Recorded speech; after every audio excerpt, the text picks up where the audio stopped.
What a week. Man, I don't know.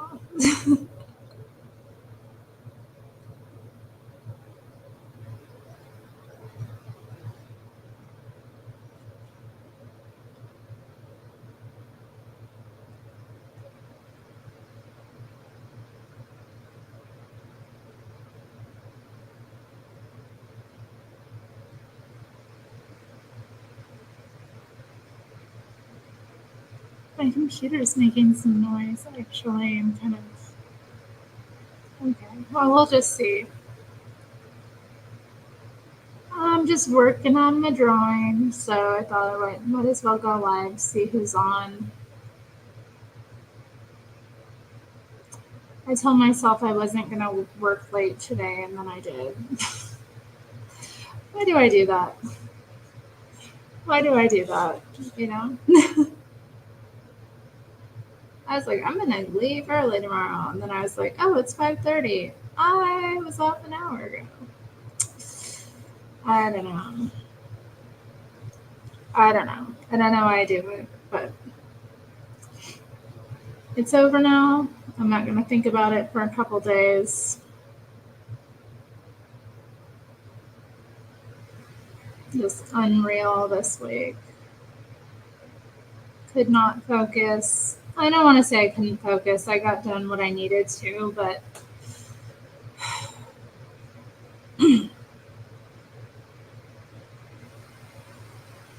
I would like to do more than that sometimes. I don't know why my computer is going off. Like, it never makes noise like this.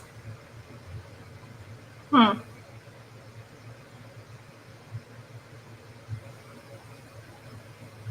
Interesting. I'm sure it's fine. I don't think the mic would be picking up any of it. It's bugging me, though. I don't like it.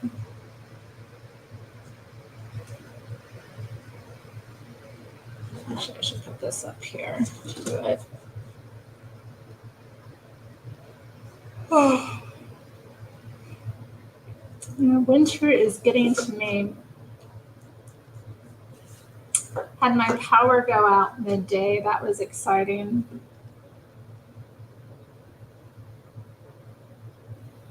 Just got out of like a meeting. I had this silly little meeting that really didn't need to happen. And then, yeah, get out of it. And my coworkers were talking about like how it had snowed in their areas because, like, you know, we have people at different elevations, and most of us are in the same region, at least for the meeting that I was in. And yeah, that was interesting. Yeah, hearing about all the snowfall, that kind of thing. And then I come out of the meeting and find that my lights start flickering. And then like one of my it's interesting, only one of my monitors went off, but like my modem went out. So I don't know if all of the power went out or it was just like a couple of things. But it knocked my internet out for a while. And apparently one of my coworkers who doesn't live too far from me, also her power went out for a couple hours. So I don't know what was happening. It's just been like raining pretty hard here, but it has been cold and they're predicting snow tonight possibly, which is going to suck. I don't think it'll stick at all or snow for very long, but that's not the point. I just don't want it to. It's just been so physically like hard dealing with the constant rain all week, and then to know that it's going to dip down to be that cold, and then anyway. Oh, hey, all day. I didn't even. Hi. Lord Bibby's here. Shout out. Play It So Fast here. And Lord of the Pies. You know about pointless meetings. Yeah, for real. I don't know. Yeah, I'm in this. I don't know. I agreed to take on extra responsibilities. And one of those responsibilities is pointless meetings. So I have some chocolate milk though. Very nice. Made in Crescent City, California. I've been through there. I went to a radical feminist conference there. What year was that? What year was that I was there in Crescent City? I don't know. I don't remember. I must have been like 27. So, Lord, God, that was a while ago. Not that long ago, but actually, yeah. Yeah, it had to be like 27, 28. It was an interesting conference. A lot of drama, a lot of backbiting and bitchiness and underhanded power moves and like sneaky shit happening, just great, The place we stayed was nice though. It was this nice house. There was like a hot tub. I didn't get in the hot tub, but some ladies enjoyed it, and there was a lot of room, and it was near the ocean, and lots of trees around. It was a beautiful area, and I enjoyed the Starbucks in town when we left. So that's my experience of Crescent City. Was I a supporter against it? Well, at the time, yeah, I was a pretty active radical feminist. I was actually pretty well known for my activism.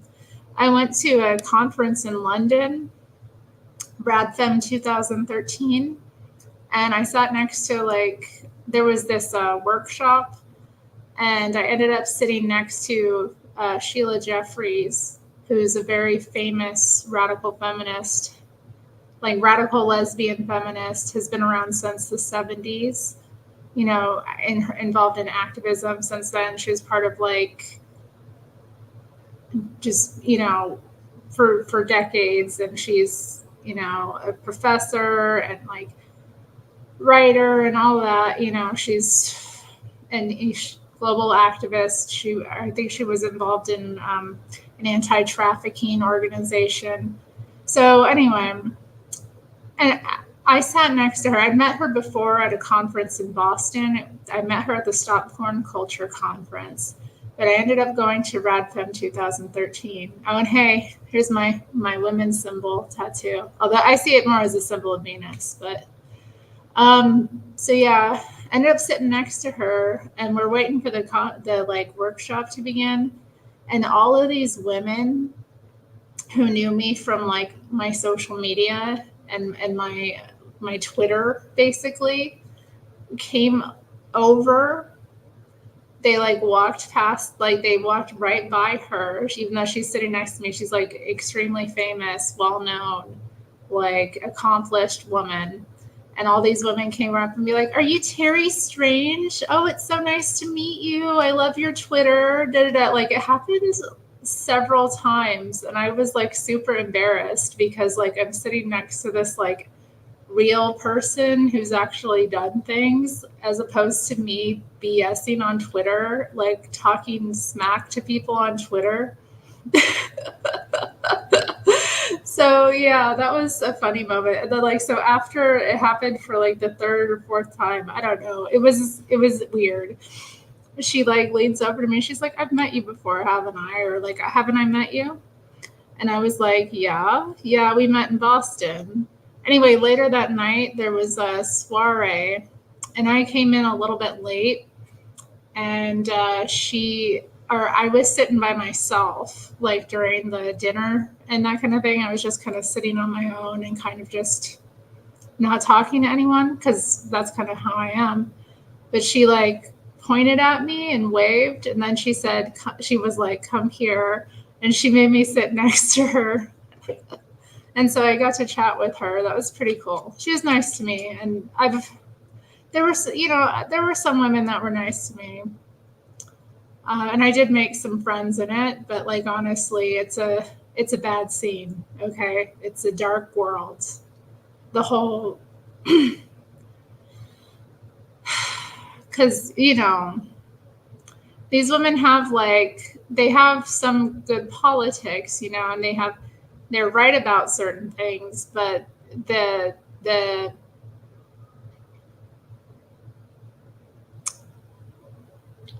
they're wrong about more. I didn't say that.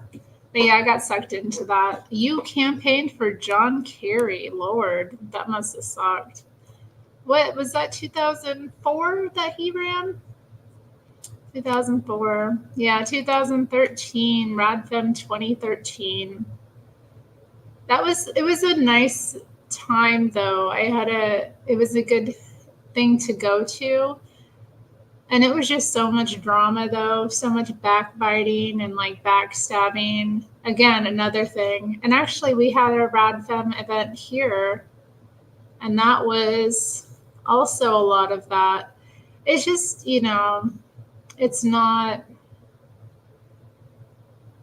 the people aren't healthy, the people are not healthy. They're possessed by demons. Yeah, that's how it be. Oh, thank you for the super chats. Cheers.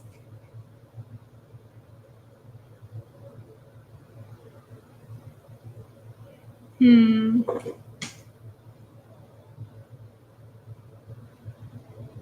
2018 and 2021. That was recently, honey. I was here too.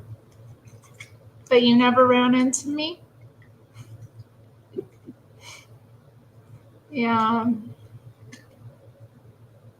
Or I think you mentioned it before. Like, yeah.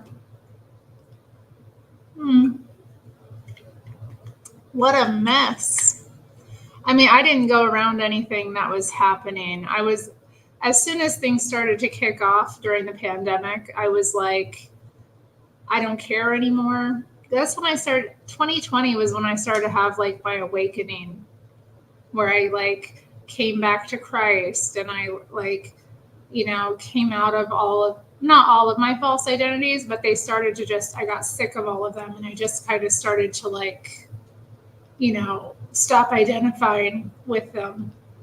So with everything kicking off in town, I really could not and would not get involved in anything political at all, because I was just like, I knew it wasn't safe physically, and I knew it wasn't safe for me spiritually, mentally. I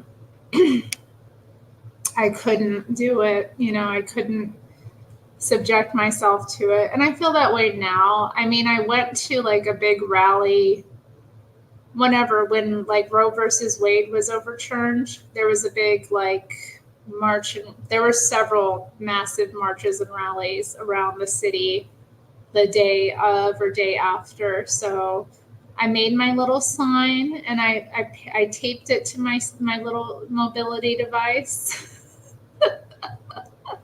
And I went down to one of them. And so that was the only thing I went to there. That was fun. But it was so weird because I had like several condescending liberal women come up to me and be like, thank you so much for being here. Like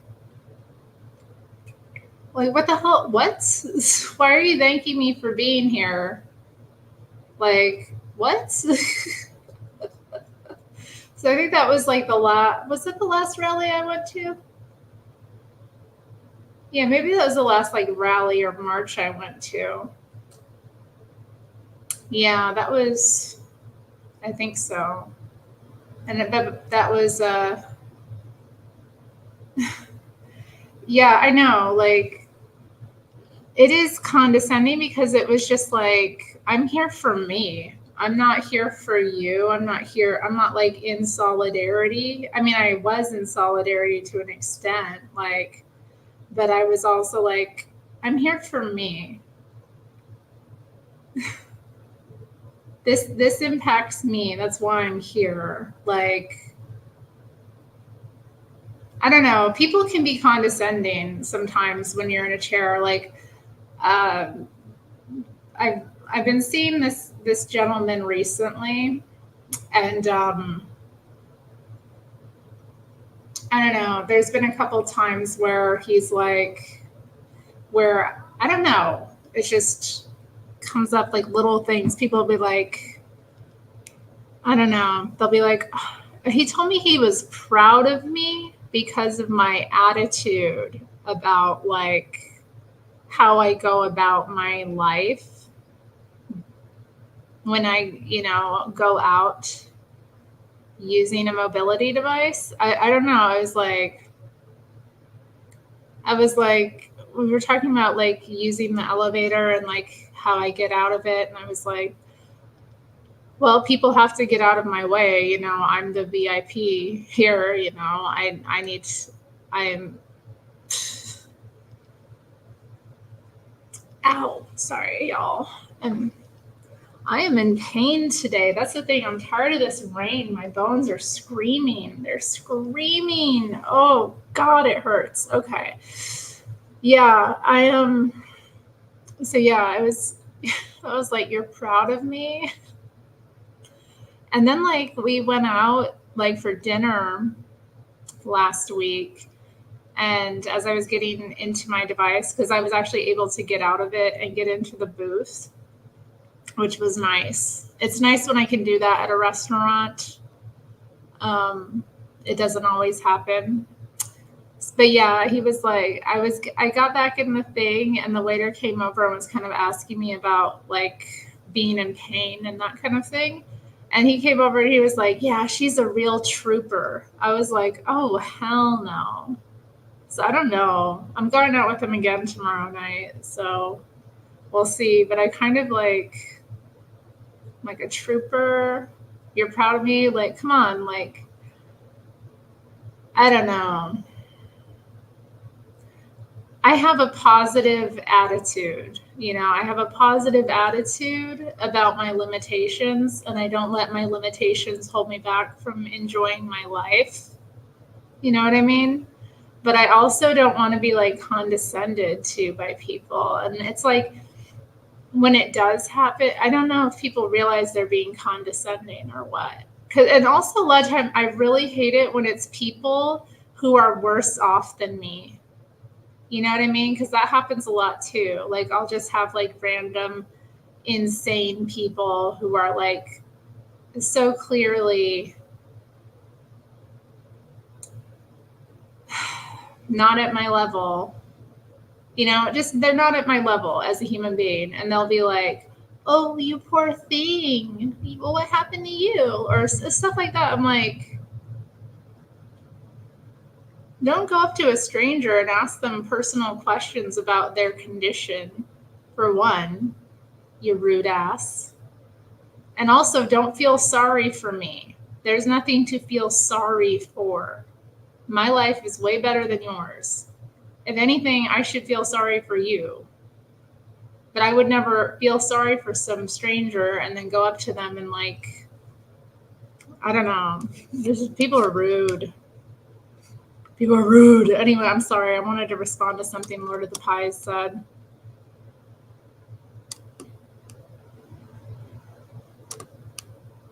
Dang, why can't I use this? Sorry, y'all. Yeah, I just felt like it wasn't safe and I wasn't going to get involved at all. Like, I knew some people who did, but also, like, I didn't care. Like, what am I going to do? I'm going to go out at night and, like, protest the police? Yeah, that sounds like that sounds intelligent. And, like, there were, like, the right-wing the skirmishes between the, like, right and left factions, which was also just stupid. Like, I don't know, like, why are you fighting your fellow, like, citizens about something that is, like, a political systemic issue? I found that, like, really weird. Like, why would you even want to?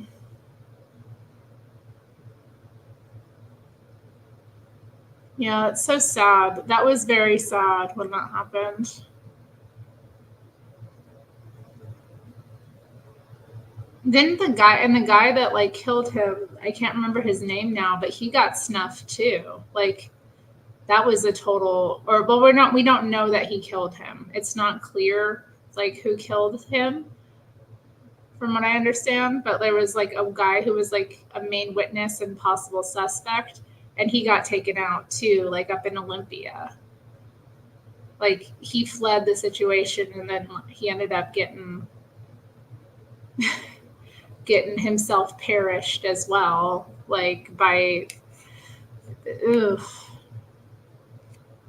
Hey Matthew, welcome to the after party. Yeah, I use a scooter. It's a small mobility scooter. I know, I hate being called a trooper. I'm not a trooper. Do not call me a career woman.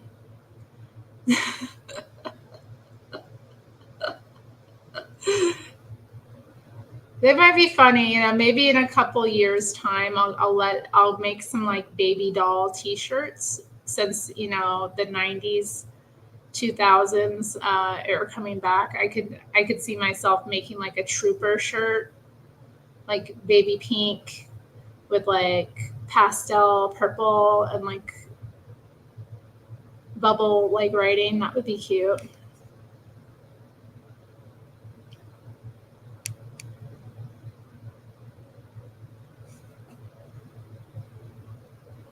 Yeah, it is hard.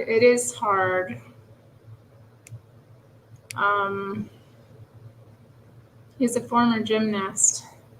Well, I was never that like physically, I was never an athlete, but I do miss, like, I was normal at one point, And it's kind of funny too, because like sometimes people will see me and they'll be like, "You don't look disabled," or that kind of thing, and I'm like, "Well, I am."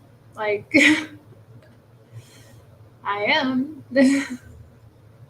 I mean, what does that look like exactly? Like, I'm like, if you're only looking at me from one angle, you aren't looking at everything up close either. You haven't had a inspection. You haven't seen any of my x-rays or what have you. It's just weird.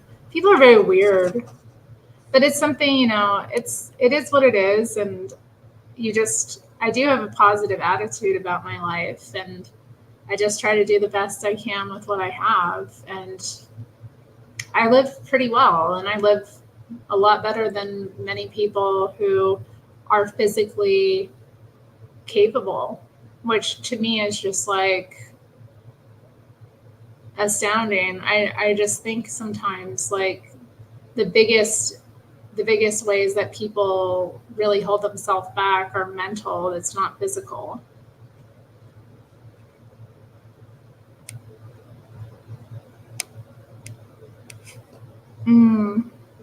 Are you a millennial, Stacy?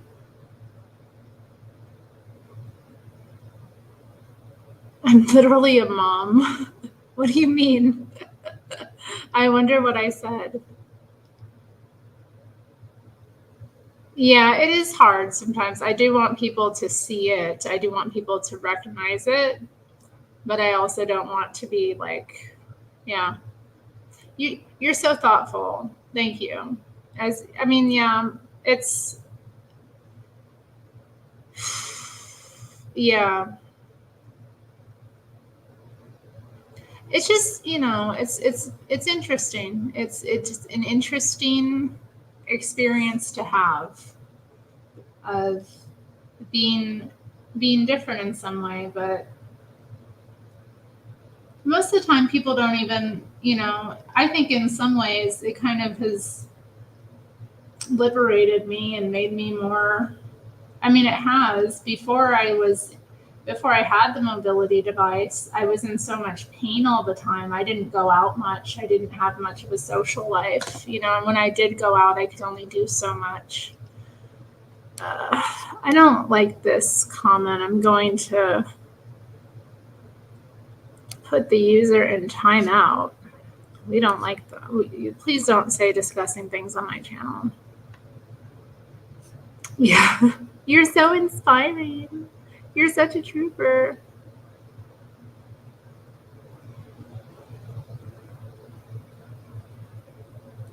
Yeah. Okay. Yeah. That freaked me out. I remember like reading about that and just being like, It was so horrible, like that someone was killed in Portland, and then just knowing that the guy got popped that like was a possible suspect. It was scary. They're really scary. It's like, well, what did he see? What did he know? Like, I don't know. Bad times, bad times.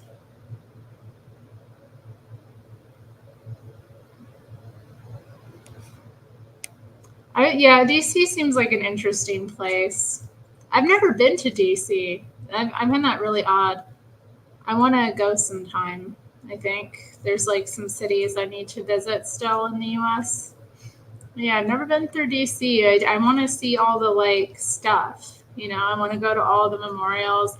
I really want to see like the Vietnam like memorial. Um, Lincoln. Maybe they'll let me in the White House. Maybe I'll use my like cripple status to get some sympathy. I'll get in the White House. Did you have Jinkos? I never wore them.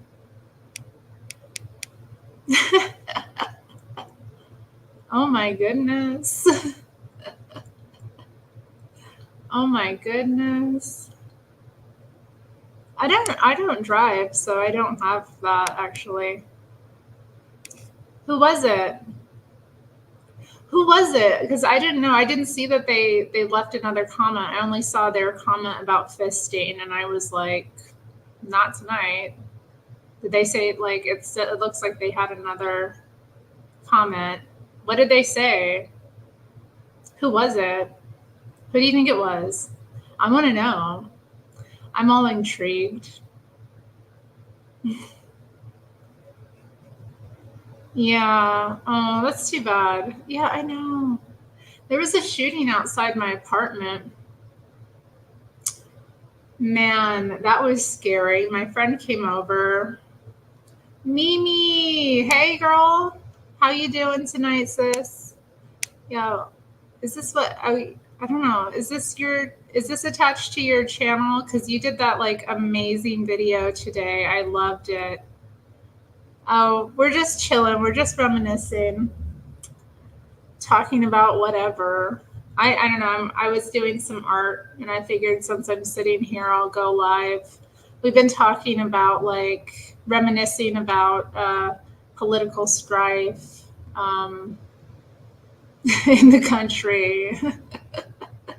uh, the joys of like people being condescending. Okay. Pacific Northwest is getting a little wild now between Portland and Seattle. I mean, it's always been a wild place. The history of it's wild. I mean, Seattle had one of the few like generals. Did they have the Seattle general strike there? It's so funny though, because like during the Seattle general strike, a lot of the towns like bourgeoisie came down to Portland, but then Portland also produced historically a lot of famous radicals like John Reed and what's her name? His wife. Oh God, why am I skipping? John Reed and I can't remember her name. You know, look it up right now. I am not going to DC. I'm not going to DC yet. I do want to visit DC, but I don't have any plans to as of yet. It's just something I would like to do. But honestly, I need to get something sorted. Like I let my passport, it expired, so I have to renew that, and I won't let myself travel until I get that fixed. So I want to say Evelyn something.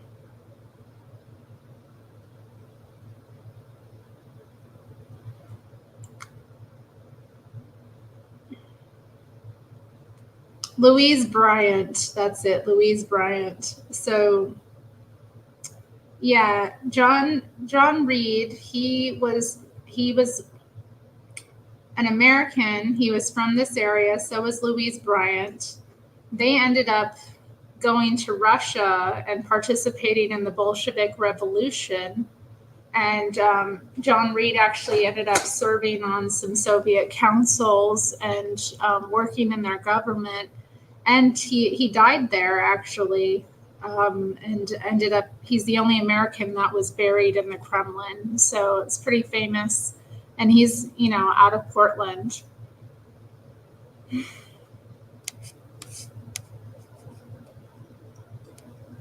Anna Louise Strong is, she's from this region as well. And it's I remember when like George Bush came to town and the whole city shut down. It's crazy.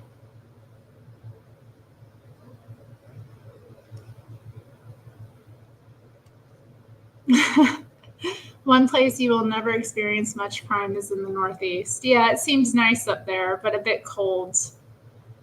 Yeah, I want to go somewhere warm. I don't know. I'm not going to travel right now. I'm not planning to travel now. I may travel. Yeah, I don't think I'm going to do any traveling until later this year, probably like fall if I do. I don't know. I could see myself maybe going up to Seattle for a day or two just for like a little jaunt or something.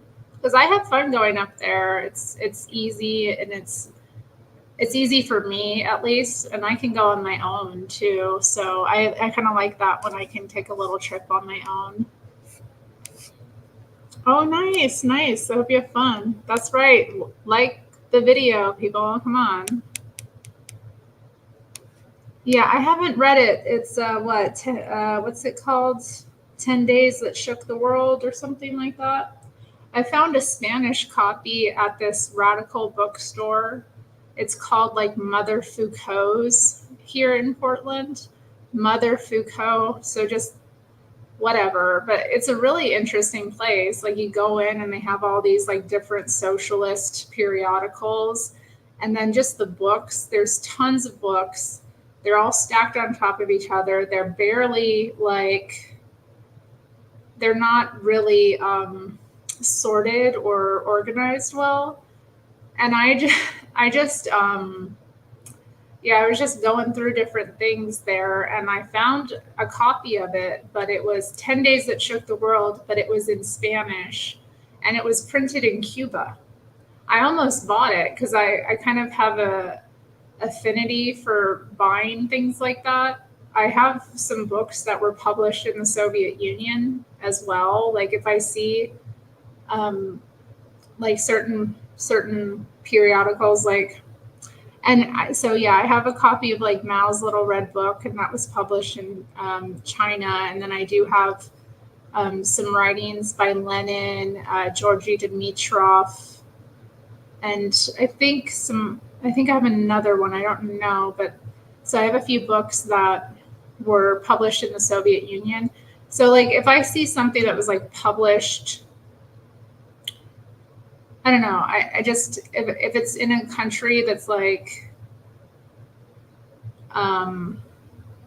well, specifically the Soviet Union, like it doesn't exist anymore. So I get really excited about it, because it's like, well, this is rare. Or if I find something from like East Germany or I have some Czechoslovakian money in my collection, like some coins, things like that. I don't know. They're kind of special and interesting to me. Like I still have an affinity for that stuff, even though I'm like not into the politics anymore. So, yeah.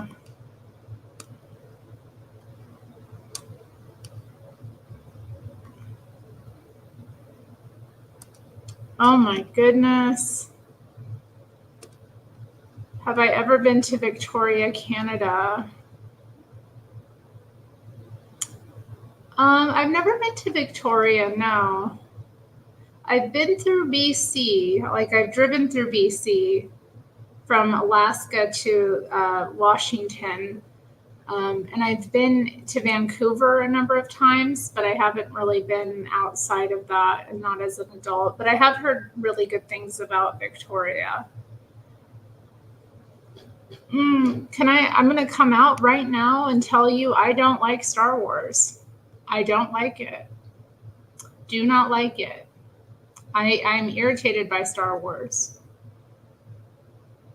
Yeah. So I'd probably say what, Darth Vader?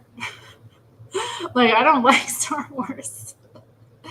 Don't like it. I find it irritating. It's like, it's weird. I don't know about Spokane. Yeah, one of my coworkers is up there. It's cold. They have moose though.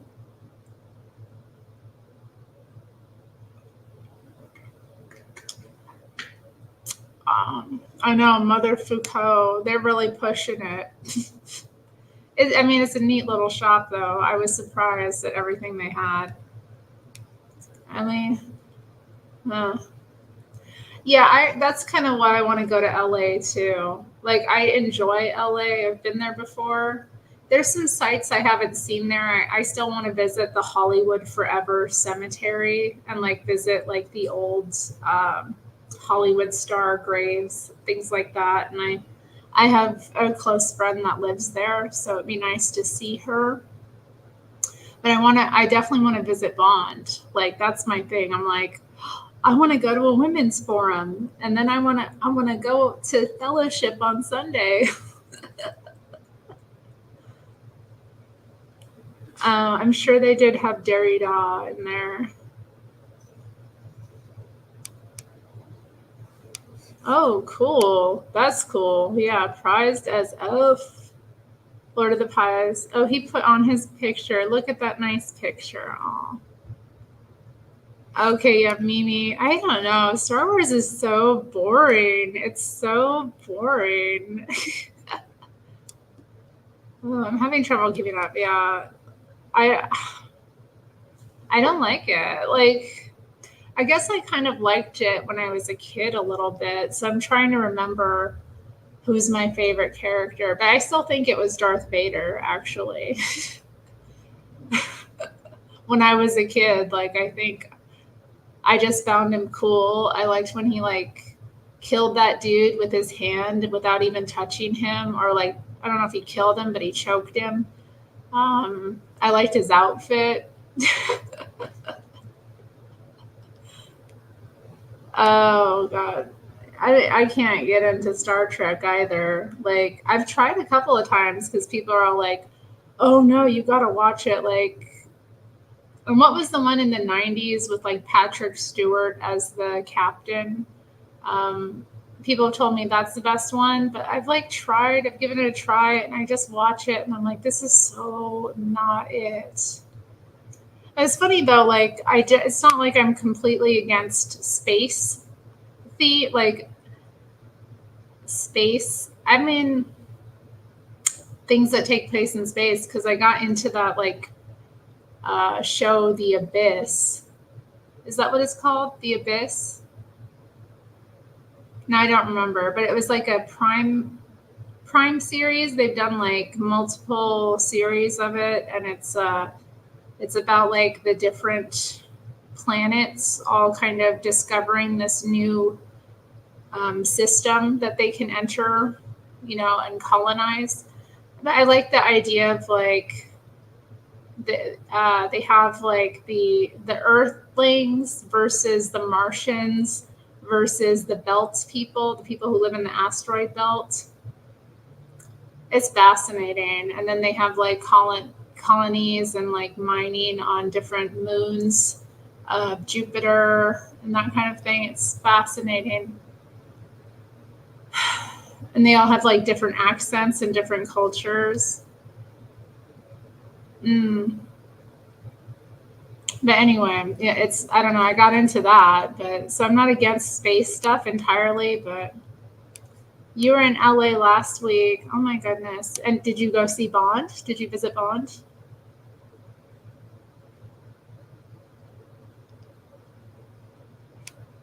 No, not Chewbacca.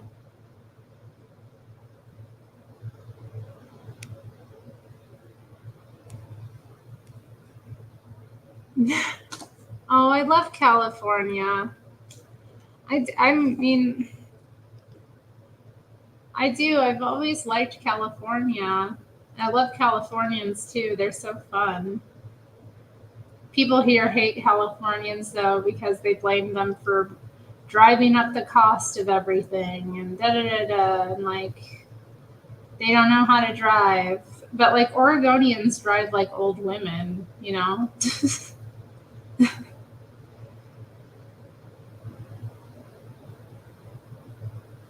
Luckily, I was not subjected to that kind of prejudice, even though I am a transplant, because they don't have a problem with Alaskans, apparently. But yeah, Californians, they hate. But people all over hate Californians. Yeah, I know. I know. They're ugly. I don't like them. They're weird looking. They're creepy. I don't know. And I just don't, I don't get into it. It's hard.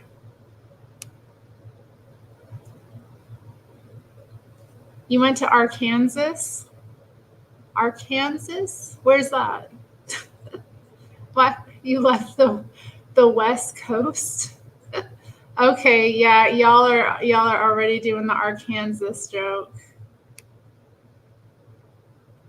I had a friend in high school. She was a lesbian and she was Hispanic. I mean, her dad was white, but her mom was Mexican, and she like was a military brat. So they got moved to Arkansas, and she would call me like pretty regularly and just hate on it so bad. She hated it there. Like Anchorage, Alaska is not the most cultured place. It's not the most progressive place, obviously.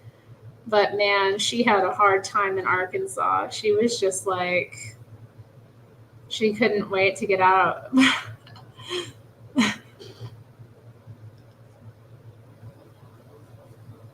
Mm. Yeah, I mean, that's what people say about Star Trek. It's, um,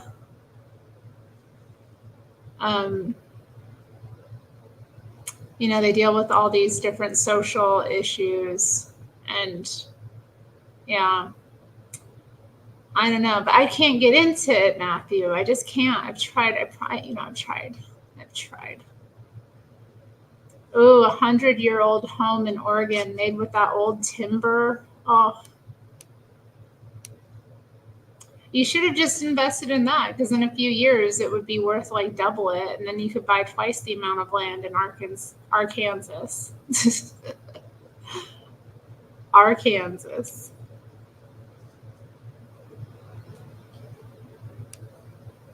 Totally okay not to enjoy it. Hmm. People of color and females in positions of equal power. Okay, so they were like social engineering before social engineering was cool.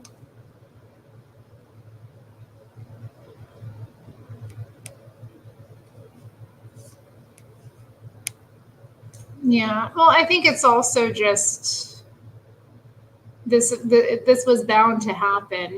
Land has gotten more and more valuable as the years go on, and the cost of living has gone up so much that people from like California, for example, who already have higher incomes, they're looking for a place that's like maybe politically not as offensive to them, and so they come here and they've been buying up what they can, and that just drives things up further because they're willing to pay more. I mean, they're willing to pay more in rent too. So it's just everything's just been going up. It's not anything we can do about it. It's the way it is.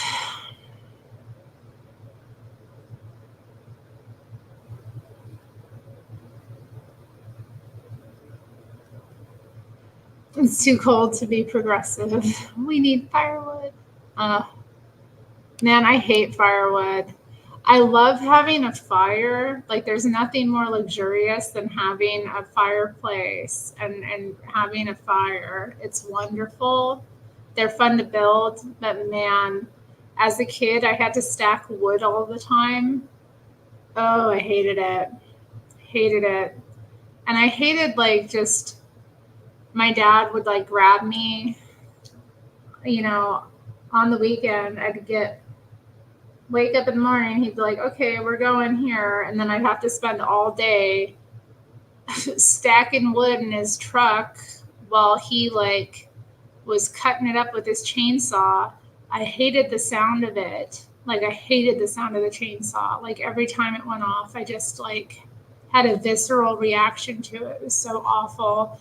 And I hated like sometimes, he would actually be killing trees because people would, hire him to clear trees off of their property. And he got to keep the wood. So he had a like little business, like side business doing that where he was selling cords of wood really cheap.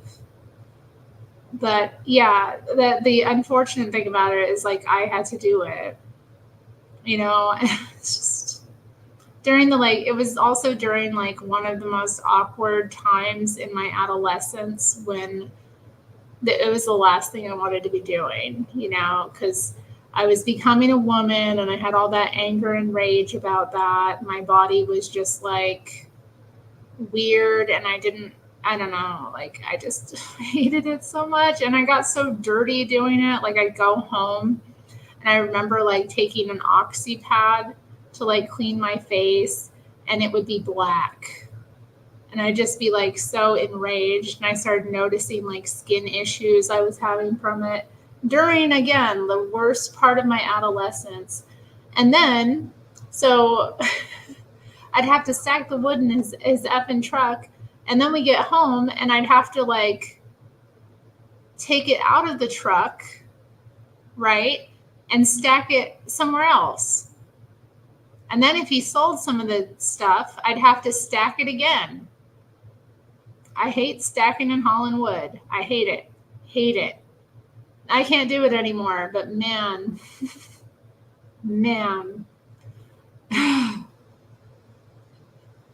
Yeah, I got that impression. I got that impression too. I'm sorry, I was going off. I really...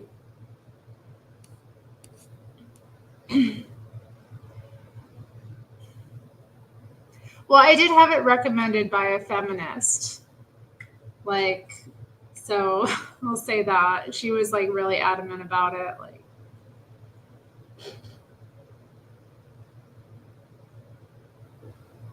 the damn liberals, I know, they're destroying everything. They're destroying the country. They're destroying the kids. They're destroying our states. They're destroying our minds.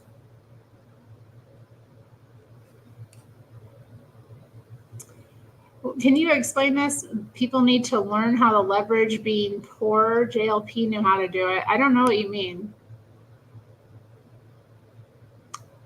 I recommend Yuma. If you can, Yuma, because I've noticed prices are going up there. And honestly, it's better than the Phoenix area, like, or any other place, because that specific county has water rights over other parts of the state.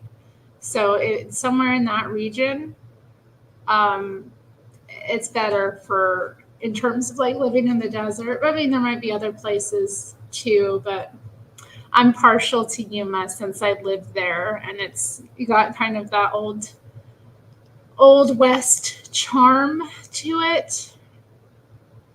And yeah, I mean, I still look at properties there and I think, oh, I can do it. I'll buy this, and or maybe me and a couple of friends can like do like a Golden Girls thing where we buy a property together and like have it set up for our retirement or something. But or like maybe I'll get married and we'll get a property down here, because I really would love to like be a snowbird at some point. Like, I do like being in Oregon for certain holidays. Like, I like being here for Christmas and my birthday, but I think it gets really tiring to be here. It would be nice to be able to escape the cold,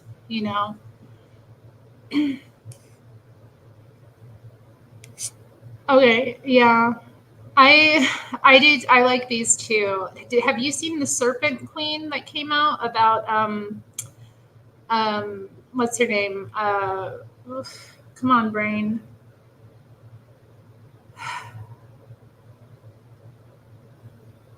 Why am I not remembering this? Catherine de Medici.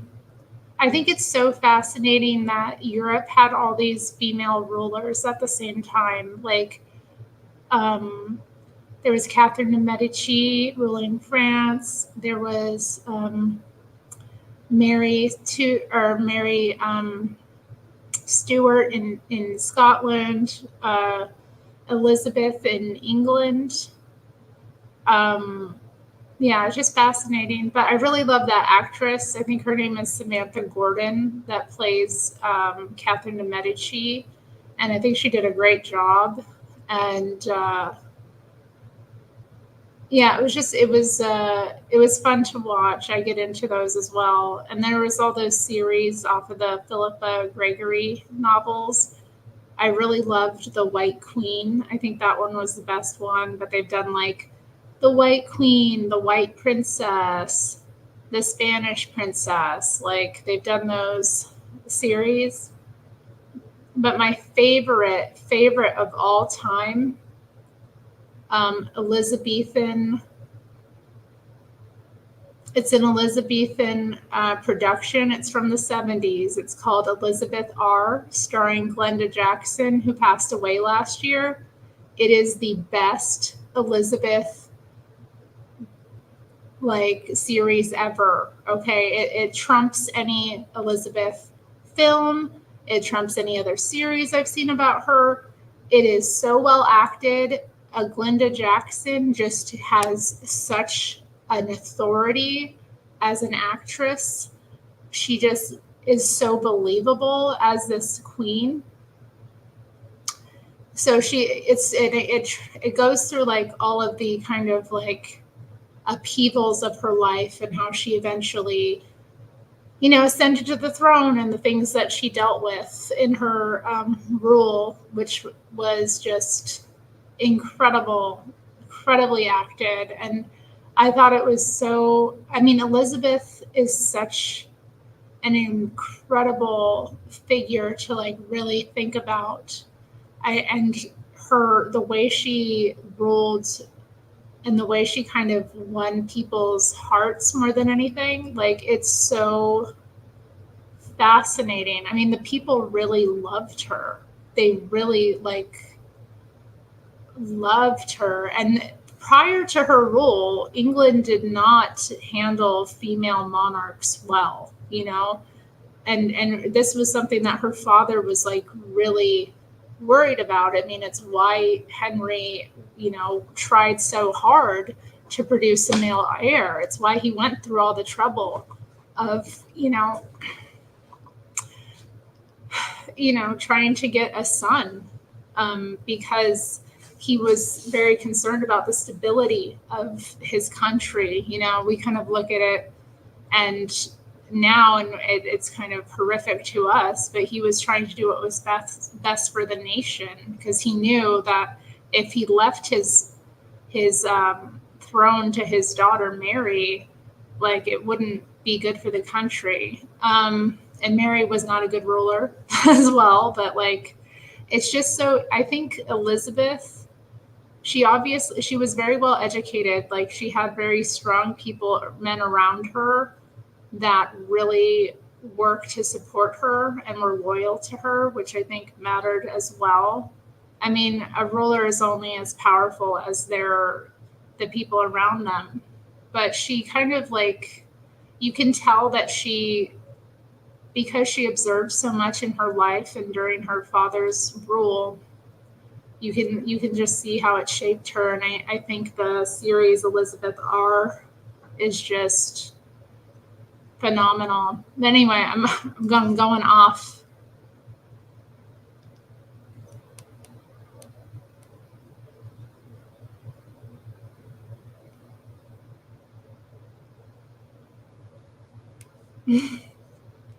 I don't have a chimney. I'm so poor. I don't have a chimney.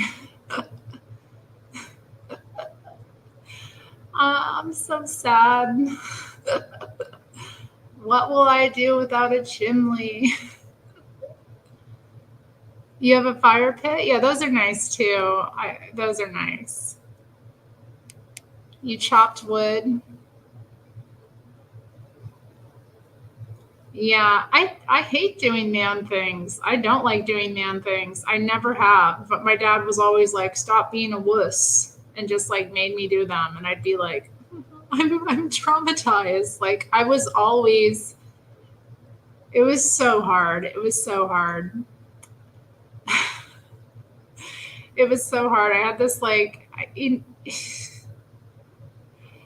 just I was so feminine and I wanted to be way more feminine. And my dad just like, he didn't know what to do with me, because I don't like doing like men's. I don't.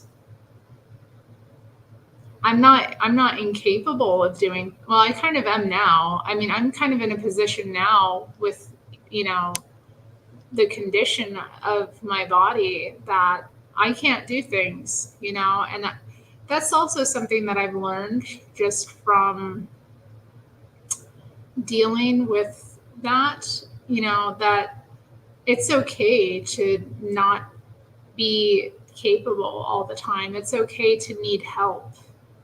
And I think a lot of women really, I don't know, I'll tell you all like a story about my friend. We were hanging out recently and she had an accident where she broke her foot, and we went to go get like lunch together. So I'm in my mobility device and she ended up having one of her own, like a little it was like a scooter, but it was like one of those scooters where you put your leg up and that kind of thing on it. And we went to go have lunch, and it was kind of, it was at this place that was a food hall. So we go in and we order, and then the tables are kind of like, I don't know how to put, they're kind of like cafeteria style. So I go to the table, and this man is sitting there, and he immediately is like, he jumps up and he's like, "Let me move that for you," because there's a bench in the way. So he was like, "Oh, let me move that for you." And my friend comes over, my female friend comes over and like grabs the bench and is like, she's like, "No, no, don't worry about it," while she has a broken foot and is using a mobility device herself. And I'm just like, no, let him do it. But like a lot of women have this mentality that, you can't let a man do anything for you if you're capable of doing it yourself. It's like, it's not the point. And it's also like, it's like he's stronger. He had no like physical ailments from what I could see. He looked in very good shape. Like somebody in that position should be helping someone else who's, frailer, weaker. And I don't know, a lot of women just want to be, I'm strong, I'm capable, I can do it all. Like, no, I'm not. Like, please help me. Please. I love when I'm at the store and I have to ask a man for some help. I go up to him now. I'm not shy about it. I'll like wheel over to them and be like, "Excuse me, can you grab that up there for me? I can't reach it." And I swear to God, they love it. They do. I mean, it feels good to help someone that, can't help themselves. And I think men enjoy helping women and being of use to women. And I don't think women really understand that. That's a part of masculinity where they want to be of service and they want to help and they want to feel that they, their capability and their strength is of service to others. I don't know, but our society's all whack and women are all brainwashed and nuts. You would be hyped about stocking wood.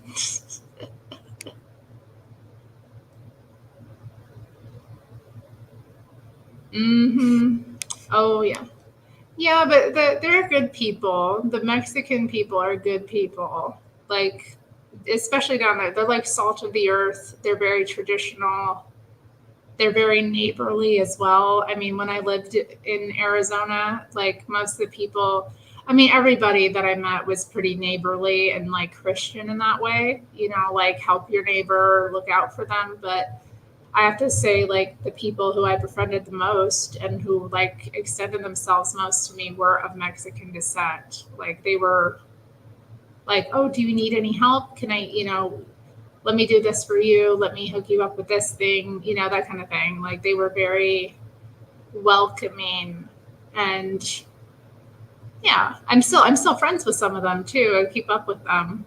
Like, I have one of them that we call and talk periodically, and yeah, it's good.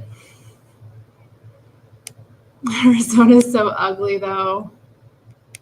Yeah, you do want to consider the water situation.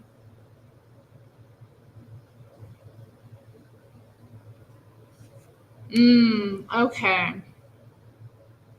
That's true. I mean, yeah, that is true. That is true. There are sometimes you can't let it be a disadvantage to you because you do learn skills that other people don't have. So I think that's true. I think that's true. And this is an important part of not having a victim mentality about like class. Because that lady today that was on the Fallen State was all about like, she kept going on about the ruling class. Or I don't think she used the term ruling class. I think, what was it? Upper class is what she kept saying. I'm like, woman, you have a hyphenated last name, okay? You're. Whenever I see a hyphenated last name, I'm thinking privilege, okay? Because normal people don't do that. Working class, normal people don't hyphenate their last names, okay? Mom isn't trying to like assert herself there. That doesn't happen.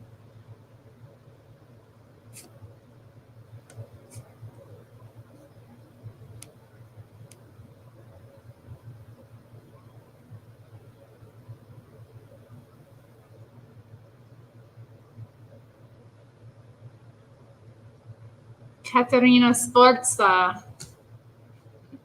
Yes, Katerina Sforza. I love how she was depicted in the Borgia series. That was good. She was, and hello, Tar Baby Yoda. Thanks for making the show. How you doing? She was quite fascinating. Yeah, Katerina Sforza. There was also was it Grace O'Malley? She was like an Irish queen that was ruling part of West Ireland, and she actually went to meet with Elizabeth about like she met with Elizabeth about some sort of territorial dispute she was having, and like with one of Elizabeth's governors or something like that.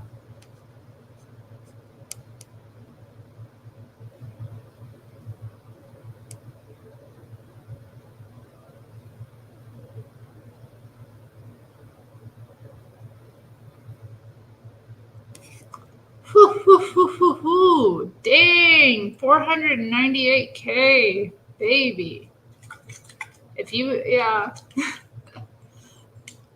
A lot of people like sold their homes very foolishly. You know what I mean? Like in the 90s, early 2000s, a lot of people were offered, deals on their property and they were like, okay. And no, if they just stayed a little bit longer, they would be living in really expensive houses.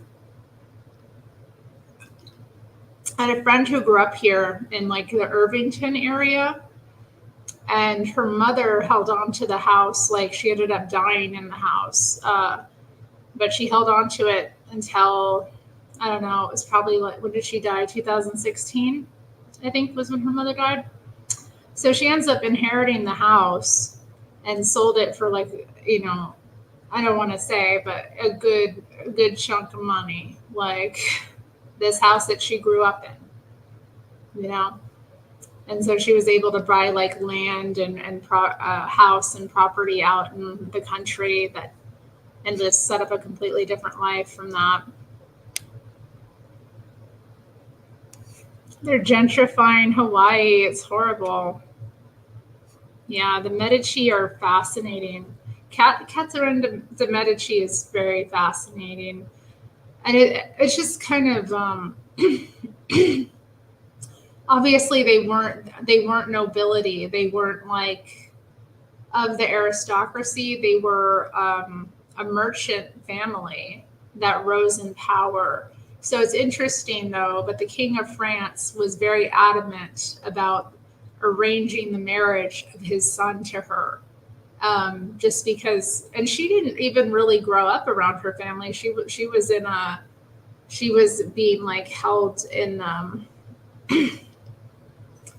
excuse me, she was kind of raised in a kind of convent, I believe, run by nuns and things. Like her family died, her parents died really young, and there's all the political upheaval, but they became popes, and yeah, two of the popes were Medici's, and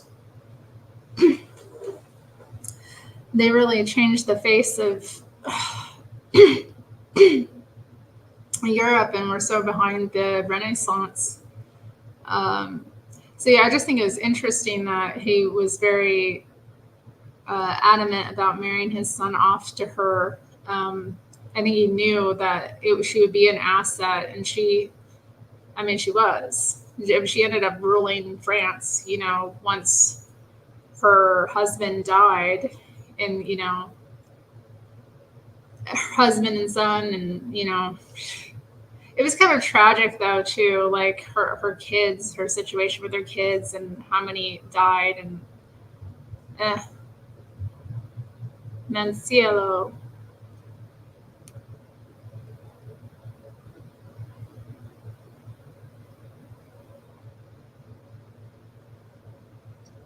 No, I know. COVIDiots. I haven't heard that in a while. COVIDiot. Y'all, so funny. I know, women. What's wrong with the women? What's wrong with us?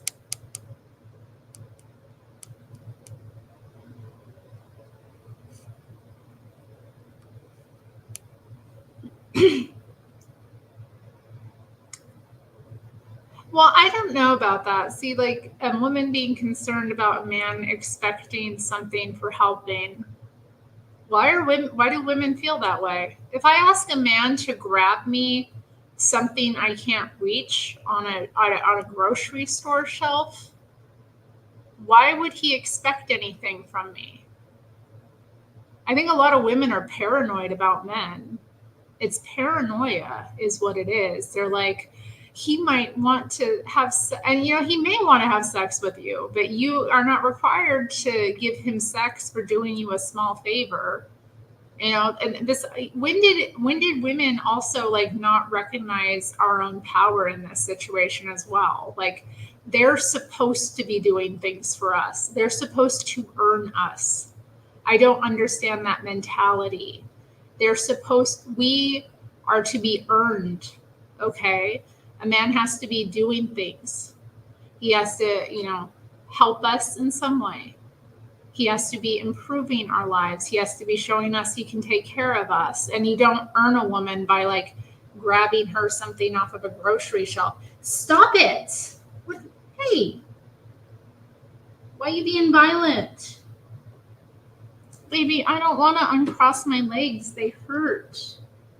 You want some of my lap? Oh, you want some of mama's lap? My poor kitty. He got a mean mama. He just wants some lap.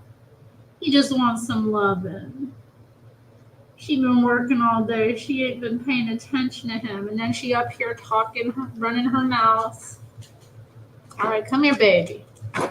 All right, he's up. He's on my lap, y'all. Here he is. My kitty, my baby. I'm so sorry. My bitch. My bitch. Yeah. Why am I so that way? You love me though anyway. What a nice cat. Yeah, so I don't know. Women need to stop being paranoid.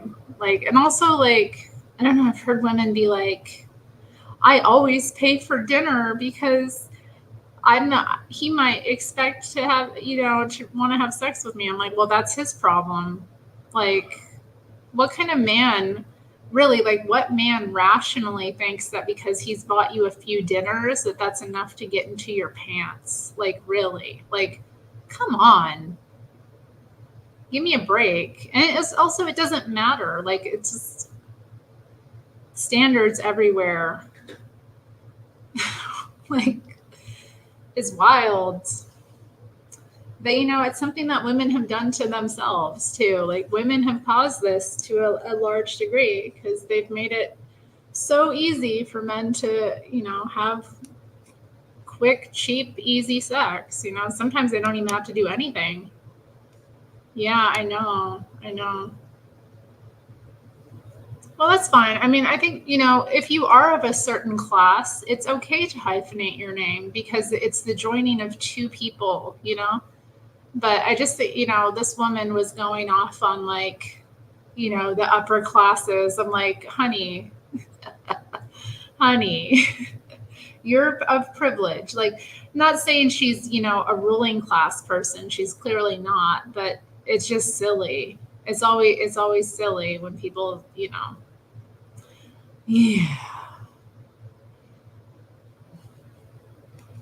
I know, like the guy moving the bench, right? Like that example I gave of my friend just jumping in and being like, "Oh no, I got it." Like, honey, your foot is broken and you're using a mobility device. Like, this man who is able-bodied has come over to help us because we're two women in distress. We are the fairer sex, and this is what men are for. God made men stronger than us for a reason. We are delicate. They're less delicate. Goodness. Like, he moved a bench for me, and what's he gonna expect? Yeah, I know. I mean, that's too. I was raised like, if somebody's behind you, coming up behind you, you hold the door open for them. Or if you see somebody who might need, some assistance because they've got their arms full, or maybe they're, in a wheelchair, hold the door open for them.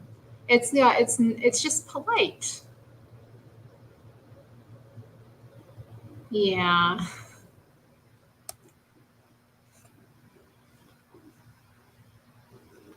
Okay, but like, I'm not going to approach just anyone. I'm going to approach somebody who looks relatively normal. Or and this is only in the circumstance that I can't find an employee to do it for me. You know what I mean? But most of the time, men are very happy to help, and oftentimes they offer to help before I even ask. You know, they'll see me kind of coming up to something, and they'll be like, "Can I help you?" I'm like, "Yes." And they're like, "Oh, do you need help with that?" Like, that's normal.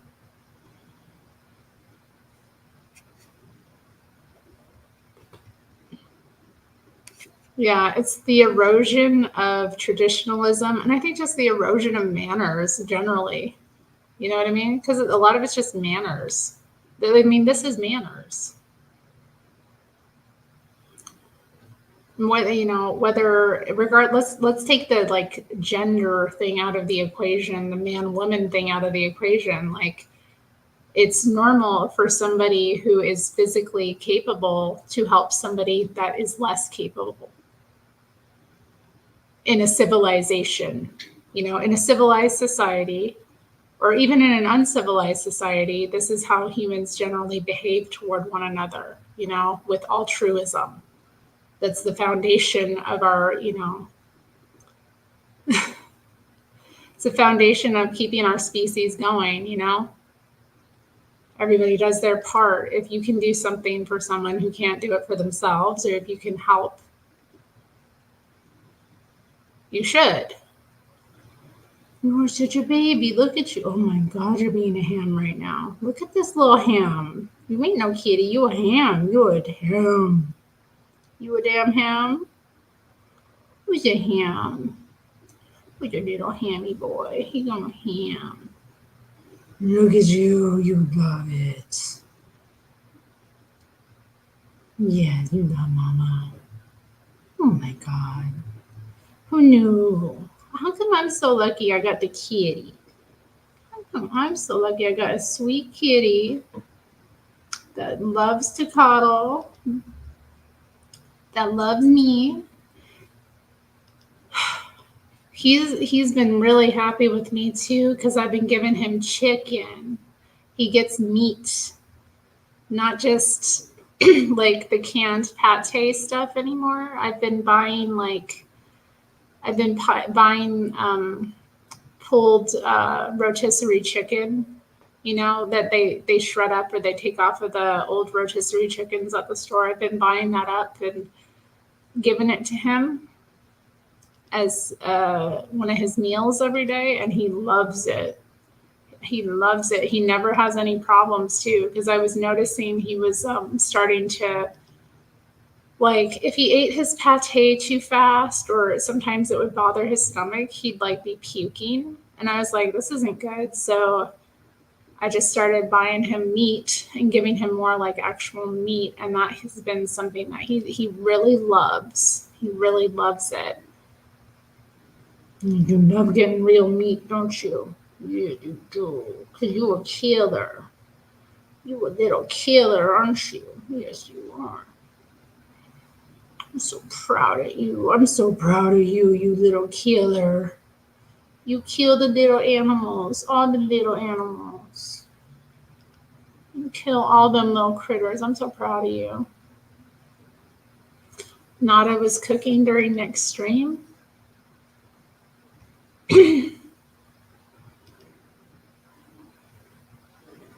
Yeah, it is nice. I'm always grateful when people offer to help me.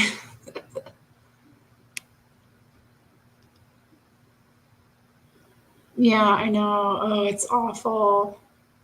It's so awful. Like, how can you, like, you should control yourself in public. Like, if you get behind closed doors and you want to, like, curse at your kid or smack them or whatever, like, I get it. But, like, in public, there's just certain ways to behave. And, like, if you're out of control, this is the thing, too, like, with discipline, part of being disciplined is having an adult that's disciplined themselves. And if the adult in the situation has no discipline, how are they going to actually properly give it to a kid? You know what I mean?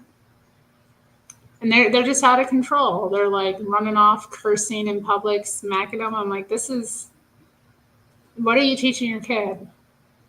You're just teaching them, like, how are they going to learn how to behave?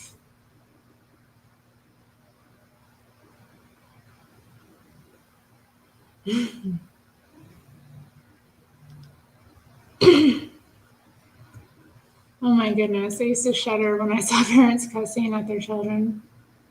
You understand the dilemma? I don't understand the dilemma. Goodness, I don't understand it.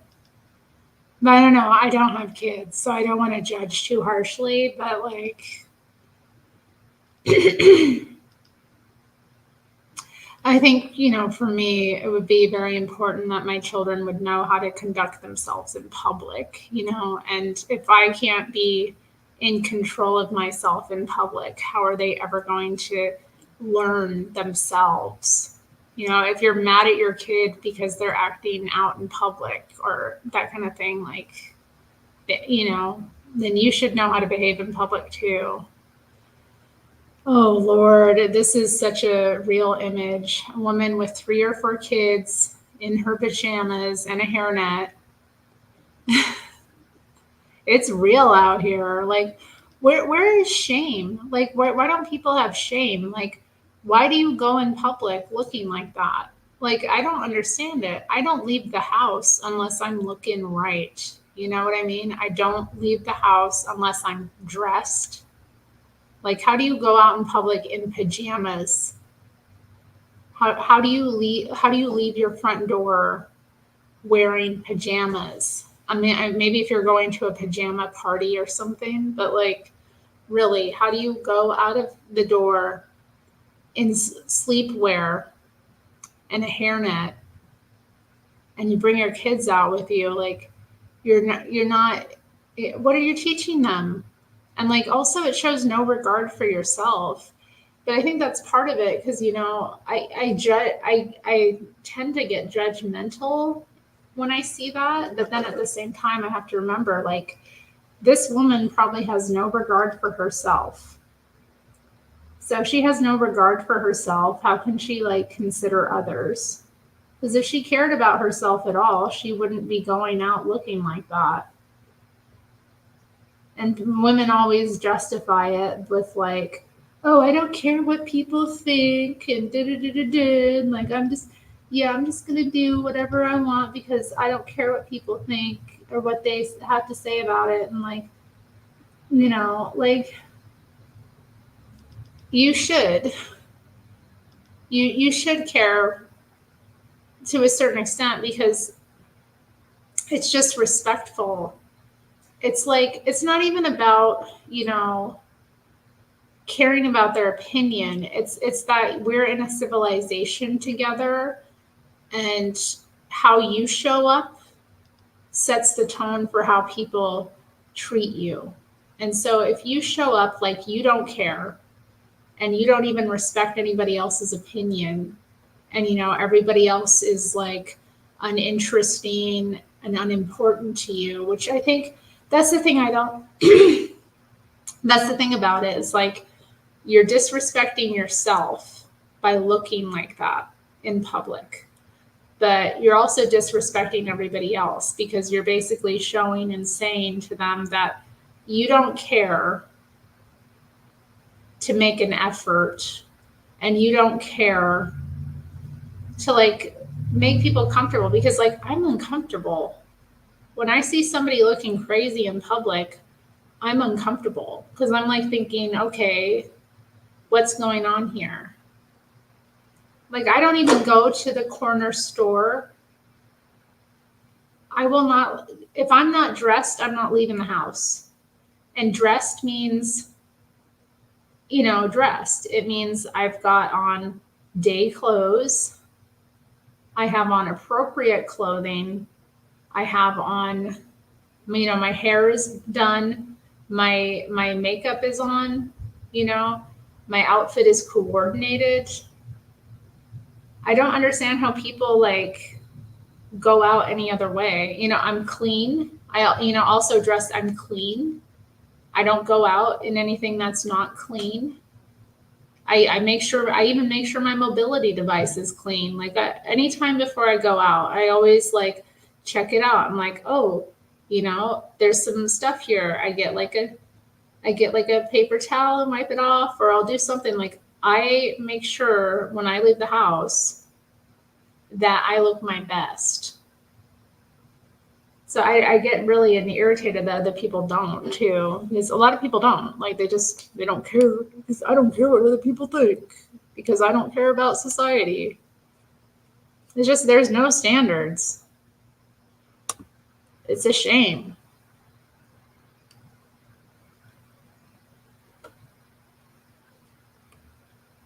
Okay, let's see.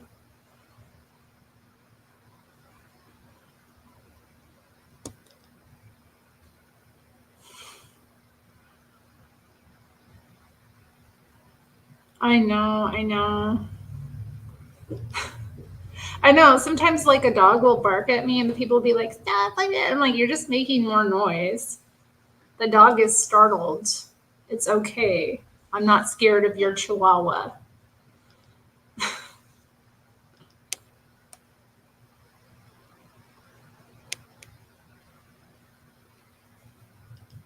Yeah, I think too, but Matthew, I think it's, you know, I think children just naturally accept, I don't know, discipline. I don't want to say they naturally accept discipline from their fathers, but, you know, a lot of it is, again, just standards too. Like, if a mother can't just exert authority and discipline with her children, like that's a serious problem as well. And like I said, if a mother's got no respect for herself and she goes out in public, like looking like hell, looking like who did it and why, you know, it's going to be a lot harder for, because she doesn't respect herself to begin with. Her kids are not going to respect her, period. Like, if she doesn't have authority and discipline in and of herself, how can she properly discipline a kid?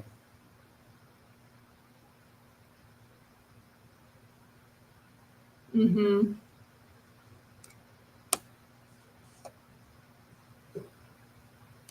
I love when little kids are fascinated by me though too. I love they always run up to me and want to like inspect me, like my device being in the device. They're like, oh wow, like I had one try to steal my keys though to my device. I was like, hey, no. They do listen. Yeah, I think that too. Yeah, I think dads sometimes just have more authority naturally. I don't know though.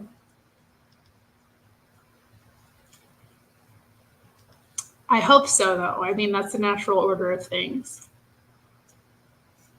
The father should be, should have a lot of authority over their kids, maybe even more than a mom. But I still think like a woman should be able to have authority and be able to discipline her kids.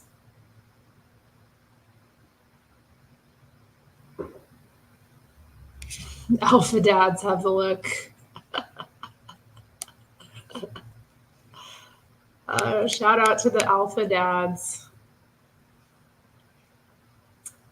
What do you mean they equate looking good with harassment? What do you mean?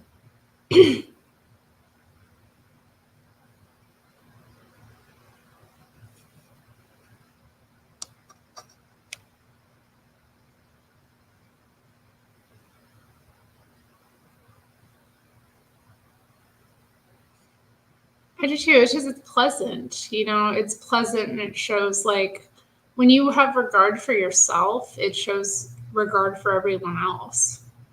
Like people who look their best are much nicer to deal with too. You know that? Like go to into any establishment,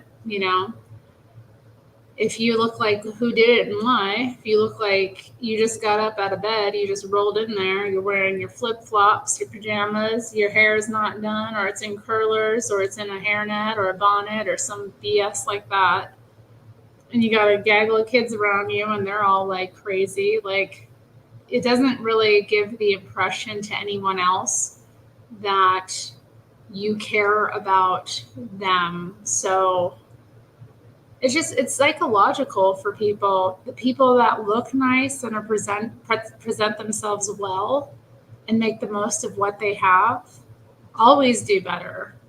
I was talking in one of my groups, a women's group that I'm in for like, networking and that kind of thing.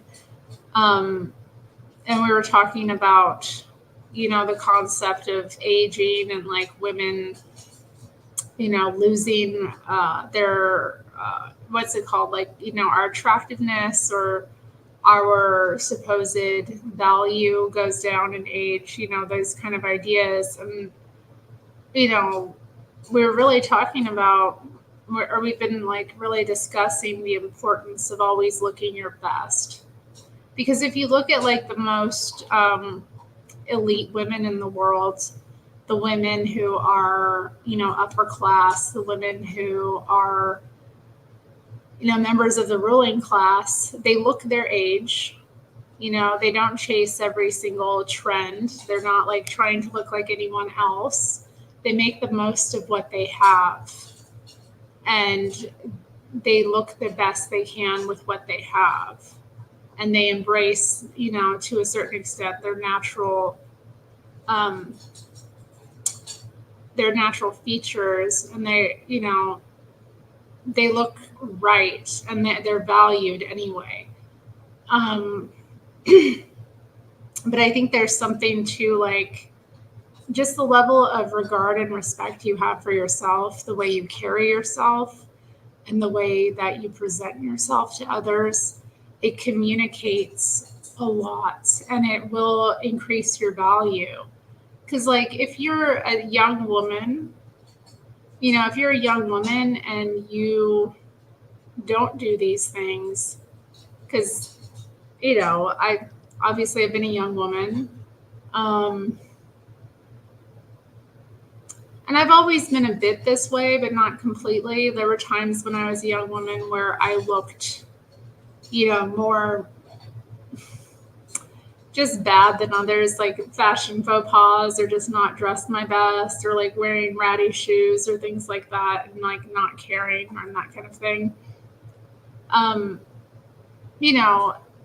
just because I was a young woman at that time and, I had all this supposed like value because of that, people didn't treat me good.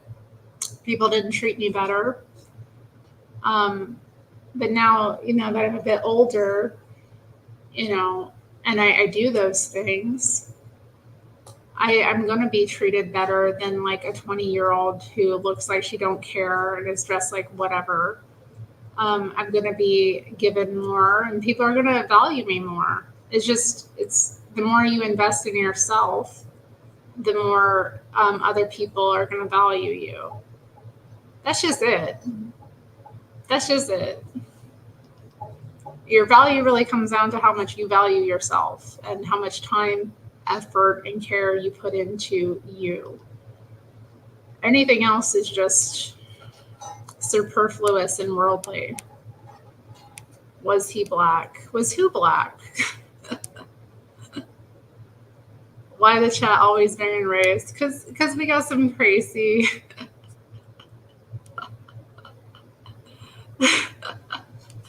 Oh yeah, who did it and why? Oh yeah, I mean when I was young, I got it too. Like I still get it, because I still got it. I still got it, so I still get it. But yeah, actually, yeah, it is a problem sometimes still, honestly. Like, it's not every time I go out, but it's still pretty regular that, like, some man is trying to, like, get my attention.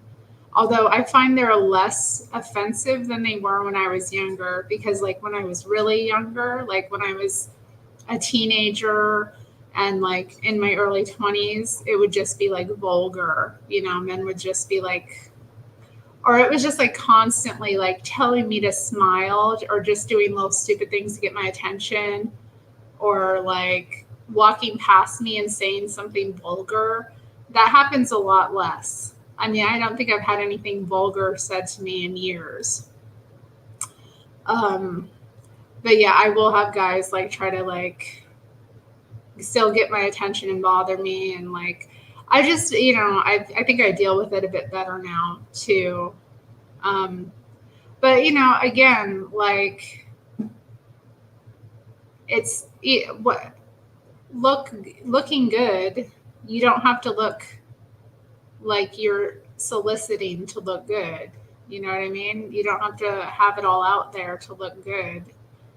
And anyways, like, I think you should dress for like what you're going to be doing. Like if you're going to the gym, like wear appropriate attire. If you're going to the store, wear appropriate attire, or wherever you're going, like be sure that you're dressed for the task at hand. I think that's part of it too.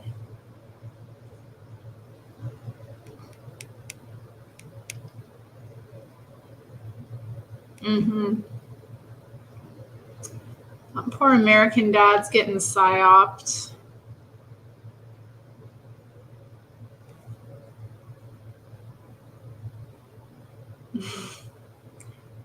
It's more of a dilemma of a lot of millennials. Are you talking about like with the dad thing? This is nice. I love when women make me wait on them as long as they do themselves up. I mean, yeah, that's too. I know. Men appreciate it too. I see men being like, They're like, "Ew, she's wearing too much makeup." Da, da, da. I'm like, men appreciate that. Like, it looks like you care. It looks like you took time and effort. It looks like you're somebody that to be in public with is going to make him look good. You know, that's the thing about women too. I don't think we realize sometimes that our being in a man's presence and our appearance says a lot about him. You know, it's something that he is benefiting from. So like if I'm like out with a man, I'm making him look good or I'm making him look bad. You know, so yeah, I think that's important that you brought that up because like all of these men, they're like, I don't like women. She's wearing too much makeup and this, that, and the third. I'm like, you say that now, but I don't know. I don't even listen to any of that because I don't pay attention to what people say. I watch what they do. You know what I mean? Like men say stuff like that all the time, but they're breaking their neck to like look at me when I'm made up. It's facts, you know. They can be like, oh, I don't like when women wear all that makeup and do their hair like this and da, da, da. Like I like natural things. It's like, no, you want your woman to look natural when you've got her locked down so she has less men looking at her. But in reality, you're breaking your neck every single time you see a femmed up, made up woman walking by. So don't get it twisted. I see what you're doing. I'm just going to keep doing what I'm doing. Because, I mean, I'm doing it for me, you know, at the end of the day. I'm doing it for me. I'm sorry about your cat. I didn't mean to start that. I'm sorry about your cat peeing on your jacket. Rust, I hope you can fix it.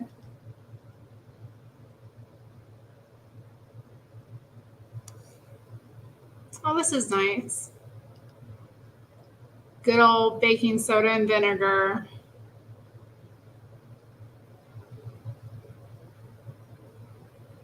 That's important too. That's important too. I mean, it's important to me too. Like a guy can downgrade you too as a woman. That's the thing. He can either make you look good or downgrade you.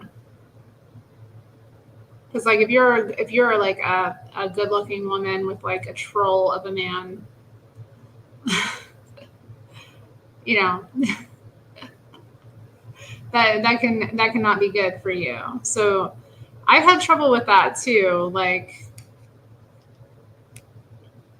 with dating and that kind of thing. Like I'll be getting made up and like when I was in my like early 20s, like we'd be like me and my boyfriend at the time would be like going out and I would, you know, get my outfit together, want to look my best, that kind of thing. And then, you know, he would get dressed up nice. And then I'd be like, oh yeah, I really like you in that. Like him, you know, I'd want him to like match me. And then he'd be like, I don't want to like wear this. And then he'd just like go put on like a t-shirt and I'd be like, you're out with me and I look good. Like, can't you make an effort too?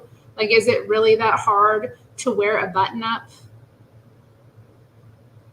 Ugh, I can't. I mean, like, anyway, that was a long time ago, but I still am like, I just remembered that. I was like, really? I'm wearing a dress, you know, I've got my hair done, I'm wearing makeup, this thing, and then, but you don't want to wear a button up.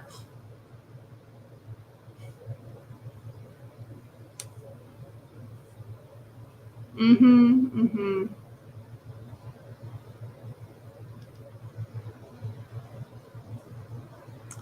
Whoa, that is crazy. That, well, sometimes, okay, let me tell you, like, when women see a man with a woman, you know what I mean? When men see a man with a woman already, that makes him instantly more attractive.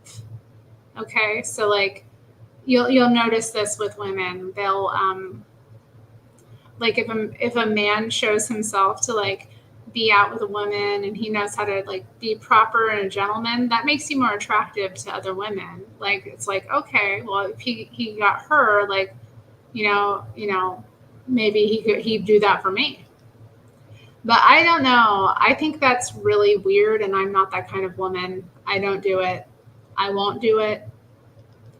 Like I'm not ever going to be that kind of woman where I'm like going up to a man and doing any of that. That's so like embarrassing and cringe and like wrong. That is wrong. Like I expect him to come up to me. And if he doesn't, also like it's just basic.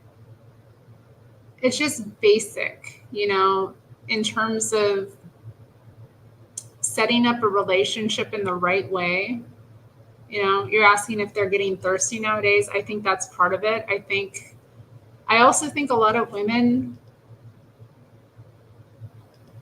yeah, he was insane. I mean, that's why we broke up, because I mean, he had this and he like couldn't handle it. So, but yeah, to go back to what Matthew was saying, like I think a lot of women are in their masculine. They're used to being in a masculine position, and the culture is always telling them that it's okay to like initiate, it's okay to approach men, like that kind of thing. So they don't think there's anything wrong with it. But I just feel personally, I think it emasculates a man for a woman to approach with romantic intent like that, or to hit on a man. I mean, I'll flirt with a man. I'll say that, like, I will flirt with a guy, but like, I don't do it unless I can already tell that he's kind of like into it. You know what I mean? Like, I have standards about it. Like, I'm not going to just flirt with a guy. I don't. There has to be some kind of like flirtation in the air to do that. But I don't understand going up to a man, hitting on him. I don't understand asking a man out on a date. Like, I don't think it's right, and I don't think it's proper. And for women, it's just not a good position to put yourself in, where you're the one that is pursuing, because as a woman, you want to be the one that's pursued.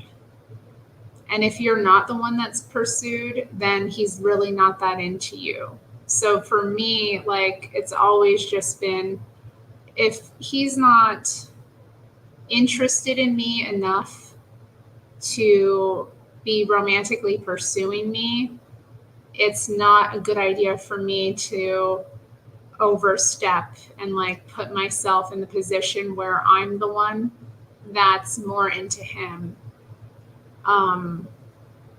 That's going to be bad for me as a woman. It's going to put me in the masculine position, and it's going to put him in a feminine position. And that's not going to be good for either of us, because he's going to be draining me then. He's going to be taking more from me than he gives. And a man is supposed to give to a woman. A woman is supposed to receive. Men are givers, women are receivers. And especially in the courting process, in the dating courting process, a man should be the one who is, he has to win you. Like, women have this mentality, like, if you're out, pursuing him, you're putting him on the pedestal, you're making him the prize. You're making the man the prize. And that's really the opposite of God's order. As women, we were created for men, as a gift to man. They were not created for us. We were created for them as a gift, as a prize. It says in Proverbs, a man who finds a wife finds a good thing and obtains favor from the Lord. you specifically as a woman are the one that is you're a prize. You're going to be entering his life and making it better. You're going to be adding feminine energy to his life, which is going to expand him. It's going to grow him as a man.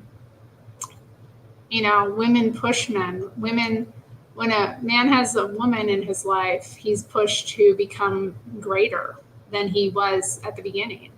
Women, because of our specific natures, I mean, you know, women are never satisfied. Well, that's good because it keeps men on their toes. It keeps them pushing themselves further. It keeps them growing in themselves. It keeps them ambitious. You know, if it weren't for women and men trying to please women, you know, men would be satisfied with a, you know, mattress on the floor, a TV, and a video game console.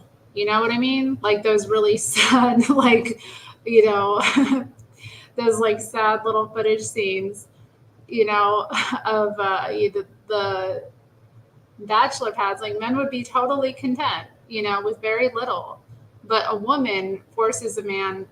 What she does is she brings to a man the need to achieve. Okay, he's got to achieve to impress her, to win her in the first place, because he has to give her a home.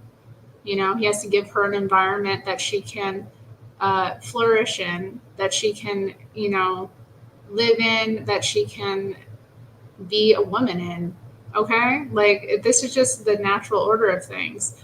So, and then on top of that, like if they end up having kids together, you know, she gets pregnant, that's a serious expense. You know, women are expensive. We are expensive by nature. All right, so a man has to be working hard to have one. Period.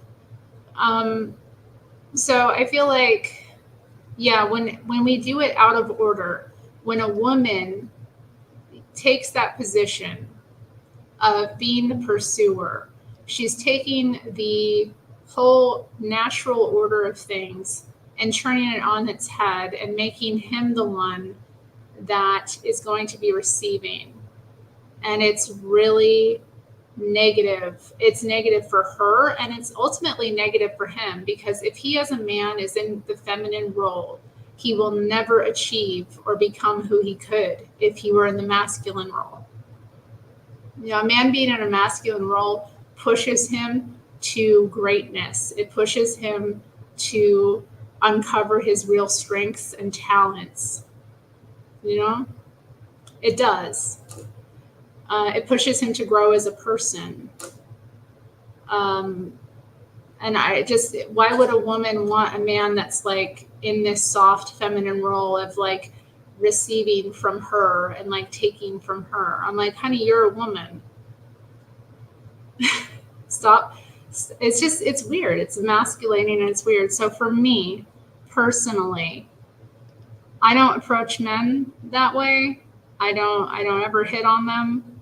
And also, yeah, it comes across as thirsty as well. Like, I don't want to come across, it comes across as desperate, you know, and I'm not desperate. Okay. Like, a man is supposed to come up to a woman that he's interested in, and he's supposed to be like, let me impress you, you know, let me stack these chairs. Let me stack these chairs. Let me show you what I can do. Let me show you what a man I am. You know, it's just, we're completely out of order, and being out of order in that way, it disrupts everything, and it makes women miserable. You know, women who pursue men like that, you know, women who put men as a prize and like pursue men like that and be like, ask them out and like hit on them, and you know, it's not good. They're going to end up draining themselves really quickly, and they're going to end up miserable, because eventually they're going to want to be the woman in the relationship, but the man is going to be used to, you know, be used to receiving from her, And again, like I said, if a man really likes you, he has no problem being in the masculine role. He has no problem doing that. He wants that. He wants to impress you. He wants to do things for you. He wants to treat you that way if he really likes you. A woman he doesn't really like, yeah, he'll go out with you, he'll sleep with you, he'll take what he can get from you. But he's not, going to go out of his way. You know what I mean? He's not going to go out of his way to do things for you if that's the situation you've set up. So yeah, from the beginning, just do things in the right way. There's an order. The man is the pursuer, period. Period. Da, ta, ta, ta, ta. You admire my 50s values. I don't know. These are just timeless values. This is esoteric knowledge gained from years of study, like just of humanity. It is and also this is the law of gender, period. Taking it there, it's what are the differences between masculinity and femininity? Women don't do well if they're in a relationship with a man and they're the masculine one and he's the feminine one. But that is the case with a lot of relationships nowadays. I know so many women who are the masculine and men who are the feminine. And I'm like, no, hell no. I'd rather be alone. I would rather be alone than be treating a man like he's my little mama, And when men get feminine with me too, I'm like, I'm not chasing you, little mama. I'm not coming for you. Like, I'm not doing that. Because they're used to it. A lot of them are used to it. And they get like, why don't you do things for me? Like,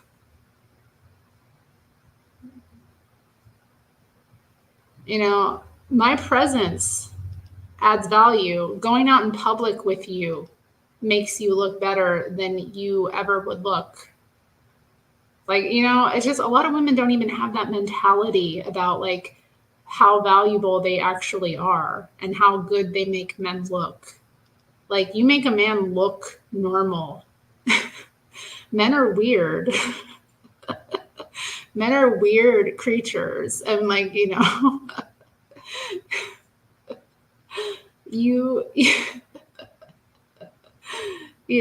go out when they're out in public on their own. They're like, they're weird. They're kind of like sketchy. You don't know if they're normal, but you put a woman next to a man. Well, that makes him look respectable. That makes him look like he might be a normal person.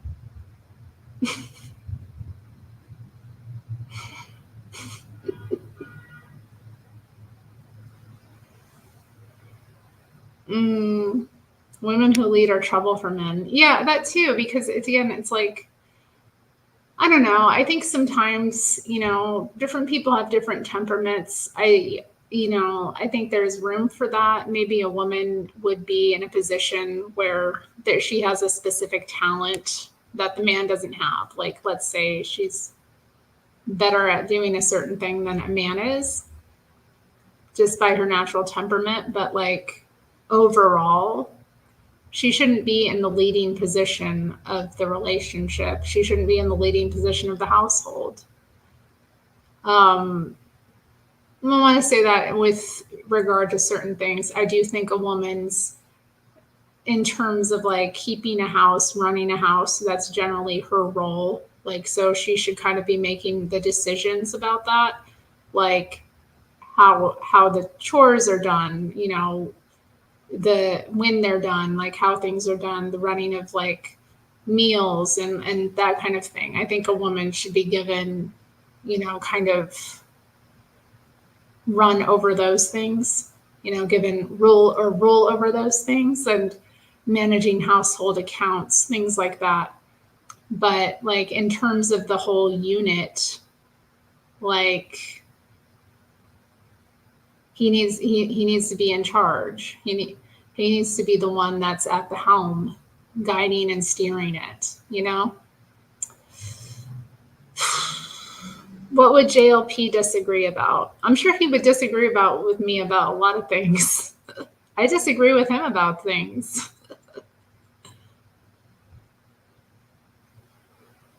Yeah, again, the Palestinians strike again. The Palestinians.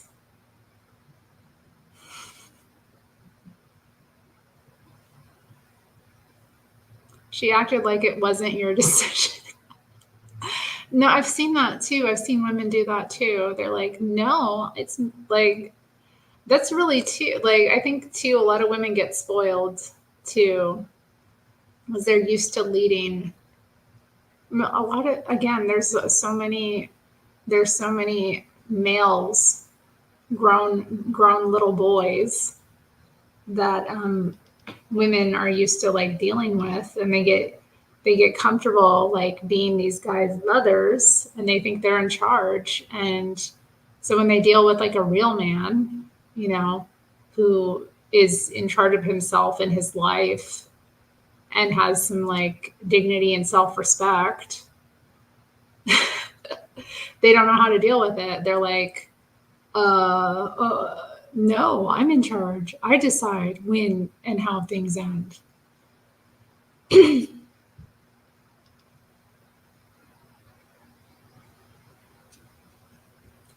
What do you mean, Stacy? Like, you mean they don't know what's going on in the house? Or they don't know what's going on in the home? Or what do you mean?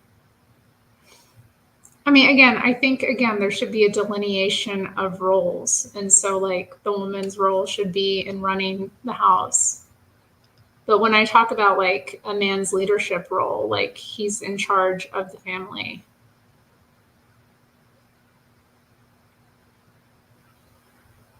He's the leader. He's the one that you look to for guidance. He's the ultimate say, you know. And it's not. When I say that, it's like it's not in a dictator sort of way, and I definitely think like a woman should be consulted about things. Like I definitely think that that's important in a marriage, that you consult one another, that you back one another up, that you understand one another, and that you have a similar kind of mindset about your life together, what your values are, and how best to work together. So I think that, but like ultimately, he should be the one leading and, the one directing things and the one kind of initiating things. And kind of like also just being the head.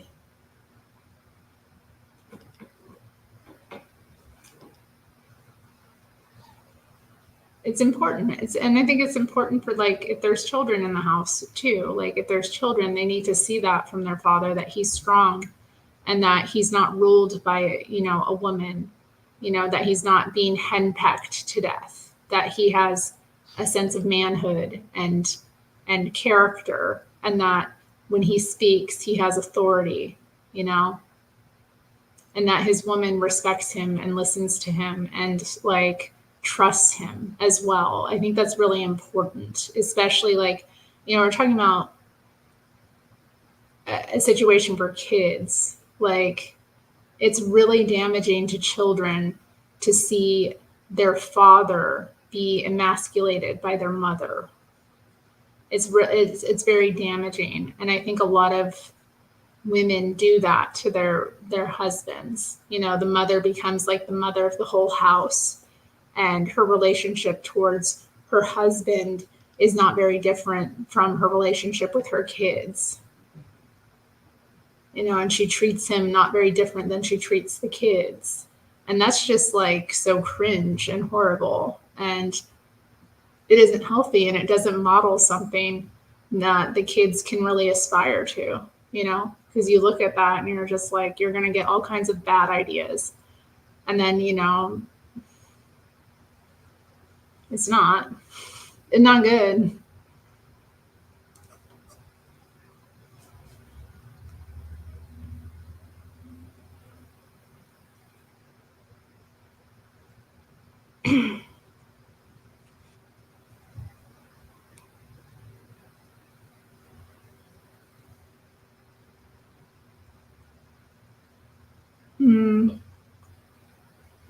Yeah, I don't know. Yeah, a lot of it has to do with a lack of maturity.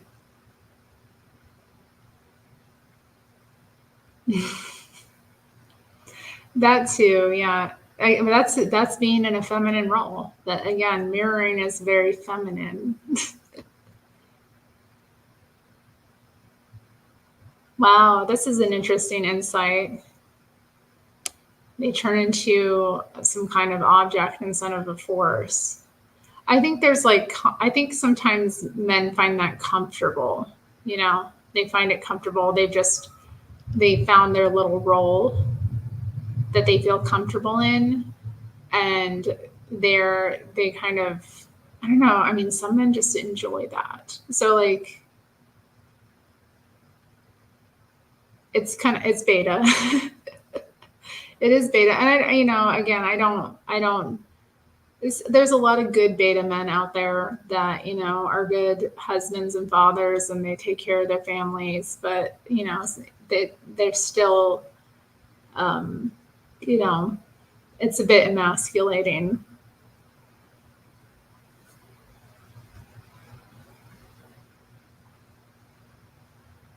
Oh, I know. I used to hate that. It's so common.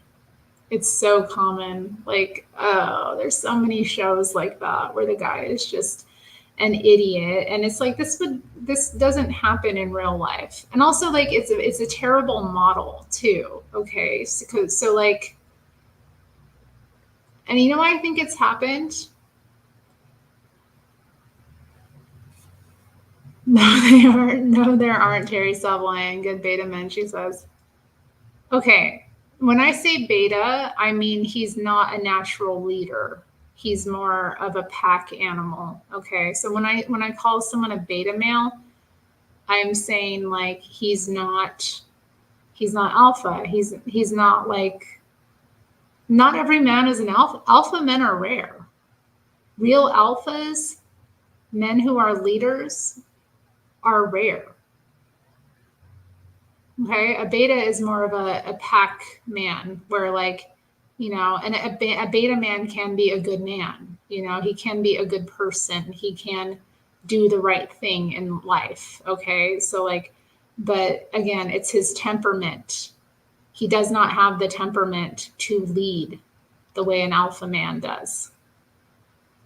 Okay, I'm not into the beta males personally, but I do see that, like, I do see men who are beta males who, have families, and they do the right thing by their families. So that's what I meant by that. I'm not like but again, is not is not aspirational. But again, I don't think most men can be alphas. It's lonely at the top, you know.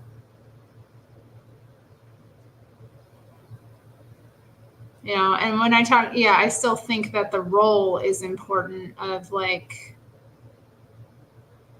I think, yeah, the role is important, that he is in the masculine role, even if he's a beta male.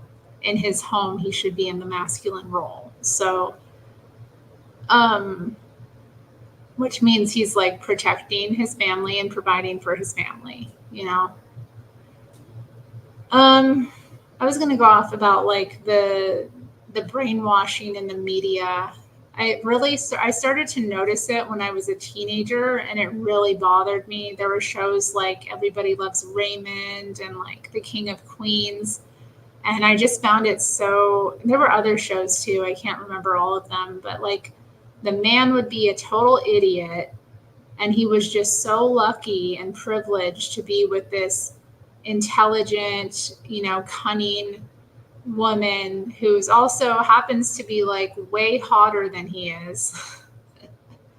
You know what I mean?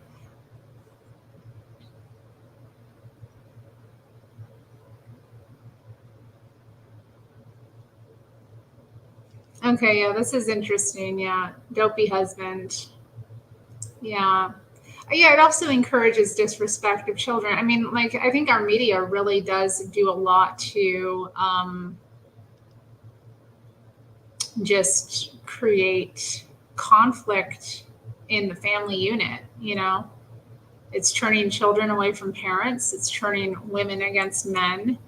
But I had a thing I wanted to say about that, because I think it also is a grooming tool for women to a certain degree, like to get women used to the idea that they would be, you know, um, they would be with men who were like less intelligent than them, less accomplished than them, etc. Like, I think it was also kind of a brainwashing tool for that, because, women have begun to be, the more educated sex. Like, women tend to have more accomplishments, like just in terms of education and degrees and that kind of thing.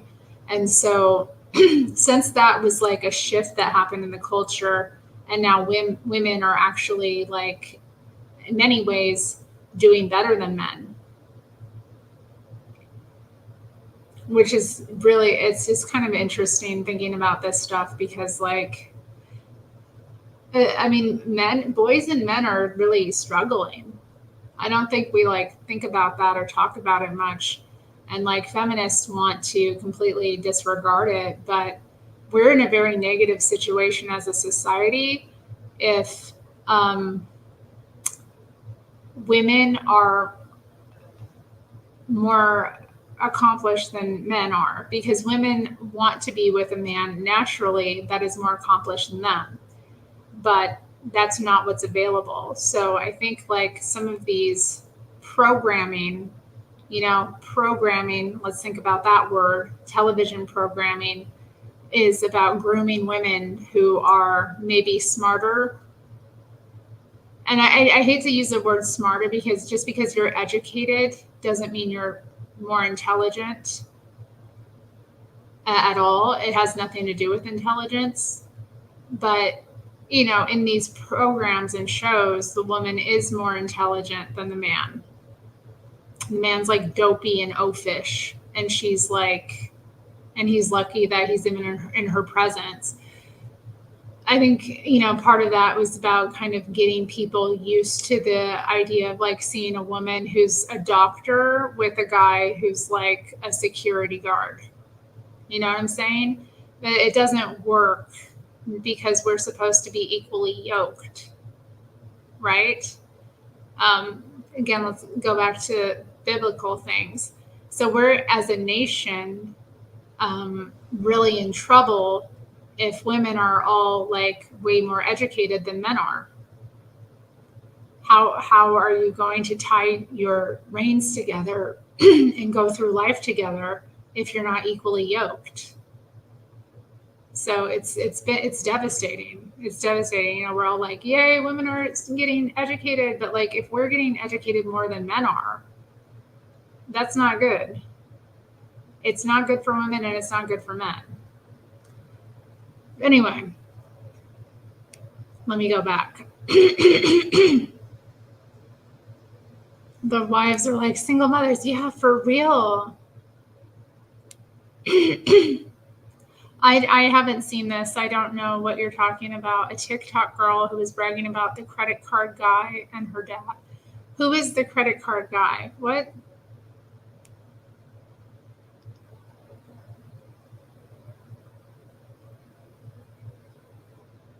Oh, yeah. Okay, yeah. I don't know about the credit card guy. I don't know what you're mentioning there, but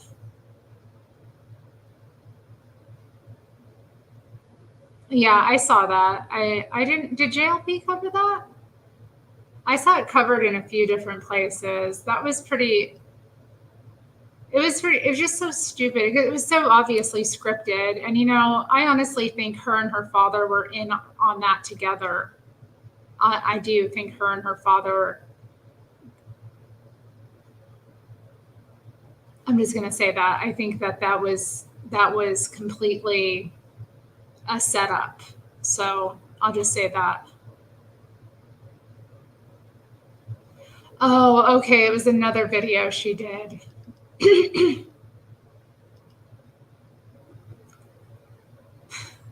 it's really amazing to me how low the standards are. A guy buys your dinner, like even when I was a feminist, men bought me food. I don't understand. Like even when I was like a hardened, crazy, radical feminist, like men bought me things and like did things for me.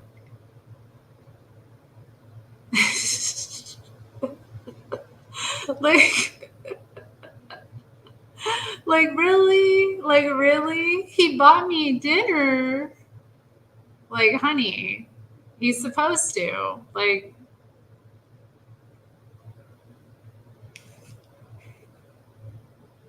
yeah, exactly. No, but they're very, it was very obviously scripted to me. Like it was very to me it was very obvious. Like a lot of this content out here is fake. Okay, let's just be clear. Let's just be clear. Like it's fake. They're both entertainers. I have no doubt. And like that whole thing got her so many more subscribers, or not subscribers, but like followers. She got so much more visibility and followers out of that. And her father is like, somebody reported on it. God, I wish I remember who I watched, but there is some kind of like clear connection between them. Just and it was like around her birthday or something like that too. I think it was related to her birthday. So I think that was specifically done to get both of them some visibility. I think it was totally fake.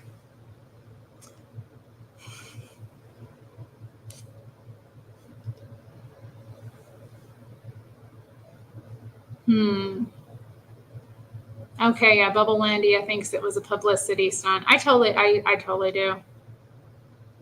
Men buy stuff, but I better at least get a darn kiss. Aw.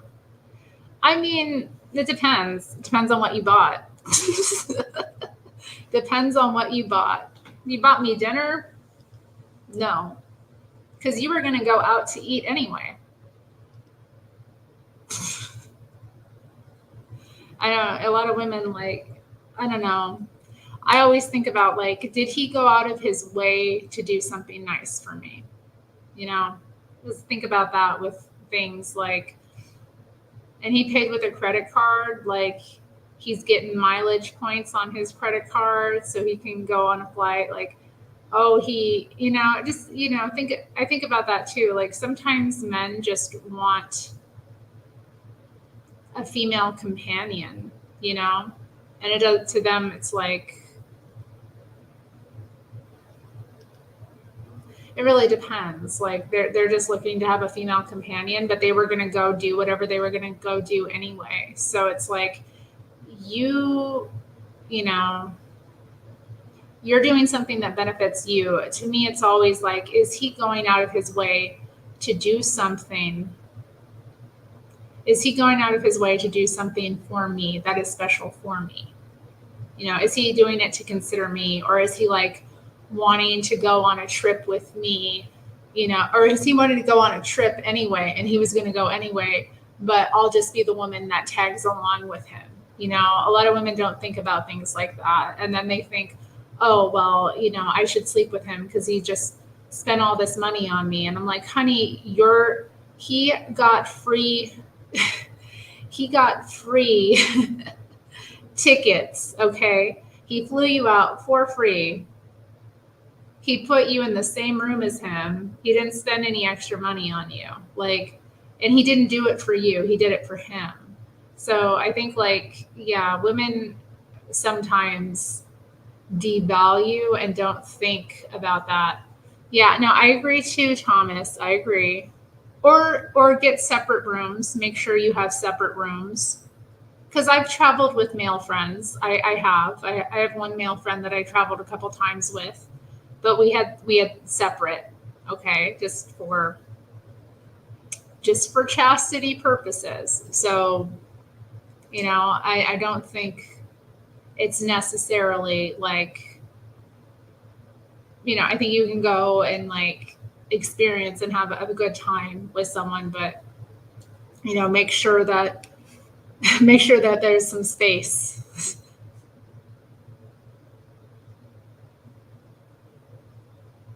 I know.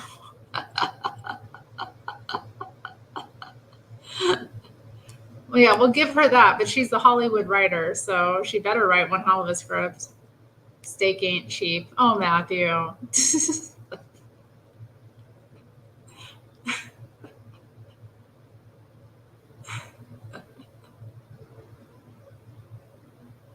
Well, okay, like they got them credit cards where they get free airline miles. You know what I mean? They get them free airline miles, and he pays for your dinner with that. He pays for everything with that. And then when it's time to go on a trip, he like pays for your ticket, but he didn't really spend anything. I'm thinking about like, or there's other things like that. That's just one example, but you know what I mean? Like, it's just women have this like, women cannot have this mentality that it's, because he bought something for you, like he bought you a dinner or he did something for you, supposedly, like, was it really for you or was it for him? And I try to just kind of, keep that in mind. I keep that in mind. Was it really for me or was it for him? And I was just there. Was he really doing it to consider me? What was it about me or was it about him? Because again, a lot of men, they just want a companion. They're not thinking about you as an individual and like doing something nice for you. So these are just little things that women have to discern in dating. And like, to me, that's like, if I'm going to give a guy a kiss, right? If I'm going to give a guy a kiss as a thank you, like, was it for me? Was it about me? Or was it about him? If it was about him, then no. You ain't getting no kiss.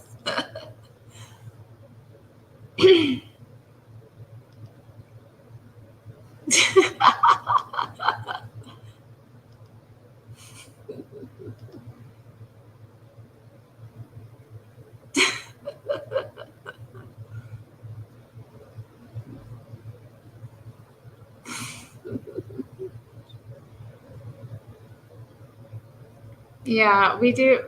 We think we spend money and say they save money. We do save money. You got to spend money to save money. You got to spend money to make money too. Money is currency. It has to be in a constant flow. Okay? Like, money is an energy, is a currency.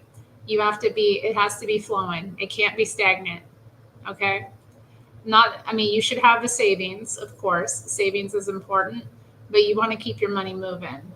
You know, within your budget, you want to make sure that you're spending that money.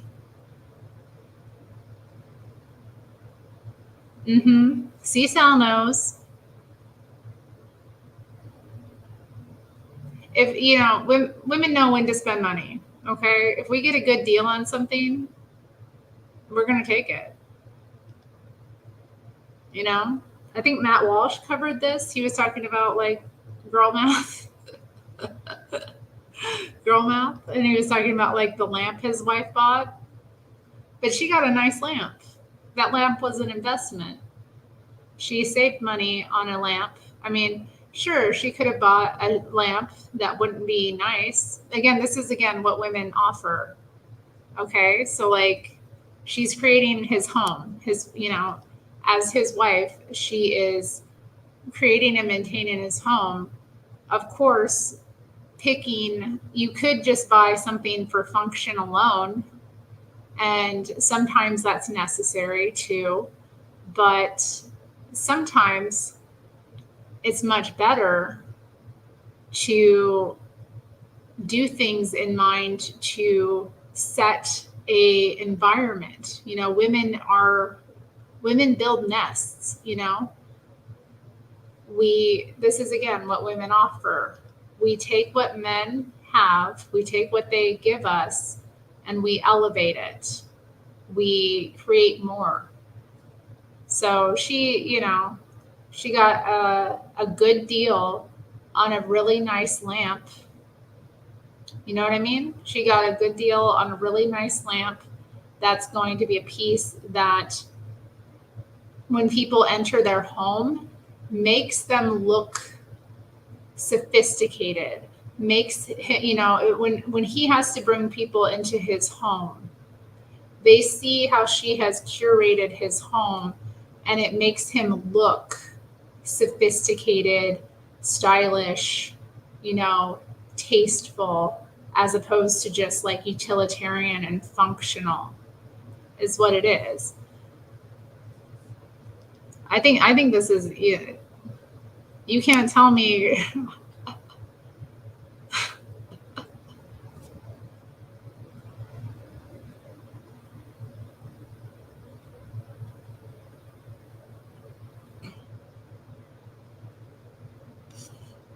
I don't need an Amazon trophy wife. I don't want women to become comfortable with how I spend my money. I don't understand what you mean with how you spend your money. What do you mean? You don't want a trophy wife? Alas.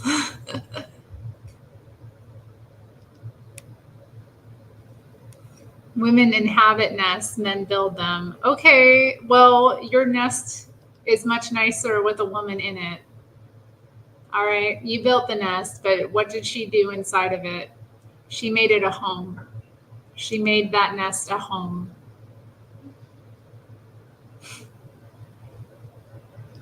Men build houses, women build homes.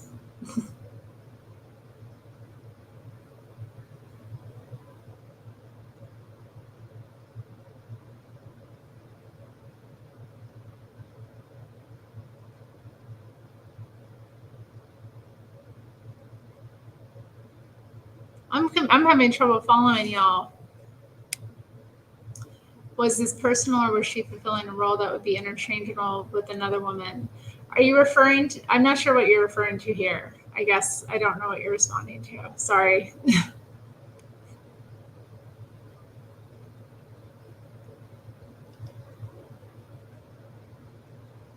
Women be keeping Amazon in business.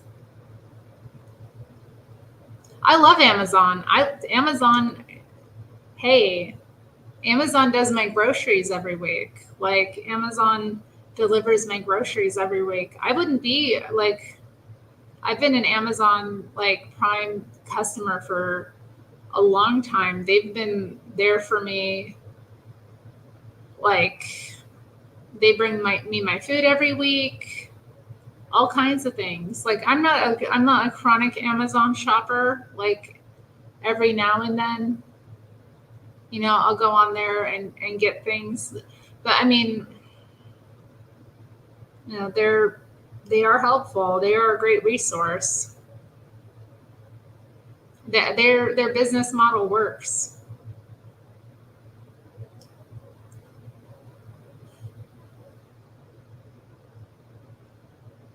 Yeah, I don't know. I mean, like,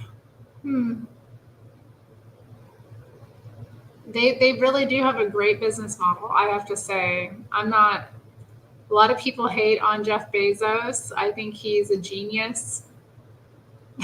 I think Amazon is like a really, really great.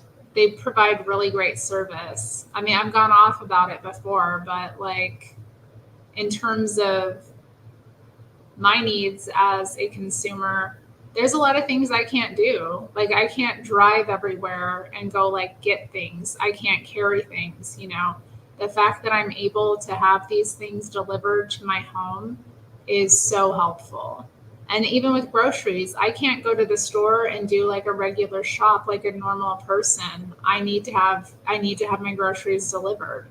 And because of them, I'm able to like do a really healthy, extensive grocery shop every week. So anyway, I'm happy with Amazon. We will not besmirch Amazon on this channel. They keep me happy as a consumer. Okay, yeah.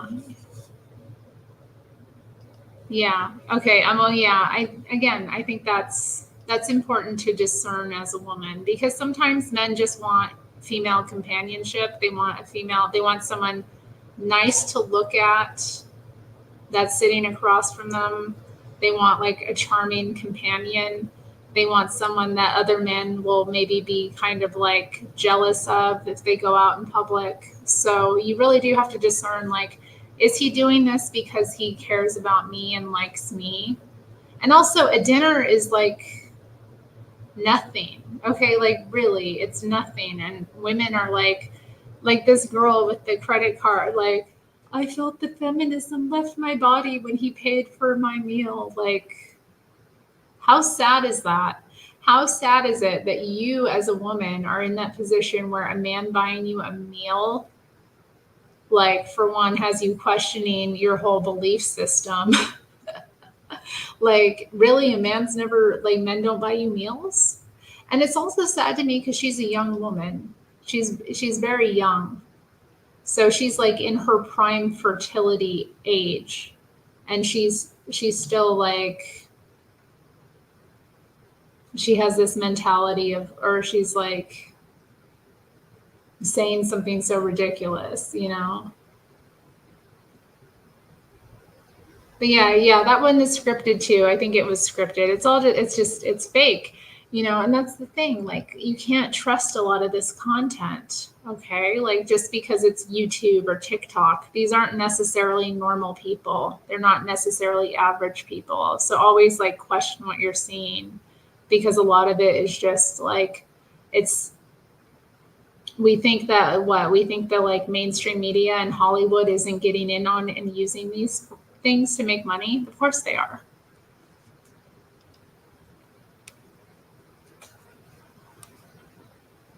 Yeah, exactly. Yeah, exactly. I mean, it's not just,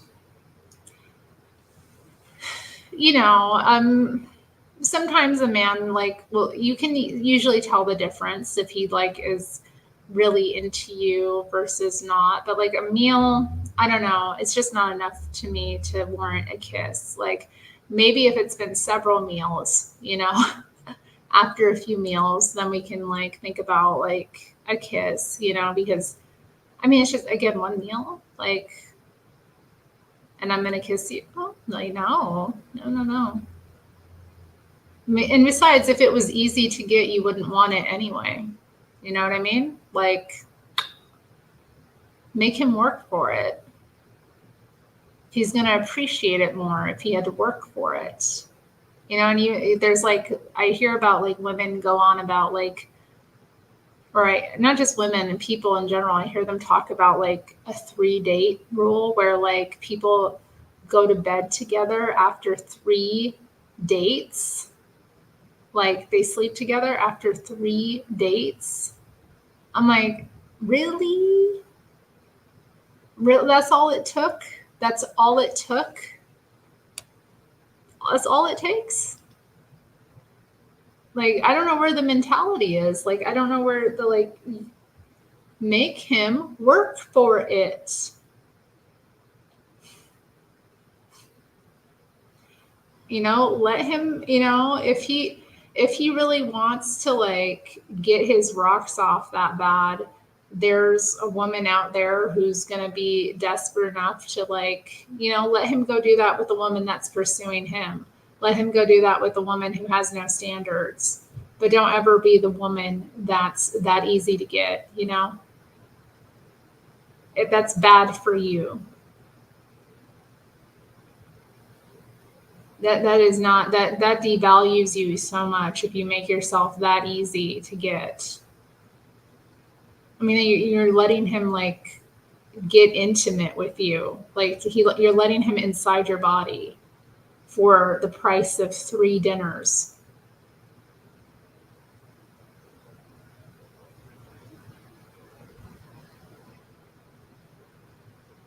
And like, how can he even value you after that? Like, really, like, how is he even going to like really respect you or value you or think you're worthwhile when all he had to do was buy you 3 dinners?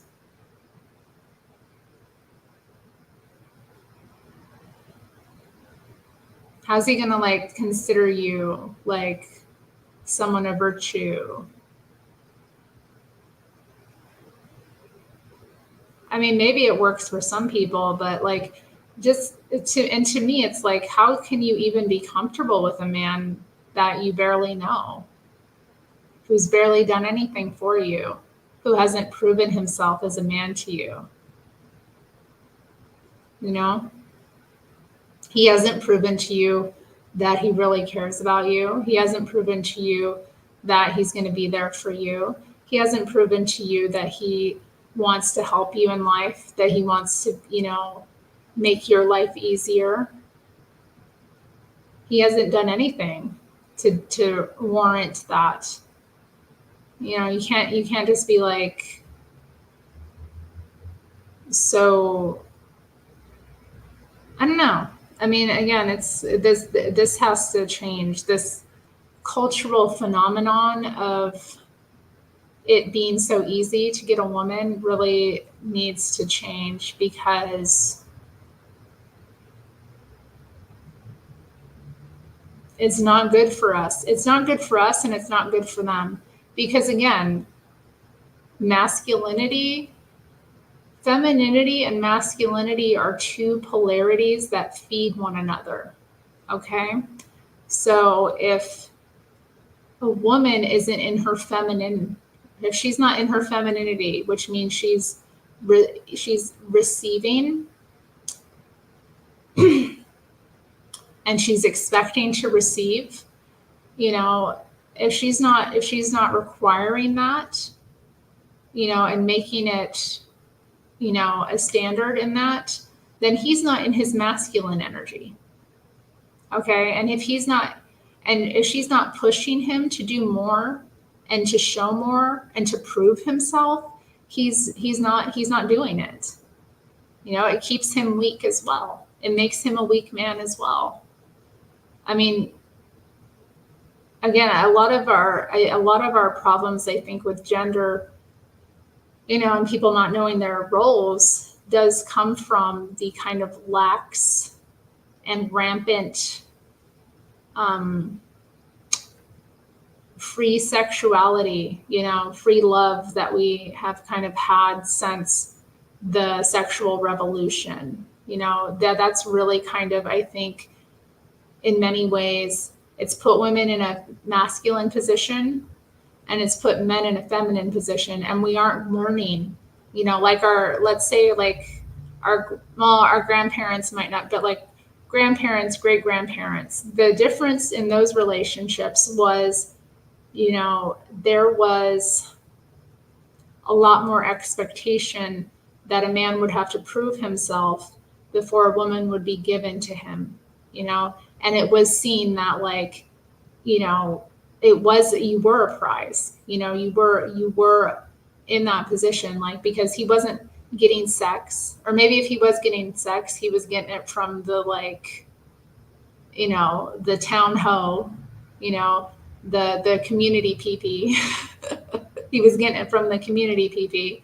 So if he was getting his rocks off, he was getting it off with somebody he didn't want to get it off with, really. So, that kind of situation and that kind of difference in our culture,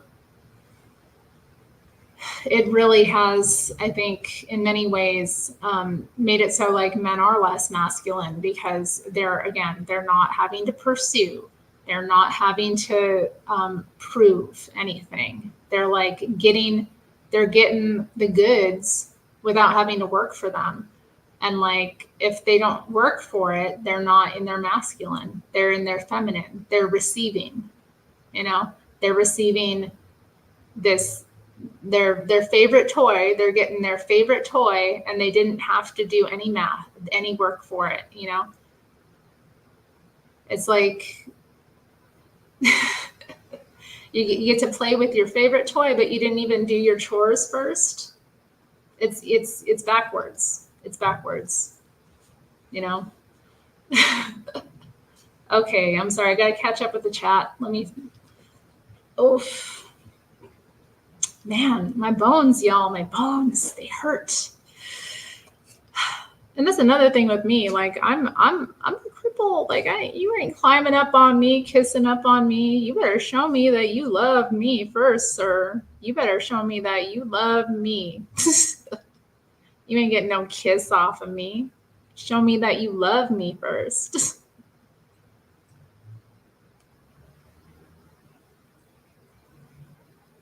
I don't know. I have some nice things from Amazon. Okay, you have to hello. Look at this thing right here. My room divider. My beautiful lights. And my little light over here.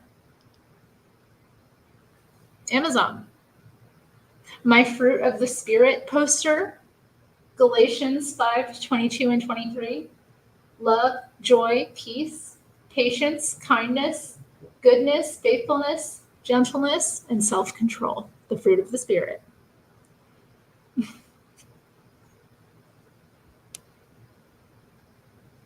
Yeah, it's true. I mean, yeah, women are having, yeah, it's unfortunate. It's unfortunate. But I mean, that's what they're being told is normal. Yeah, the dress, the makeup, the perfume. I mean, yeah, I don't think even women don't even value that because I'm like, okay, my perfume was at least $100. How much did my makeup cost? How much was my clothing? What about like hair removal? What about like my nails? All of it costs. What about my jewelry that I'm wearing?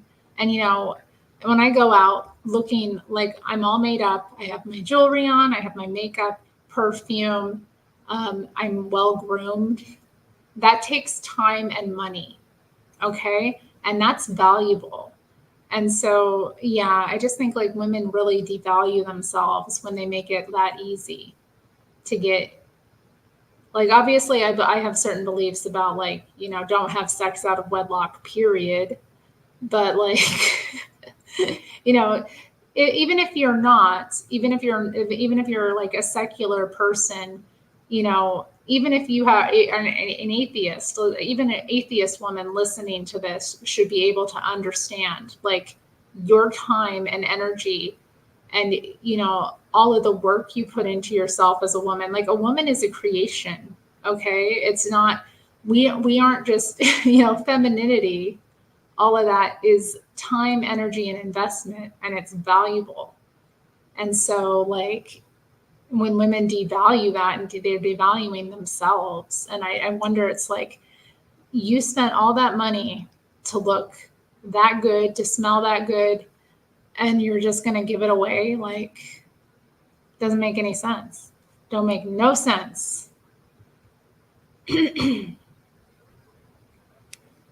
know that too. Like, I know. Stacy, you're afraid to date because they expect so much. Don't be afraid to date. Don't be. Do you want to date? Do you want a partnership? Do you want a relationship? Do you want to get married one day? Don't be afraid to date. Be conscious, not conscience, be conscious, date consciously. Okay. And, conduct yourself in the right way. Like, what's he going to do? Okay. And also like, just be mindful about how you go about dating. Like, you don't rely on him to take you someplace, especially in the early dating stages. Like, always meet him somewhere in public and leave.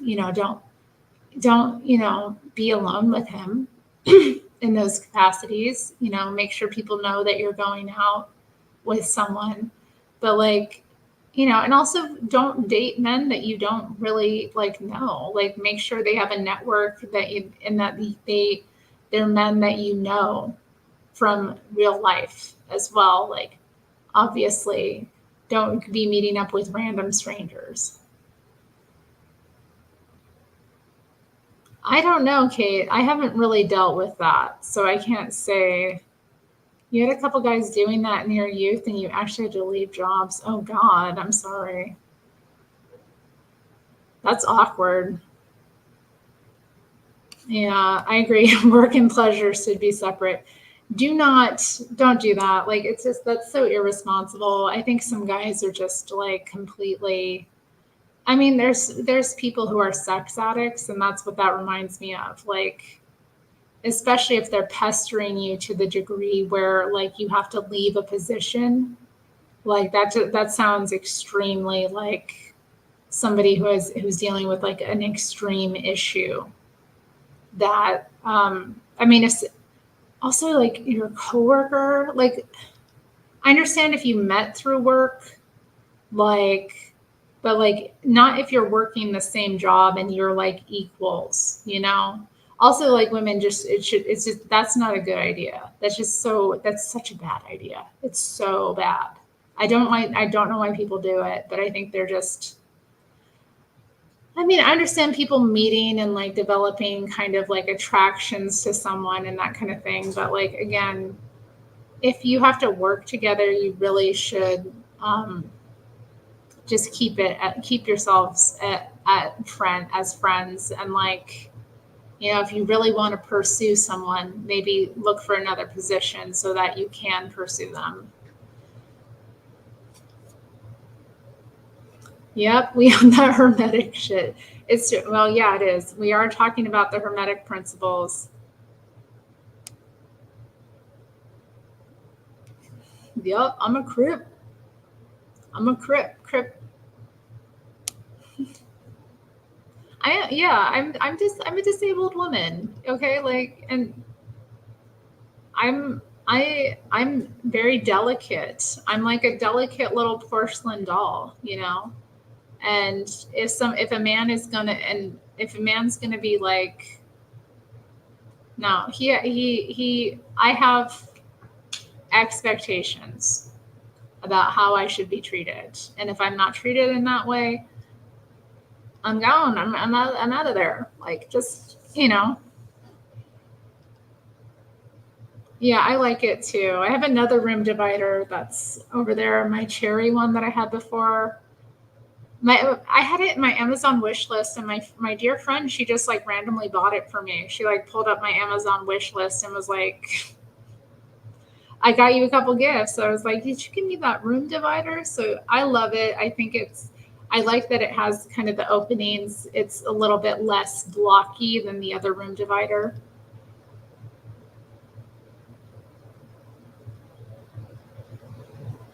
That's too. I mean, that's too. They think that he'll get, like addicted to it, which sometimes does happen. Like, that can happen. But I also think it's a dicey game to play as a woman, because a really masculine man is going to be disgusted with himself if he like gets a woman that easy. He's going to be disgusted with himself, and he's going to be disgusted with her. He's going to have a little bit of like, you know, he pulled her and got in her panties after 3 meals.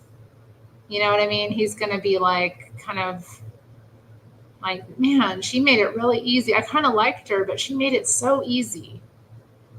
And it's like, that's the kind of woman you want raising your kids. That's the kind of woman you want managing your household. You know, that's the kind of woman you want to like trust in life. You can't trust a woman like that. If she jumped into bed that easy with you, how, who else is she jumping into bed with? You know what I mean? Like, if that's all it took, a man is going to have all those thoughts running through his head. At least a logical, sensible, masculine man. A man that's in his feminine is going to be like, yeehaw, but a man who's in his masculine energy, he's going to feel put off by it.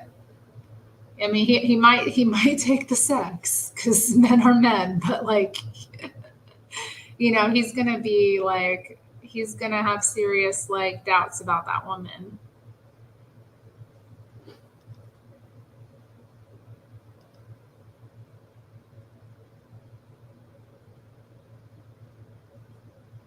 Yeah, I think too, like, and also it's just down to your confidence. Like, it's down to your confidence as well.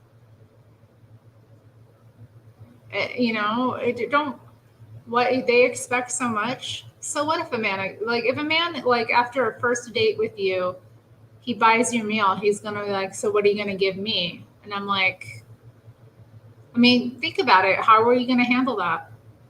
I haven't ever had that happen. I've never had a man dare. I've never had a man dare after one date, to be like, what are you going to give me?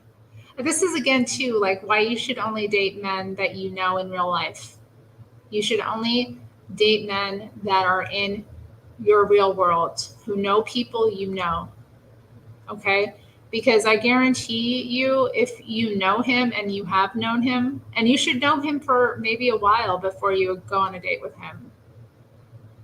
Okay? So you're going to be comfortable already on the date, for one. But he's going to be a lot less, he's going to see you more as a person. Whereas, like, people who are on like these apps, you're treating it like, Amazon. It's like being on Amazon or any other thing. It's about a rush. It's about a thrill. They pull you up, they get you, they spend a little money on you, and they're like, well, now what are you going to do? Like, they don't know you. They don't have any respect for you. They don't know anything about you.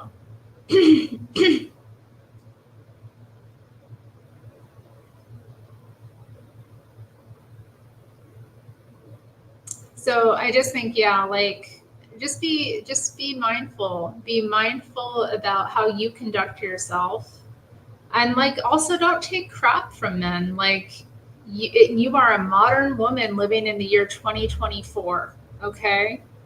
A man is supposed to buy you a meal. If he wants to be a woman about it, if he wants to act like a woman, and get all like whiny and bitchy about the fact that he spent $50 on you or less. I mean, how much does a meal really cost? Because, yeah, sometimes it might be more expensive, but what if you just, what if you just went to like a kind of a normal, like, mid-tier place? You know what I mean? Like, okay, what if you go to that? Like, and he bought you what he spent like $25 on you, and then he's all entitled. Like, what? Just laugh in his face. Laugh in his face. If he wants to split the bill with you, like, I mean, okay, if that's the case, and then he's like, well, if you're not going to give me anything, then I want to split the bill. Or I don't know, like, you figure it out. But, like, to me, I don't ever offer. That bill comes, I don't look at it. I pretend it's not there. I mean, why would I do that? Why would I do that? It's not my job to pay that bill. He asked me out. He's the one who asked me out. I'm going to offer to pay that bill? Again, it really just comes down to, like, how you conduct yourself. You may date less. I mean, I don't date a lot myself, okay? I mean, I guess I'm seeing it. I guess I do have a bit of a roster, but I don't go out, like, all the time. But, when I do go out with a man, like, I just I'm clear about it, I'm clear about it. These are men that have pursued me. Okay. Again, it's a man that he came up to me. He's the one who expressed interest in me. And maybe I express a little interest back, of course, and I think that's, fair, but, like, he's the one pursuing. Okay. He's the one pursuing. He's the one coming after me. He's the one asking me. He's the one making the arrangements in that situation. Okay. Like, in that situation, why on earth would I expect that I go out with a guy that he's not going to pay? Of course he is. That's already been established by the way he's been acting towards me. So first off, just your standards about like, your standards about like what you accept are like just about who you date too, like, cause I'm not, again, I'm not coming after you, honey. I ain't chasing you. I ain't coming for you. I ain't gonna go up to a guy and be like, so you want to go out with me sometime? So what do you think about us going out?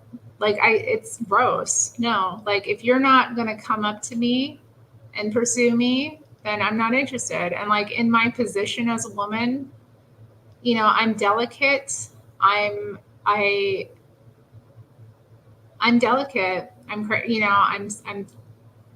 I need to be treated a certain way, and I'm not going to accept otherwise than that. And I'd rather be alone than accept less than what I deserve. So you just have to have that kind of mindset, and it might take a while to develop, but it's the only way we're going to move forward as a species. You know what I mean? It's the only way we're going to move forward as a species is if women specifically start treating themselves in the right way, which means that you have your standards and you keep them and you don't accept less than them. And if somebody tries to offer you less than them, you say that no, thank you. And you make it clear to men, like, you make it clear to men what your standards are, what you accept and what you don't. I think it's easy. I don't know. Like, I can't imagine. I just can't imagine dealing with that. Like where they, again, even that mentality, even that when you said they expect so much, that is a limiting belief, Stacy. Don't have that mentality. There are generous people in this world who will give to you without expecting anything in return. Okay. And that's the kind of person you want to attract into your life. All right. Because let me tell you, I don't give to people. I never give with expectation. Okay. Anybody listening to this, like I know there's men watching, never give with expectation. What you give freely or don't give at all. If you're not able to give freely, if you're stingy, if you're like not generous, then don't bother. Don't bother. Like if you have some sort of expectation when you take a woman out on a meal that she's going to do this, that, and the third for you, like don't bother doing it. Because you just, it's again, like, or if you buy somebody a present, like give without expectation. Because honestly, like having a generous spirit is, again, it attracts more to you. Okay, being generous will lead to a much better life. And yeah, sometimes you'll give and you won't get anything out of it, but most of the time you will, because that generous spirit, people see it, they value it, and it's a better thing to be in. When you're not generous, you're withholding. Okay, there's two energies there that you're working with. When you're not generous, then you're withholding. So okay, so Stacy, man, this situation sucks. Let me tell you, I've had this situation come up with women too, where they've given me like, they thought they could buy me. They thought if they gave me money for something, or they gave me a gift or something like that was buying me. Again, you don't owe this B word an effing thing. You don't owe her a thing. She gave that to you. Once you give somebody something, it's theirs. Okay? And if somebody is giving in the wrong spirit, that's her problem. That's not your problem. That's her problem.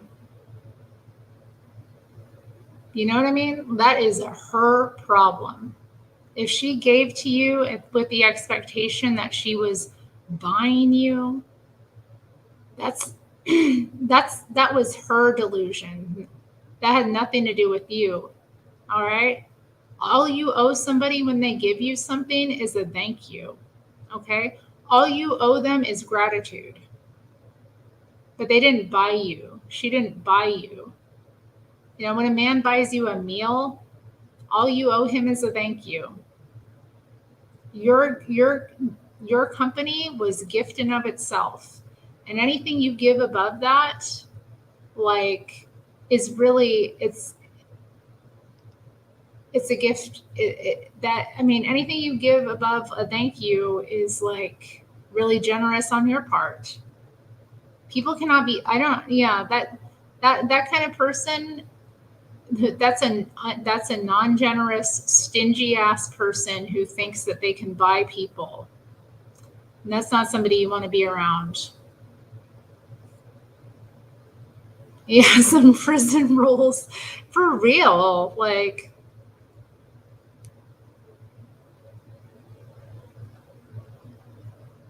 yeah, that's true. I mean, I'll say this, a lot of women do not have generous spirits.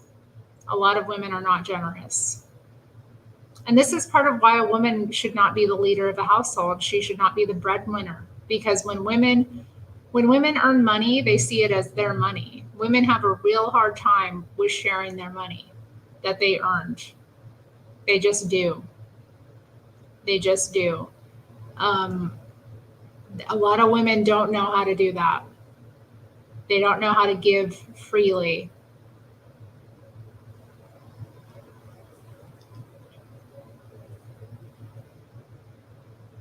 Yeah, this woman sounds like a nasty piece of work.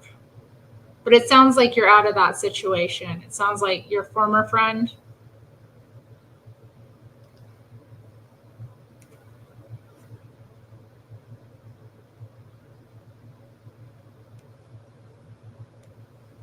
Yeah, you deserve to receive. You deserve to receive without people holding against you. And it sounds like I would just say don't let these experiences make you close off your ability to receive. Okay, so these experiences are just informing you about how to conduct yourself. Okay, because like again, the moment that woman's like started that stuff with you, like you should have cut her off, block her. Like she starts that stuff, you should have been like, oh no. But anyway, regardless, like just learn a lesson from it, you know, learn that some people are not generous, and like, but trust that there are many generous people out there. There are generous people out here in the world. I've met generous women. Like again, my friend who bought me this thing, right? My friend Milo.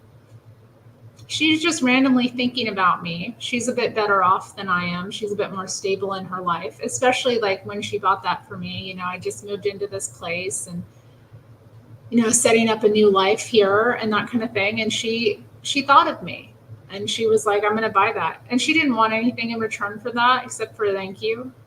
You know, there are generous women out here who will give you things, who will help you, you know. Oh, Matthew. Okay.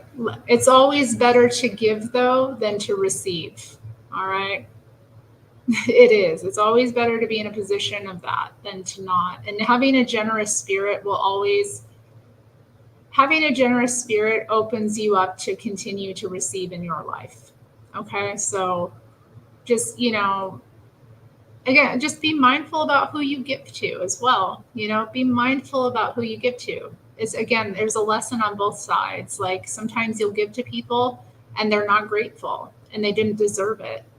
Well, like learn to discern who is and isn't deserving, you know? Be mindful about who you share with. But again, remember, just never expect when you give. Just never expect.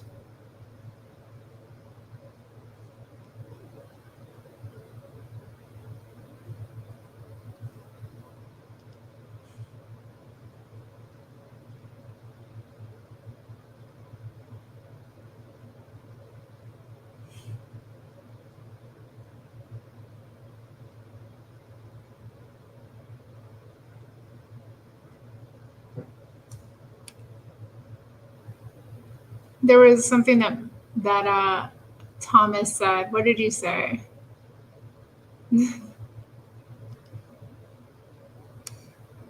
Was this it? Was this the comment? Most women are delusional, though. I'd like you to expand this. What do you mean that we are delusional? Can you explain what you mean? May all your delulus become trululu.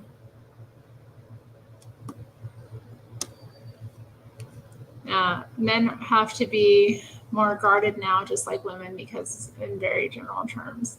I agree. Again, but just, it's life is a learning process, okay? We have to go through negative experience sometimes in order to learn the art of discernment. It's unfortunate, it is what it is. Like I as a woman have had to go through things, with men to learn, not to do them, or to do things in a different way, and men have to do that with women as well, So, I mean, just don't again, with anybody watching this and like listening here and what we're talking about, like, don't let the negative experiences close you off from receiving the things that God has intended for you in this life. Okay. Don't let the negative experiences that you've had with people stop you from being the best version of you. Okay. I think that's just really it. Don't let don't let it make you paranoid. Don't let it close you off. Like, go into the world with an open heart. Go to the world, in the right way, and just do it because it's the right thing to do.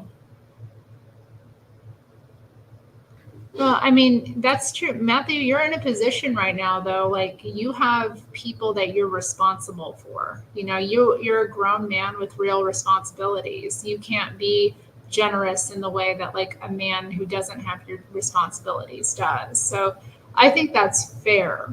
And so I think too, like a woman, like let's say you go on a date with a woman and you're a father of small kids. Like if you take a woman out, I assume, she's going to know about you. I mean, and I assume that like she's going to be understanding and appreciative of what you are able to give her, So what's up with my hair? I forgot, like I parted it. Look at my part, y'all. It's a little crooked. I kind of parted it in the middle. I don't normally do that. Okay, let's see this. Kevin Samuels. Ooh. The entire Kevin Samuels show is predicated on how crazy women are when it comes to attaining what they want. You had a beast single mother saying that they deserve to be with the best men. Yeah, okay, yeah, that's a bit delusional. But I never really watched that show, so I can't comment on that. And the whole premise was, what do you contribute to the life of a high value man? How many do you know? Why would he pick you? And they had no real tangible answers, just a delusional idea. Well, I know, because I've seen some of the stuff that like goes on in the whole like high value man kind of nonsense. I did a stream about that like a week or two ago, high value men of lore, where I kind of break down the concept of a high value man. So you might be interested in what I have to say about that subject. Because I mean, a lot of women, you can't, expect to have a high value man if you're not a high value woman? And what is a high value man? You know, what really is a high value man? You know, and what is a high value woman? And like, I think a lot of people are out here, like, again, you know, and yeah, that's like a fantasy. Like for them, I don't know. I never really watched that show, so I can't comment on it. Maybe if you could send me something that I could respond to. Okay, yeah. Yeah, I always got that kind of vibe from him. I always thought he was a little bit effeminate. Okay, like I just remember I tried to watch a video of him recently where like he was talking to a woman, but I just really couldn't get into it because like the intro with him just talking was like, I don't know, he gave me effeminate vibes.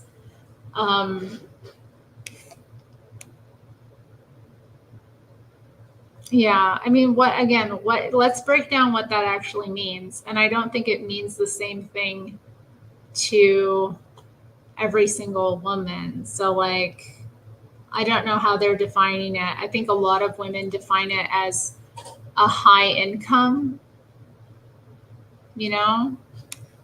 And I don't think that high income equals high value. I think that, I think a man should be gainfully employed. I think he should be financially responsible and aware. I think he should make good investments. I think he should, you know, all of that. I think that's important. But I think a lot of women have, yeah, I think a lot of, I've like watched these videos where like they have the, but I think a lot of this stuff is scripted, y'all. I do think a lot of this stuff is scripted. Okay. Cause like I've seen these videos where like some random idiot is on like a street corner in like Miami or some other city, just stopping random women and asking them like questions like, how much does a man dating you need to earn? And then these women throw out like 300,000 a year. And it's like,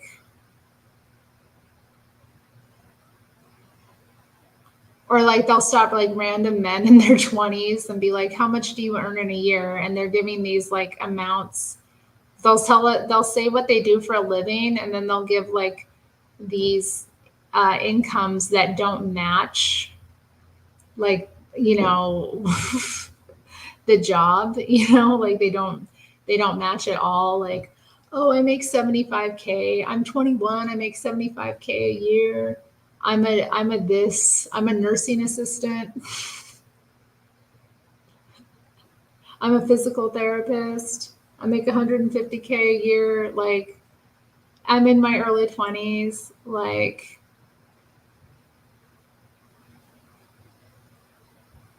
no. So there's a lot of fronting going on too. So I think that, you know, we have to remember that a lot of this stuff is scripted, and I do think that they're deliberately creating content and media that's meant to make men and women distrustful of one another. Okay. So like I do think that's a thing. I think there's a great deal of media being created with the intention of like encouraging and stoking flames of hatred between men and women. I think that's very obvious. And then there's also these like really insane cults on the internet. Like I got sucked into the radical feminist thing, so obviously I know about that. And that whole thing is a total man-hating cult.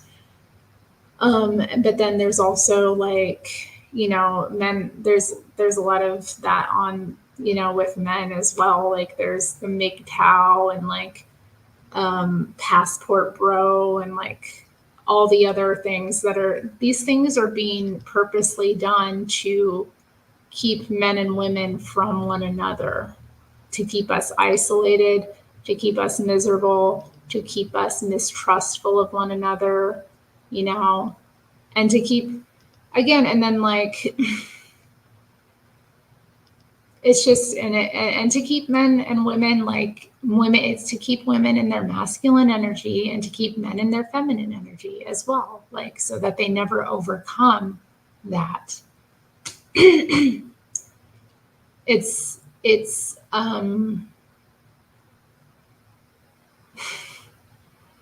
we're being gamed. Like, our culture is sick, and the media plays a really big part in it. The media plays a really big part in it. So, I mean, don't discount the fact that a lot of this stuff is that we're seeing in our faces. It's just not real. And then, you know, I think with like with the radical feminist community, you know, you'd have women in these spaces just going off about all of their bitterness, resentment, hatred, negative experiences with men, you know, the horrible things that men did to them, and just encouraging women to like stay away from men, that kind of thing. And I see it on the reverse side with like the MGTOW thing as well, or like not just that, just there's all kinds of. I'm using that term kind of broadly, but like these ideas are becoming more mainstream. So you see like even normal liberal women who are not part of like a fringe political movement and don't have like really radical beliefs about like patriarchy or anything, like those women, liberal, normal women who are heterosexual, who want to have a relationship with a man, are out here calling men trash, you know, disrespecting men, disregarding men, being really vile about men. And then you also have the reverse too, where like a lot of normal men are believing all of these like things about women, you know. So I think it's really important to like be careful about what we're consuming and taking in, and because we have to remember that the media is, and you know, a lot of this media, even though it's YouTube, even though it's TikTok, even though it's Facebook, even though it's whatever, even though it's social media, it's a lot of it's being produced by people who are professionals, people who are also children of the lie, children of the devil. You know, a lot of these people are possessed by evil spirits who are using them to do the devil's handiwork. And we have to really get back to like, we need to not let it affect us. Okay. So like, just be careful. Like I've had negative experiences with men. I know men who've had negative experiences with women, but like, it's really important to not let those things impact how we treat each other as individuals. So I think, again, like high value, what is a high value person? They have integrity.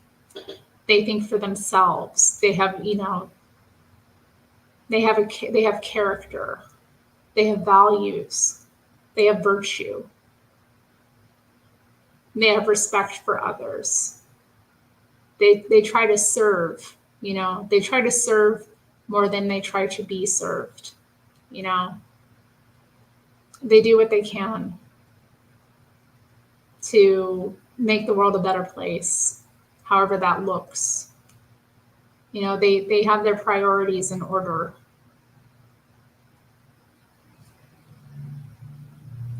You know, what is high value? Because, you know, again, like, because I'll say it like, I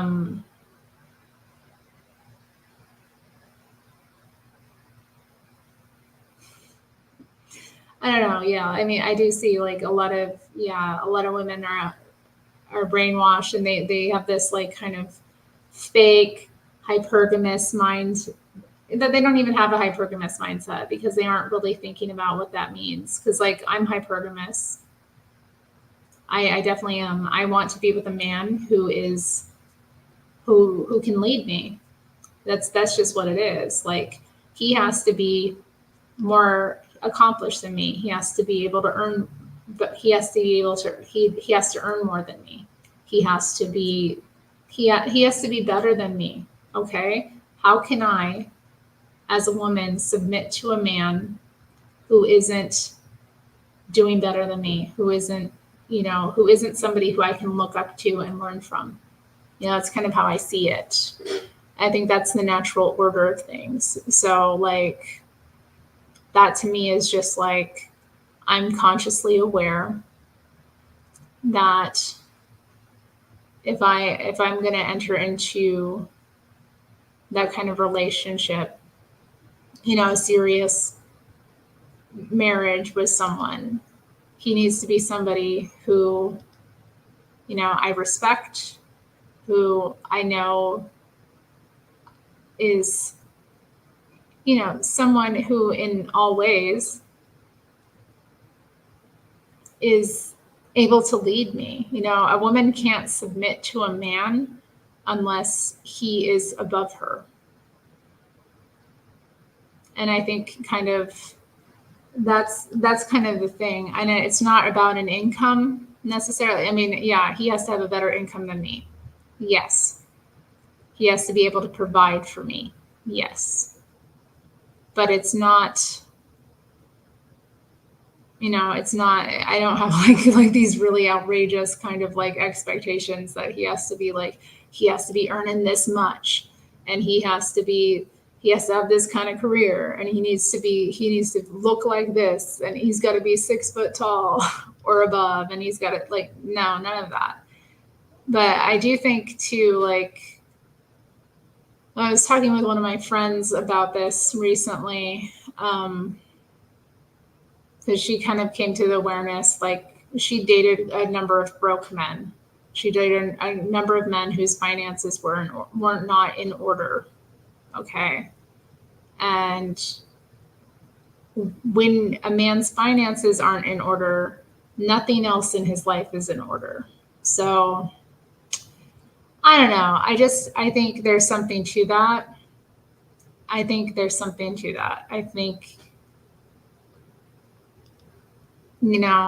we have to just be like mindful of like the order. Men do need to be above women. And it's very hard for a woman to submit to a man if she's like more educated than him, if if she's more accomplished than him, if she's out earning him. And then, so if she can't submit to him, then they're just not, the whole thing is not going to work in the long run, is it? It's not going to be in the right order. So I kind of think like, when I think about like hypergamy, or I think about like, women's expectations. But yeah, I've also had men like be like, a lot of women won't date a plumber, or they won't date or consider like a truck driver, or they won't consider a like, a man that's like some kind of blue collar worker. But a lot of those men have a provider mindset, I found, like, and a lot of them make enough money to support a wife and family. So it's like, and I don't know, it really depends. It really depends. So I'm more interested in like, what kind of person are you? Like, what kind of life are we going to have together? Are we going to be able to, what kind of things are we going to be able to do together? You know what I mean? Like, how are we coming together going to be like more than we would be on our own? Hey, baby. Hey, baby. Oh my goodness.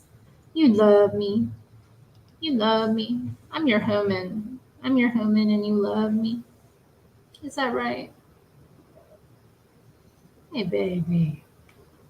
You're so baby. You not baby, but you baby sized. You not baby, but you shaped like a baby. You not baby, but you make baby sounds. I think you trying to trick me. I think you tricking me. You not a baby, you a kitty, but you pretending to be a baby to trick me, to manipulate my feelings so that I baby you and take care of you and love you. Is that what it is? I love this kitty. Okay, y'all. I'm sorry, I've been ignoring the chat because I was on my Joelle stream of consciousness. Stay away from those guys. Oh my God. Oh my God. Mimi, who was in here earlier, she did a video recently about this passport bro from Ireland who went to Kenya. And he went to Kenya with like 1,200 pounds, I think, or maybe 1,300 pounds. And he just, I don't know what he thought, but of course he ran out of money and he was stuck and he was like having to, he had to start a GoFundMe to get back to Ireland because obviously when he ran out of money, the woman that he was pursuing there like disappeared. And it's just so funny to me. It's just so funny to me that these guys, you know, they don't want to provide for a woman in their own country, you know. And this guy, let me also say this, like he had 2 kids. This is a man with children who like was behaving this way. He so ghetto. Like this kind of stuff is very destructive and in the wrong hands. Like this guy never should have ever heard about any of this stuff, you know. This kind of guy never should have ever been in this position to go and do this kind of thing. So yeah, he goes to Kenya to be with this woman, and obviously he runs out of money really quickly within a few months. And she was even like, you know, because he was like, and she left me. Like you really learn a lot about a person when you know you go through a hard time, and like. But he was like spending recklessly anyway, and he didn't have a plan. He didn't have any other income coming in. Like it was so like, why should she stay with him? Why, you know, no woman, no self-respecting person would stay in that situation. Nor should they. Like, nor should they. Like, that's not virtuous. And men don't respect you if you stay with them when they're down on their luck anyway. I learned that very early on. I learned that very young. Like, I gave a guy a chance after he got fired. You know, I didn't break up with him, and he like turned around and started like screwing another woman behind my back. So I learned very early on, like, don't ever like, and of course, like when it all came to light, he was like insane, sobbing. I don't want to lose you. I want to spend the rest of my life with you. Like all that like stupid stuff. Like, but I, you know, it was over because it's just like, come on, like, you know. So I learned very early on that men don't respect you if you're with them when they're down on their luck. Like they don't. It's again masculinity. You have to learn about masculinity. A masculine man wants to be in a good position, and if he has a woman with him when he's down on his luck, he just doesn't, he loses respect for you. He thinks like, what's wrong with you that you would want to be with me when I'm being a loser? So anyway, but yeah, this guy, man, oh my God. So yeah, he's like fundraising to go back to Ireland.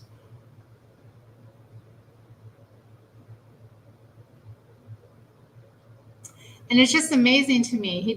These guys don't want to provide for a woman in their home country. You don't want to provide for a woman in Ireland. You don't want to provide for a woman in America. You don't want to provide for a woman in whatever your Western country is.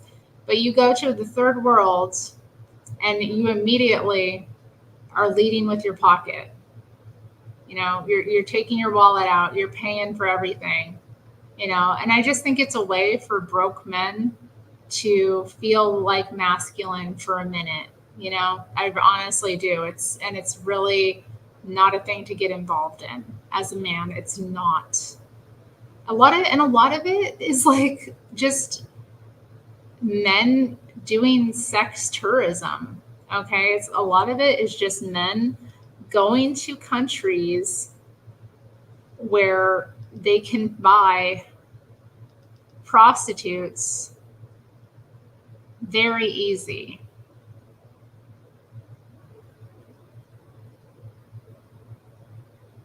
Like, and a lot of it, like even a lot of the content you see is like very thinly veiled men bragging about being Johns. It's embarrassing. So I don't know, like again, it's not something to get sucked. It's not something to get sucked into. It's not something to get involved in. It's like not okay.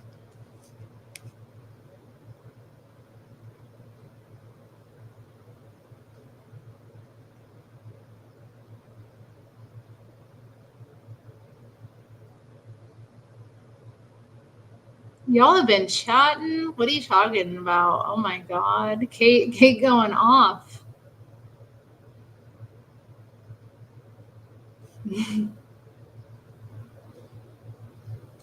Dude, just use the 3-in-1. Buy a comb, run a comb through your hair. Don't have 5,000 tattoos. Oh my goodness. Hey, I got tattoos. Guy at work trying to get with me, and he's got all these jail tats. Lord. Oh my God. Oh my God. That's so funny. Yeah, I know the type. I know the type. White collar is beta. Prove me wrong. I mean, I don't think so. I don't think it is. It can be. It depends on what your position is. Some of them guys are alpha though. It takes a lot to be like in a certain position. It does, and they often do have a lot of responsibilities. I think it's really down to your mindset and your responsibilities and how well you lead others.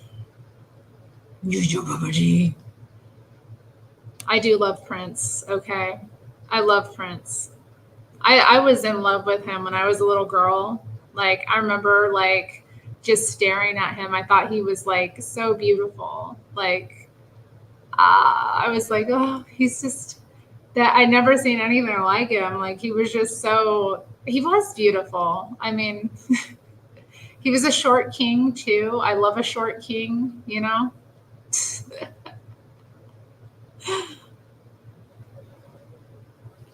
But I mean, yeah, for me now, as an adult woman now, it's a little bit less.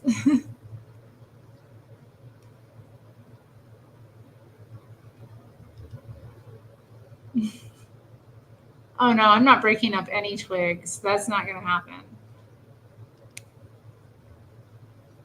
Terry ain't no wilderness. No, I'm not. I don't camp. I don't do none of that. Yeah, I know. I can't. That story was crazy. There was also a guy that got killed in Colombia. Like,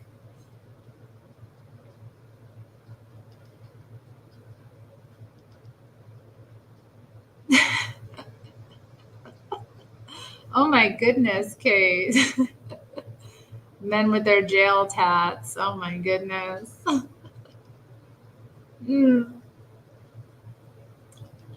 Well, I think a wife has a different duty to stand by her husband than like a woman you've just started seeing who's from another country and culture than you.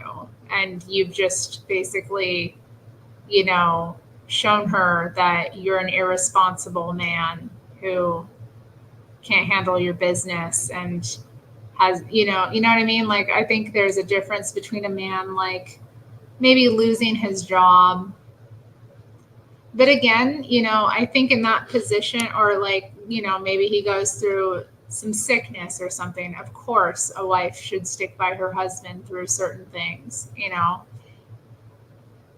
But when a man is being purposely irresponsible, when a man is, you know, perfectly capable of working and he isn't, you know, okay,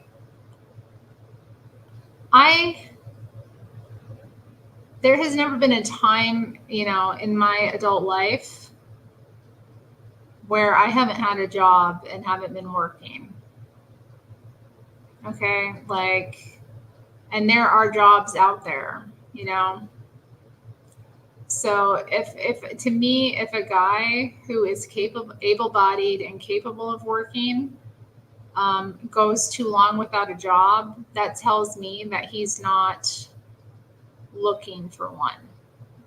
So that's the kind of position where I think a woman should, like,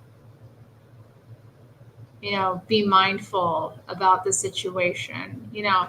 But if this is your husband, you've been together for years, you have built a life together, and, you know, he goes through a rough patch, he loses his job, or he, you know, gets sick or something, like, yeah, you have a duty to stand by your man who you've made a covenant with, you know. That's different. That's different than some guy you're not married to who has just shown you he's completely irresponsible, or like a man who's not doing his duty.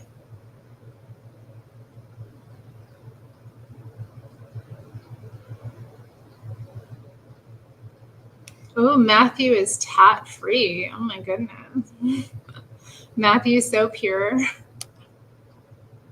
I know for real. I know for real. But again, like, if you go somewhere and you lead with your pockets and, like, it's there, like, a lot of these guys, you know, they may be more comfortable visiting a prostitute, like, in a foreign country than they are, like, the local community hoe. You know what I mean?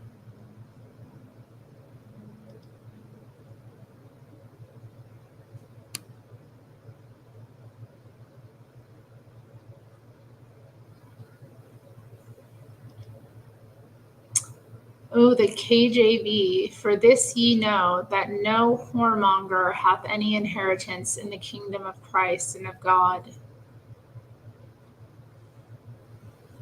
The word whoremonger in the Bible is reference to those who associate with prostitutes or who in general exhibit wanton sexual behavior. I like that, whoremonger. Whoremonger. It reminds me of Jesse's slut maker. You know, that term, when he says a slut maker. I was a slut maker.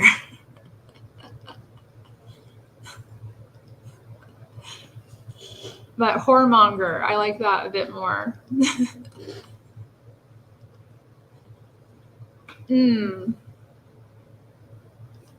Yeah. Well, yeah, you ain't gonna. I mean, let me tell you, the passport bros are not inheriting the kingdom of heaven. Oh God, you know what? And that just reminds me of, like, the Shira video that she did, where she was pretending to be a passport bro. Let me see if I can pull it up. I'd love to, like, just revisit that again. Hold up. I think it was called "Get Your Passport, They Cook."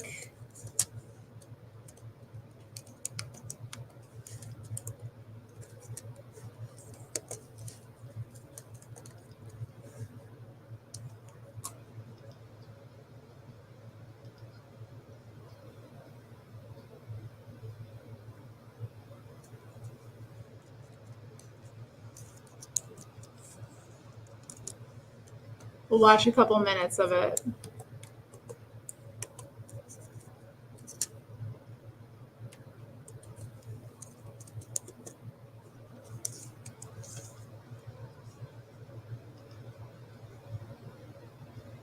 Oh, where is it?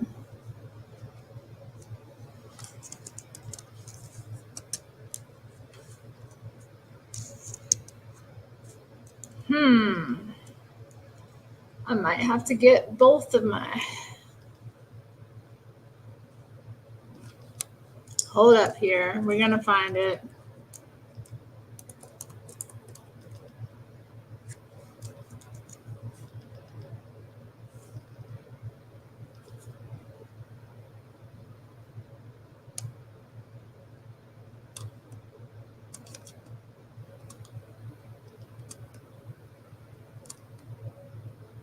I might have to go to her actual page and find it. Lord have mercy.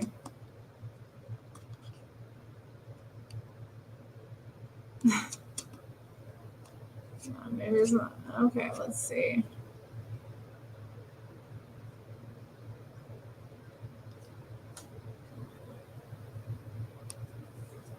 Yeah, it came out last year. Hold up. She goes live so often. Okay, give me a moment, y'all. We're going to find it.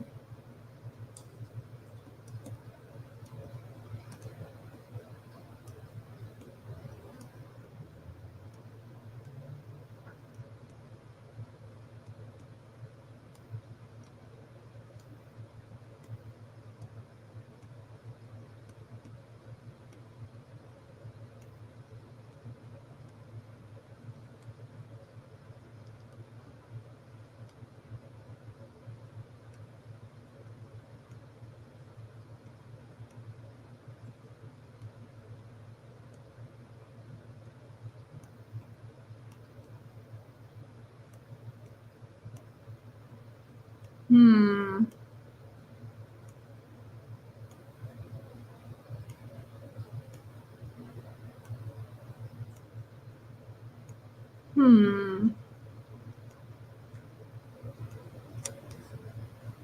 Okay, too far back. Let me see. We're going to find it.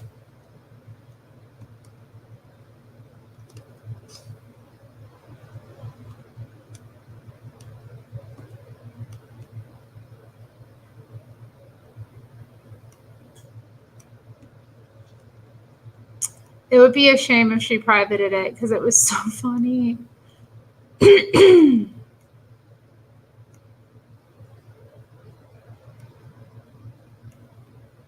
I'm not seeing it. Oh my God, Shira, where is it?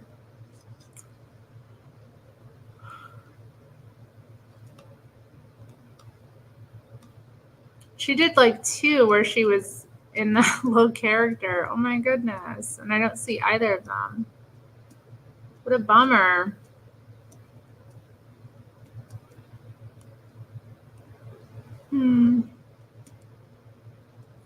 Ugh, my ear itching. Excuse me, y'all.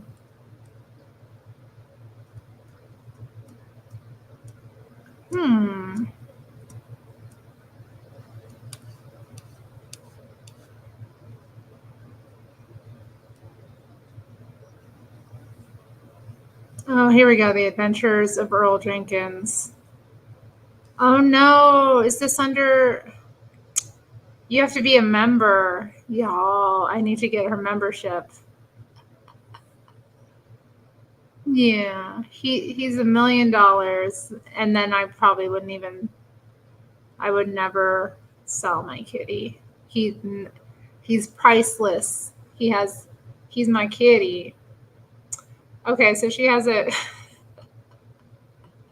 Oh, that's too bad. But I guess, it's worth being behind a paywall. So, and I probably should become a member of her channel anyway, because she's given me so much over the years. She did a sketch.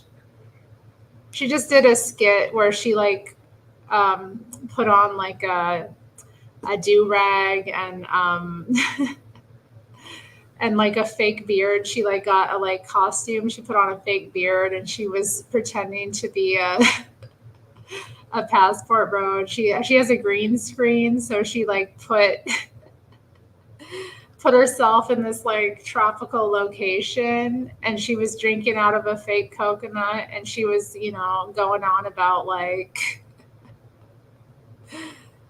how good things were there. She was like, he was fake balling. And he was like, yeah, he kept giving women money who like, yeah, he kept giving like women money and asking them to cook for him. He's like, yo, do you cook? Let me give you some money. Let me give you some money. Here, go to the store and get all this stuff, And he's like, you gonna come back? I'll be right here. I'll be right here. And like, so these women just were like walking off with his money. What else? What else? It was so funny. It was, God, I'm trying to remember all the things that happened in it. Yeah, she'd be like, oh yeah, and then she was like fundraising. She was selling her beard oil, and fundraising to go back to the U.S. so that she could go back to her, or so that Earl, he could go back to his mom's house where he lives. And then, yeah, he was like, I told my baby mama that I was coming out here. Man, she cussed me out. She cussed me out. Yeah, he was just like, it was funny. It was funny. So it's too bad. It has been put under a paywall. So unfortunately, you all will not be regaled with it.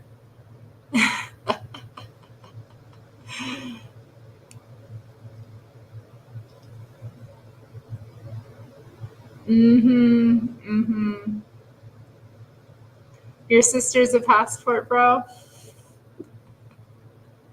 Oh my. Women doing it too. I have heard about women doing similar things, like in certain countries, like they'll go to certain countries and like um, pay for men. Like it's wild to me. It is wild to me. I've heard it's like really common in like the Dominican Republic or like Jamaica. So like certain parts of the Caribbean, or I've heard about it in different African countries, like women of a certain class and status will go to these countries, and the men are broke, and they kind of like just they're used to approaching women from Western countries, and kind of like, I don't know. It's a mess, y'all. It's the devil is busy. The devil is busy. I'm just gonna say that.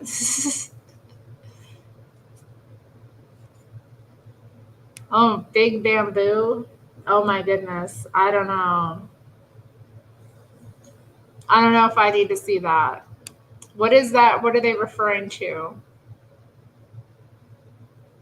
Yeah. Mm-mm.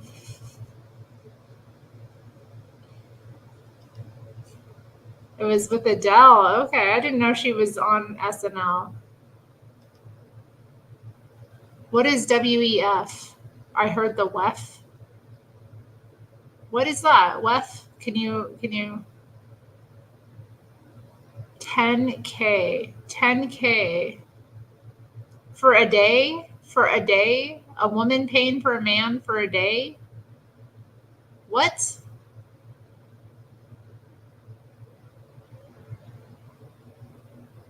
For a day?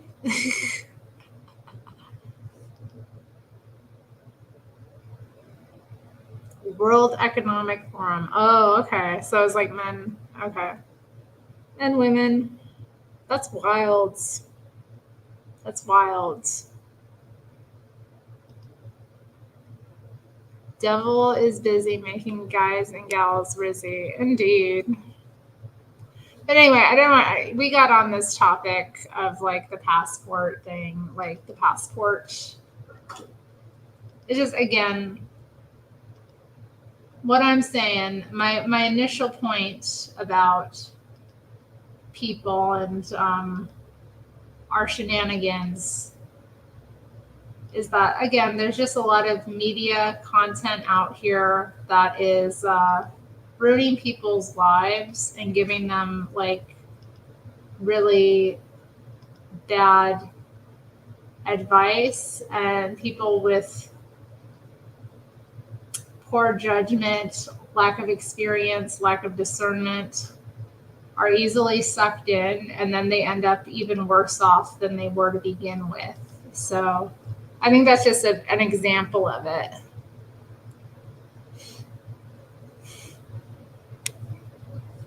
I don't know who Adam Driver is. Adam Driver. Let me look it up. Is everyone posting their crush? Shania Twain. Let's go, girls. Let me see. Who is Adam Driver? I mean, the name is familiar.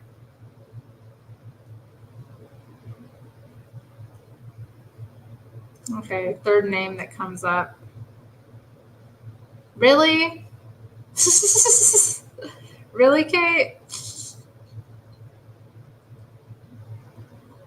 I don't know. He's 40 years old. Okay. Born in 1983. It's so painful thinking that people born in 1983 are 40. He's married to a woman named Joanne Tucker. Okay, who's that?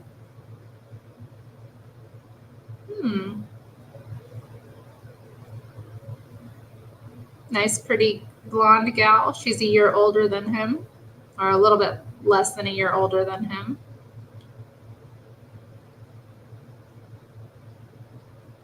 Okay. Well, interesting. Now we know who you like. I can't think of anyone who I would want to spend $10,000 on, having on my arm. That to me just would not be, it wouldn't be right. It would be very wrong. Very, very wrong. I'm pulling up Facebook. Oh, one of my friends' just got married. She got some interesting tattoos. She has a tattoo of a heart, like an anatomical heart. Ooh, I like her nail polish. Nice. It's nice to see people get married. It's a nice dress too. I won't share the pics because obviously. Cillian Murphy. Interesting. I do like Cillian Murphy. I've liked him a long time, decades now. I think he's beautiful. I don't know what else to say. But I wouldn't pay $10,000 to be in his company. You know what I mean? Like, it doesn't matter. But he is very, like, just in terms of like, men are not pretty like that very often. Like, you know what I mean? Like, but he has these kind of like captivating features that are just like very striking. I don't know, like his eyes and dark hair. He's Irish, Black Irish. So yeah, I do find him attractive. But again, I wouldn't spend $10,000 to have him be my escort. That would be silly because, if he doesn't want me, then I don't want him, and that's the rule. I want what wants me. And I think, for women, that's the correct orientation to have. Like, doesn't matter how attractive a man is if he's not pursuing you. If you have to go out of your way to make him interested in you, if you have to go out of your way to spend money, if you're spending money on him instead of him spending money on you, if you're having to pursue, it's just not a position to be in. So I don't care, even if it is Cillian Murphy or whatever, like, if he's not pursuing me, then I'm not interested. Matthew, I don't need $10,000 to swing him, okay? Look, I don't need that. I don't need makeup to swing him. I don't need it. No.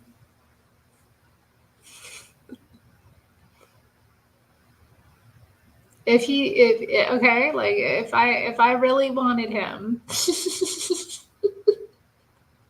if I really wanted him and I was in his circle, okay, and you know, yeah, that too. Like, I can appreciate his beauty as a man, but like I also respect his family.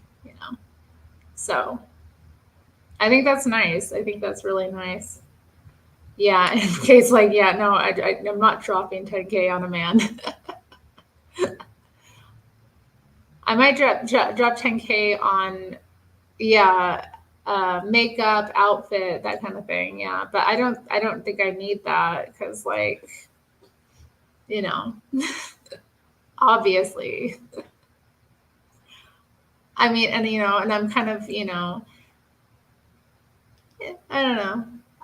I have enough confidence to, not just confidence, but like awareness of, you know. But I don't know. We might be compatible. We might not also. So again, attractiveness is just one like just because somebody is beautiful, just because somebody is beautiful does not mean you're compatible, does not mean you're going to like each other. All of that is very superfluous and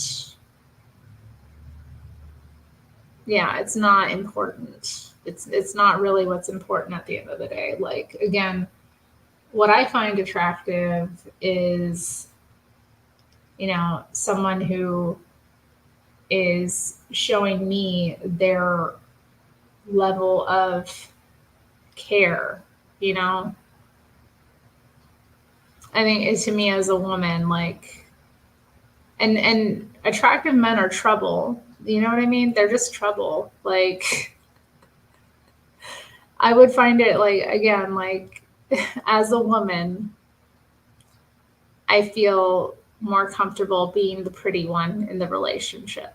We'll just say that, like, as a woman, like, if he's more attractive than me, or if he is as attractive as me, I feel like there's something imbalance. There's something imbalanced about that. That feels imbalanced. Like, and also, I mean, really attractive men tend to have women. It tends to be very easy for them to get women, like men who are just like very attractive. Like it's not difficult for them to get women. So like the kind of game you have to run on that kind of guy is like intense. And I'd just rather have a guy that, you know, finds me attractive, is secure in himself, you know, to pursue me, because like if a guy is attractive, he has women coming up to him left and right, throwing themselves at him or making it very easy for him to like, you know, do the thing. However, so like, so when a very attractive man approaches me, my instinct as a woman is okay, like, how do I make this man chase me? And it's like, I have to do all this work. It's just, but that sometimes can work out though. That sometimes can work out in your favor. So like as a woman, when dealing with a guy like that, you have to be like strategic and make sure he's chasing, make sure he's chasing. Don't ever chase, make it difficult for him. Make him think that you're like, be kind of put him in the friend zone. You with a guy who's like attractive, you really have to put him in the friend zone. A guy that a lot of women want. You got to put him in the friend zone. You got to like, you got to make him think that like, he's got to be like, dang, why doesn't she like me? Well, maybe I can make her like me.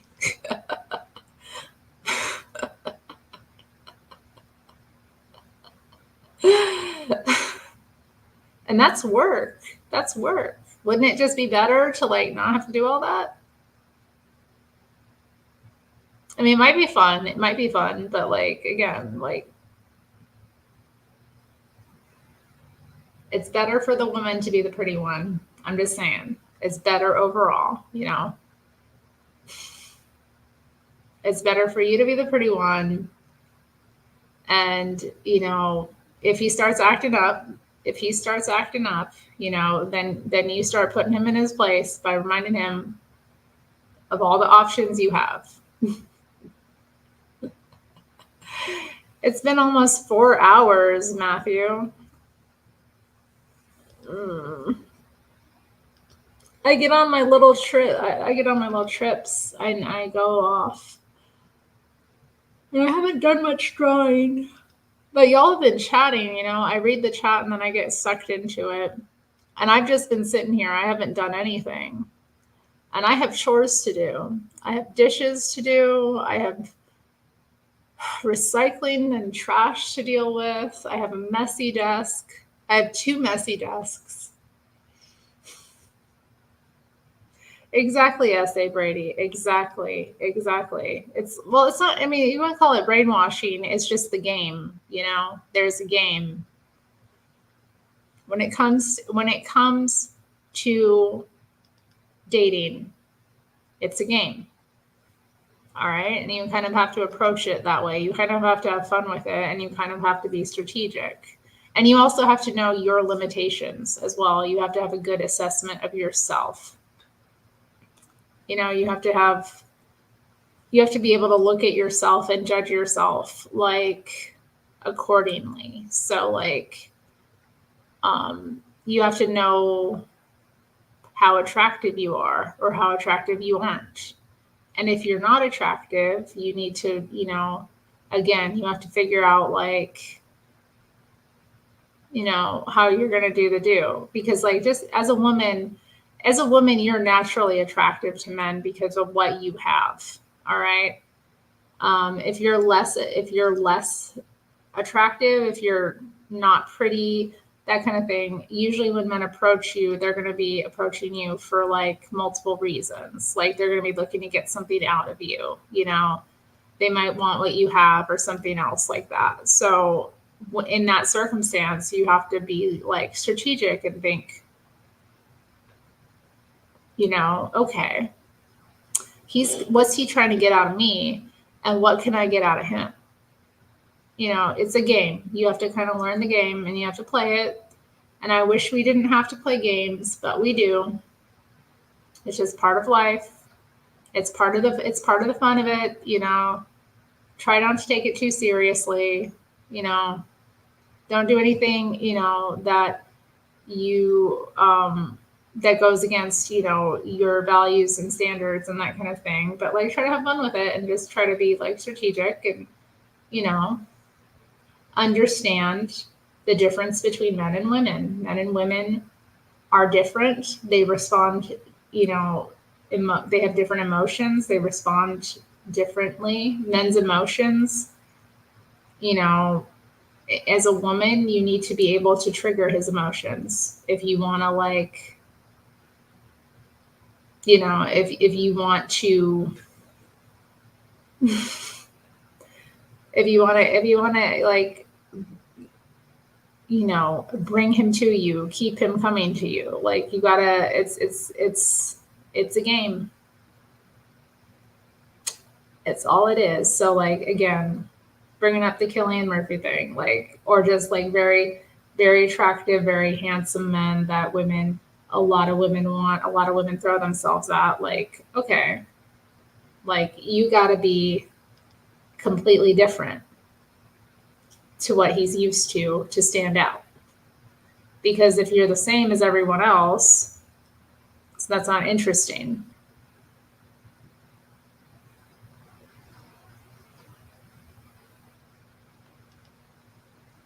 But again, it's a lot of work and it's a lot of competition you're going to have as well. So again, I'm like, I'm sorry. I wish we didn't have to, but we do. I wish we didn't have to.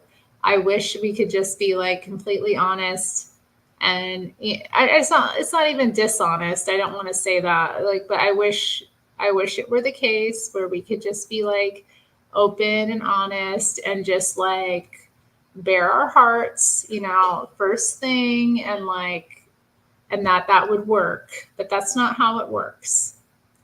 You know it. I know it. S.A. Brady doesn't like fun. Yeah, I'm not, to be honest, I'm not really that into it. I'm not into, I would say I'm more, I'm a fun person in general. Like, I make fun of every day. I try to have fun every single day in my life. I can have fun doing normal things. I have fun,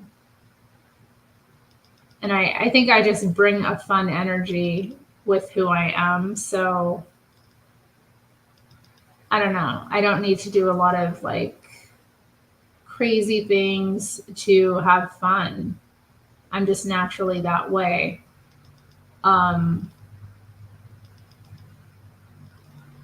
But I guess like in this context that we're talking about, like, it's,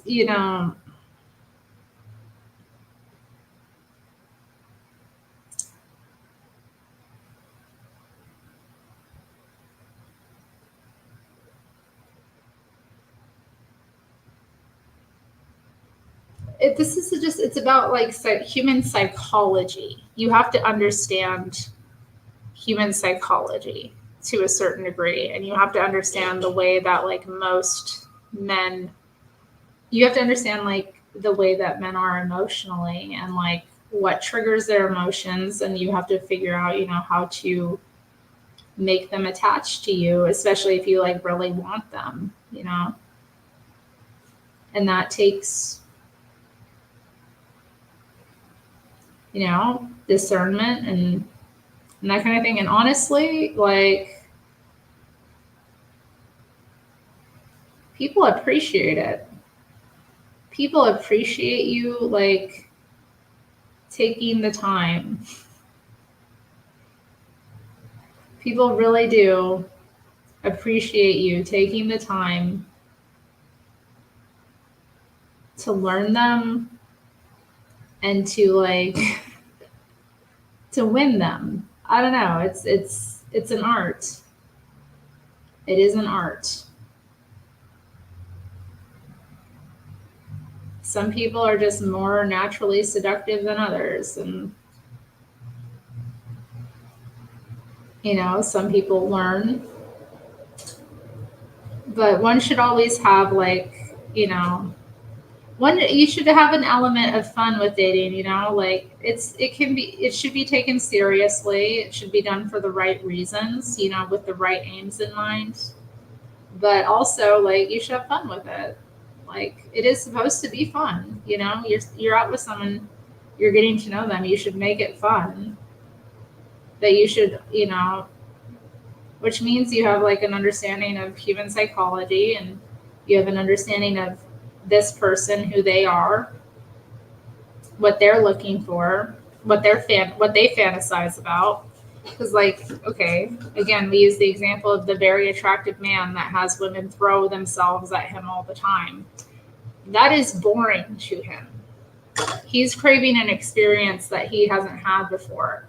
As a woman, you need to be an experience that they've never had before.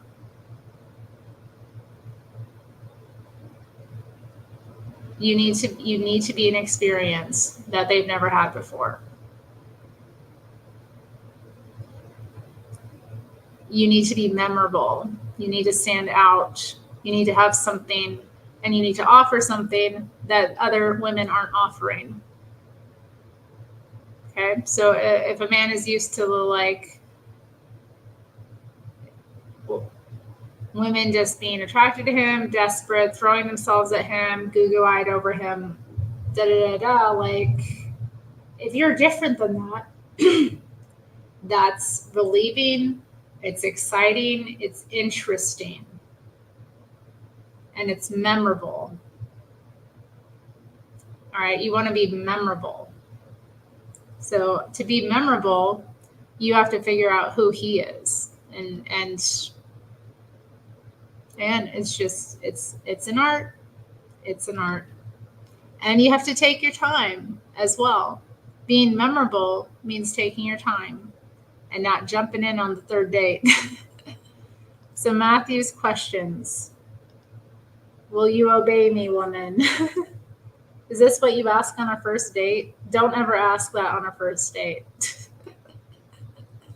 Second question, do you know the Pledge of Allegiance? And third, are you allergic to soap and water? Interesting. This is an interesting mix, Matthew. It's always funny when JLP's like, when he goes like, does your wife obey you? Or like, I always find it interesting though when he asks it of women who are not wives. Like there was a caller that called in today who was living in sin with his girlfriend, and he was like, does she obey you? And he was like, no. I'm like, well, why the hell should she? Why should she obey you? Like, I think, when we talk about obedience, like, will I obey you? Like, in what context? Like, in the context of a marriage covenant? Yeah. If we're just dating, no, I will not. And even if we're married,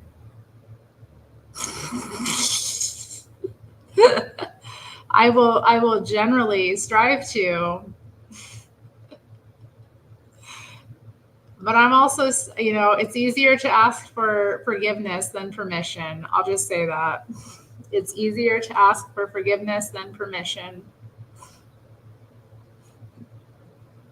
So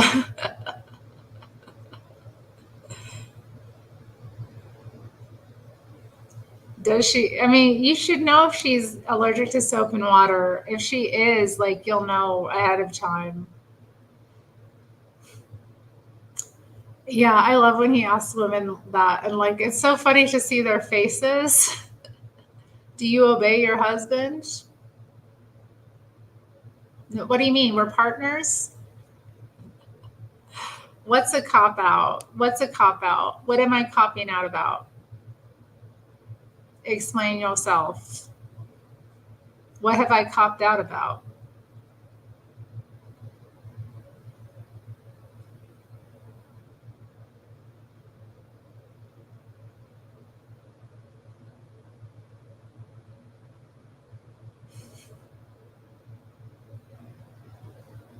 And what I mean, like, like, really, like, about what? There's certain things. I mean, I feel like, again, this is why you have to be careful about who you get involved with and who you marry, because, like, if I find myself in a situation where, like, I wouldn't want to end up in a situation with a guy who, like, would never want to have pets, for example. So if, like, let's say we, let's say we have a home and, like, we've not had any pets, and, like, or, like, let's say some situation like that, or, like, I find a kitten. Let's say I randomly come across a kitten, like you do, or a cat, and it needs a home. And he's like, no, we're not keeping it. I'm going to have a hard time with that. You know what I mean? Like, there's certain things like that. Like, I would want to and hope that we're of a similar value, that would be okay. And if it wouldn't be okay, I'm going to be unhappy and I'm going to be resentful.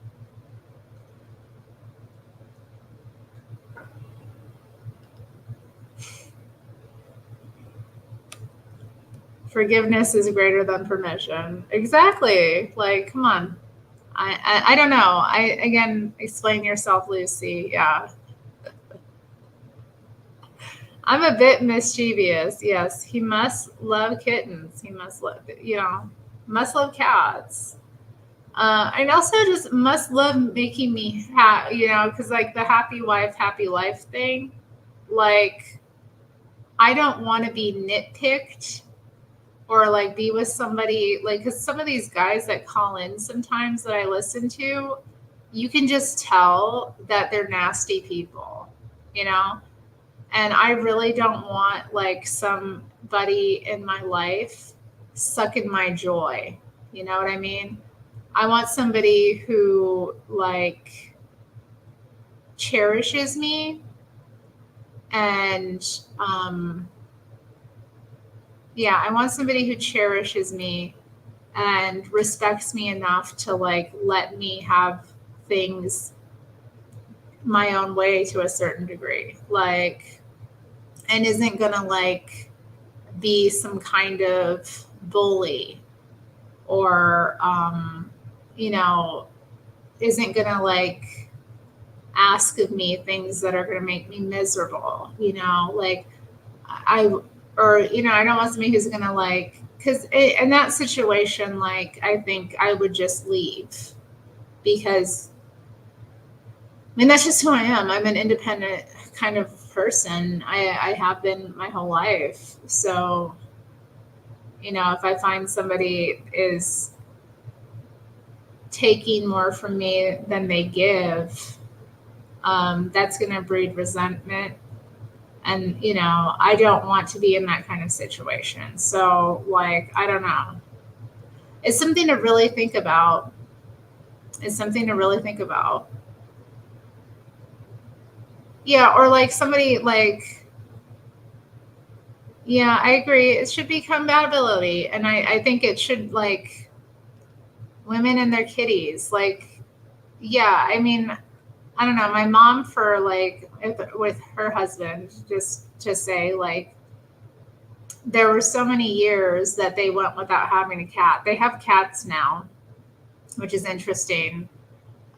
My little brother ended up actually finding a cat and then like bringing it into the home. So it wasn't my mom that did. But yeah, she wanted a cat for years. And he was just like, no, absolutely not. No cats. We can't have cats. Like, it's just, and I don't feel it's a home without a pet. Like, I really don't feel like if you don't have a dog or a cat or something, like, I feel like it's not, there's something missing from the home. There's a warmth that's missing from the home. So I just like, there's just little things like with that, like that would be a situation where it's like, okay, you're telling me not to get a cat. Well, I'm going to get a cat because I'm not living without a cat, or I'm not living without a dog, or I'm not living without, an animal, without some kind of pets. This is a little thing. And it's, I might do it for a little bit, but eventually I'm going to get bored of that. I'm not going to be happy with that. So, or like telling me, like if a guy was telling me like, I couldn't wear makeup.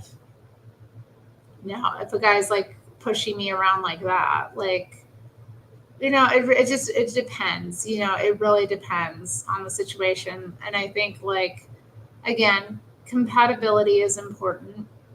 Obviously you want to consider that, but like if a guy is like not respecting who I am, if he's like trying to change me, with the obedience thing, he's trying to push me around or put me in my place, more than is necessary, or trying to do those kind of things, like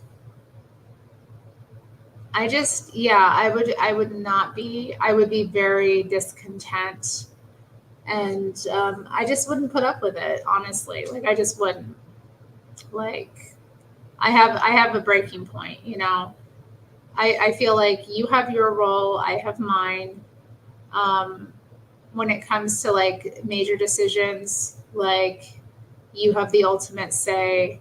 I do expect to be consulted about things that impact me. And I do expect to be like heard. But, like, yeah, I guess, yeah, it's one of those things. It's like, will I obey? Ultimately, yes. I think that's a good thing. I think it is a good thing. But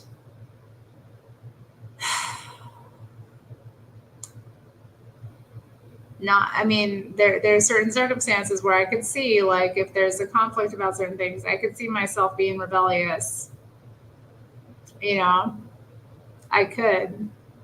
And I can also see myself being like, mm, mischievous,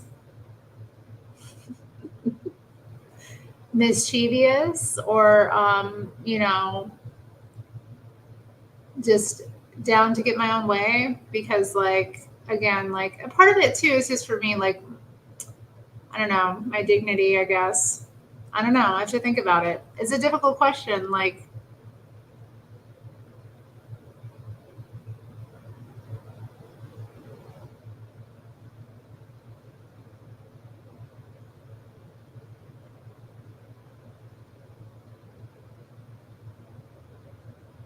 yeah, or if I was expected to like give up one of my pursuits, like give up something that brings you joy. Like, let's say, okay, you can't do your YouTube anymore. Like, if we're gonna marry, I don't want you on YouTube anymore. Or like we get married and a guy tells me that, like, excuse me.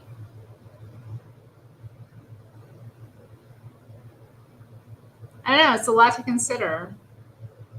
I mean, what are his reasons? You know, or I don't want you doing your art anymore. It's taking up too much space. Or I don't like where you're volunteering. I don't like you going out doing that. I don't like you going to this or that. Like, I don't know. There's a fine line between like being controlled and like having things in their proper order. And I think there's a difference. And I agree, like when you have kids, well, I mean, when you're parenting together and you have kids, obviously both the kids become the priority. So I understand that. But again, I'd want to be heard and be consulted too, because like I don't like when Jesse calls kids the man's children. I don't like that. Like that's one thing that I don't like. He'll say like, but they're not her kids, it's the man's children. I'm like, no, they're both people's kids. And like, you know, you know what I mean? Like they're both people's kids. So, both parents do matter in that situation. So, I don't know, like I'd have certain things that I'd want to like educate my kids with, a certain education that I'd want them to have, like things like that. Um, if, I just, yeah. But again, a lot of this just comes down to not rushing into things, choosing the right person, being compatible, having similar values, all of that, all of that. And so if you take your time, you get to know someone, you really are on the same page, and you have like good conversations about, what you really do value and what you want out of life, and what you want to do for one another. Like, I think that's important to do before, like, I don't know. A lot of people rush into things. They rush into things, they have all this expectation about how it's going to be, and then, they're not even compatible. They don't even have the same values or want the same things. So in the situation that our values are aligned and, you know, our vision is aligned and he's the leader in that sense, then yeah, I will obey.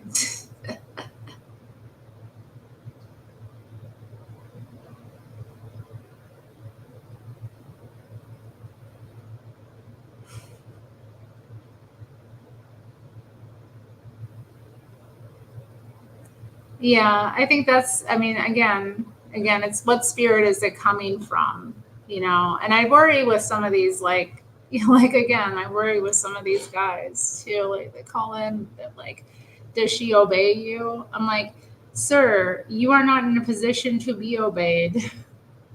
You are not in a position to be obeyed. You're not fulfilling your end of the bargain to be obeyed.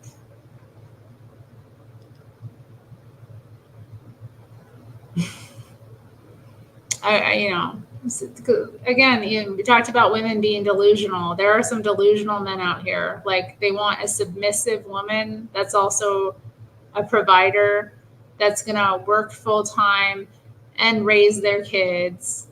Like, give me a break. Give me a break. That ain't happening.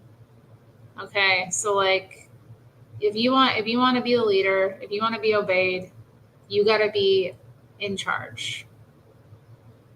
You know what I mean? You have to be running it. So like again, I think we talked about this earlier. Submission is earned. Submission is natural. Submission is natural actually. A woman naturally submits to a man that is in his masculine energy. A woman naturally submits to a man who is leading her in the right way. And I think that's the most important thing. It's like, how is he leading you? And so for like a lot of these women that I hear, you know, either they call in or their boyfriends call in, like they're not married, they're living in sin, they've got babies out of wedlock, and it's like, do you obey him? It's like, well, why should she? He has never led her in the right way. If a man isn't leading you in the right way, if he's not submitted to God, if he's not submitted to Christ, if he is not living in that, why, you know, you're not, there's no way to, submit yourself to him, because if you submit yourself to him, you're submitting yourself to the devil, and he's going to lead you into darkness. You know, he is going to lead you into chaos and destruction if he's not submitted to God already, and he's not doing things in the proper order.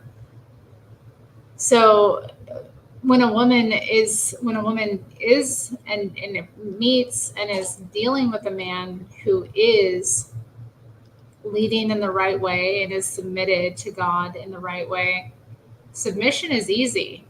It's, you don't even have to think about it. You just naturally fall in. You're like, this is nice. I don't have to lead. I don't need to think about everything because I'm with someone who's capable and who's, making me feel safe, because I think that's ultimately what it's about. Women do not submit unless they feel safe.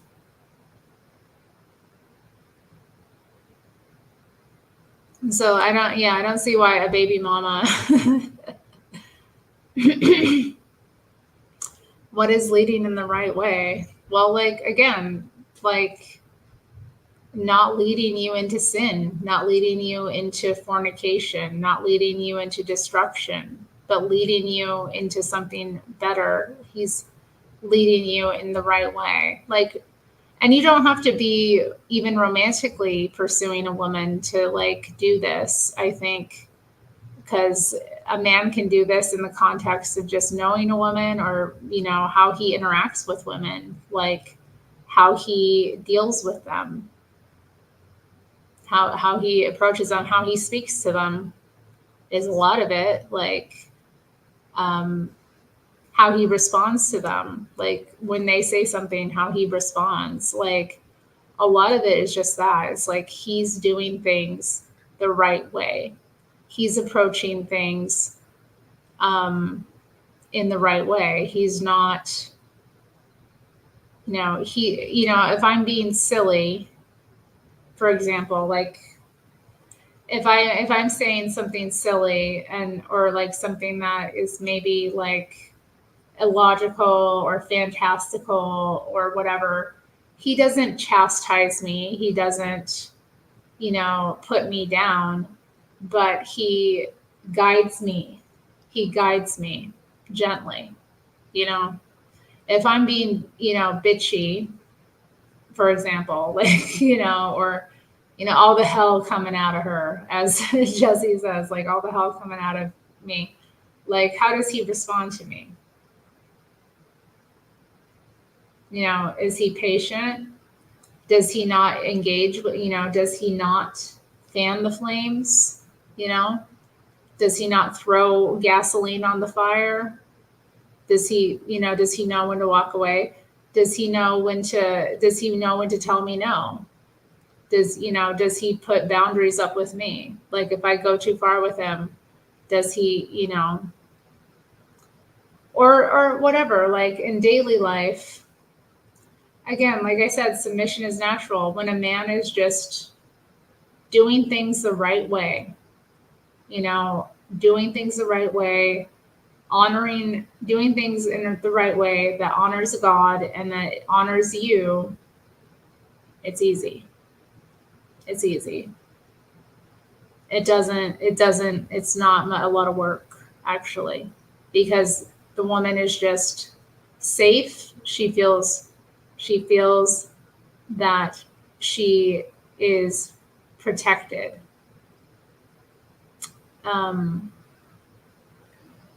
And she's able to, and that she has somebody to rely on that is stable, not just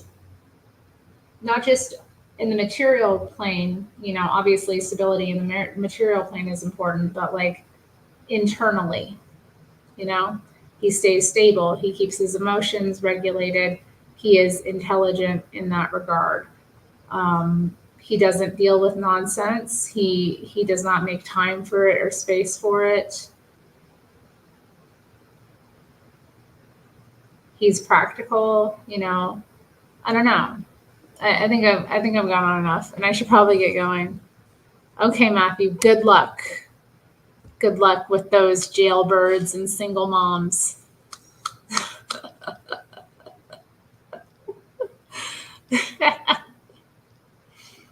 What a mess. But I don't know. A single mom is a good idea for a single dad. Maybe you could do a blended family like the Brady Bunch.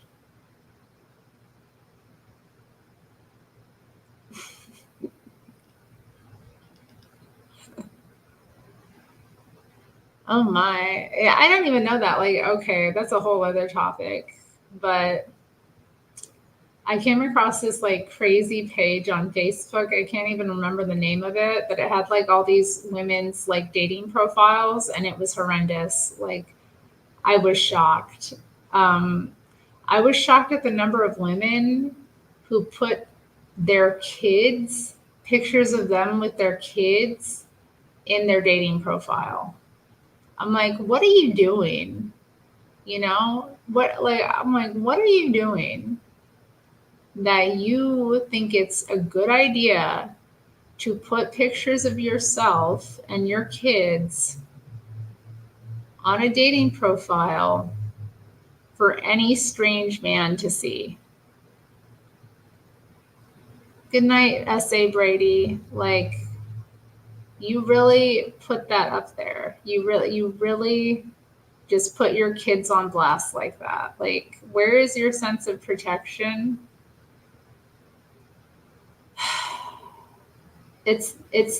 I'm like, I don't know. I'm not a mom. So I'm not in this position. And I don't want to judge harshly, but I also am like, I just know how I would feel as a mom. I would be very protective of my kids. So I wouldn't be even on such a website, period. But like, I think if I was, or some sort of thing like that, like I would not put my kids on there. That's dangerous.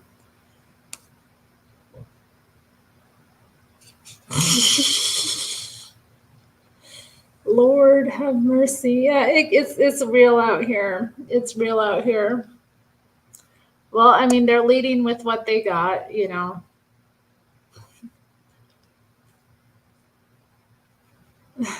They're leading with what they got.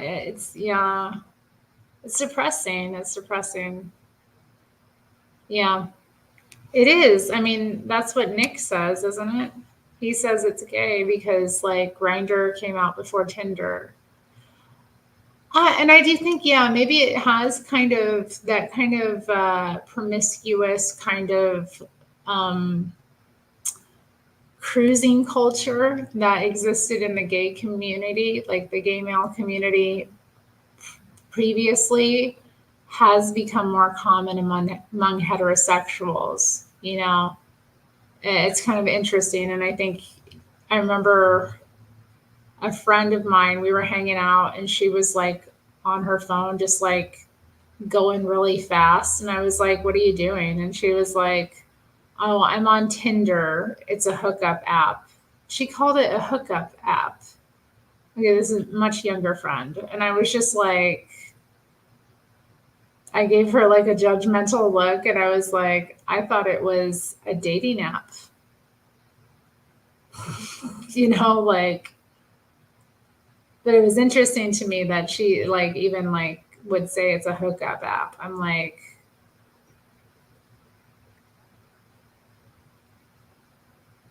why are you like looking to hook up with someone? Like, you just want to have a random hookup with someone? Like, why?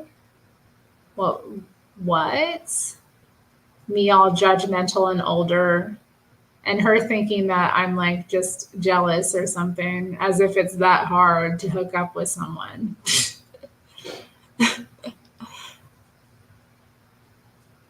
Yeah, pretty much. Pretty much. That's what it is.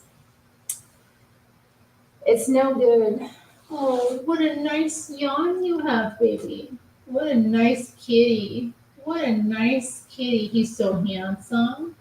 He's so strong. Yeah. You good kitty?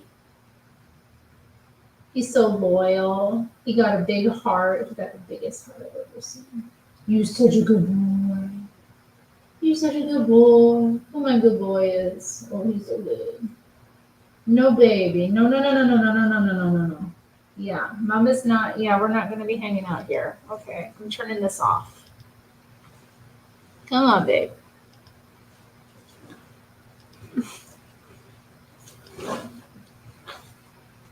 All right, all right. No, no, no.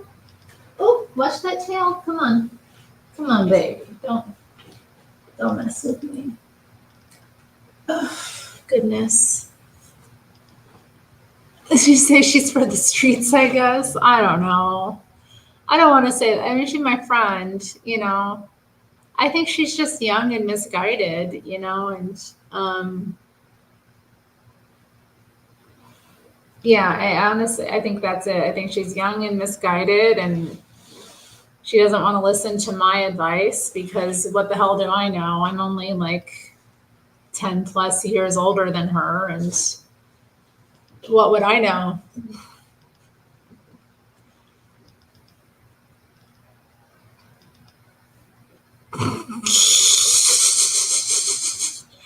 Wow. Wow. Wow. What will you do to me? I will pray for you. I will pray for you.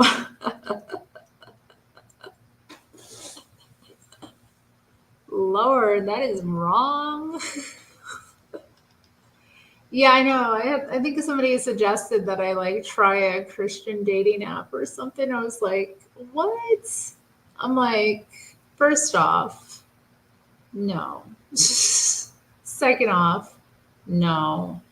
Also, like with these apps, anybody can get on these apps. Okay. Oh, you mad at me? You mad at me? Well, you mad at me. You not mad at me. You want this lap. I can see it in your eyes. You want some mama, don't you? You want some of your mama? Oh, what a baby. Oh, what a good kitty. Oh, you're so good looking. Look at you. Dang. I'm so lucky I got the best looking cat. I'm so lucky I got the best kitty. How am I so lucky? Hello, Mama Petite. Oh, you, Baba Oh, such a good kitty. Yeah. What was I saying? Thinking like, okay, yeah, these apps. Let's talk about these apps. You know, a lot of prisoners have phones. A lot of prisoners have access to smartphones.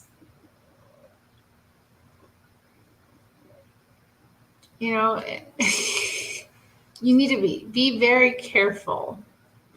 To me, it's just like, yeah, it's like inviting chaos into your life, inviting a total stranger into your life you don't know anything about, who likely is on there because they don't have any way in real life of meeting people because, you know, either there's something wrong with them or there's something very wrong with them. Like they don't have any network. They don't, you know, do anything with their free time that is, you know, considerate of others. Like it's just, yeah, it's not a good idea. And then also, like, again, men in jail, men in prison have apps, or they have access to phones, smartphones, and yeah, even on Facebook they do it. Like I can't tell you the number of like weird fake male profiles that send me friend requests. And they're like so obviously fake to me, but they're like romantic in nature, you know? Like what is this? I'll show you, or I'll read something to you. I had this guy send, or this fake account send me um, a Facebook friend request recently. Let me see. Oh, maybe he's gone. Yeah, he's not coming up now.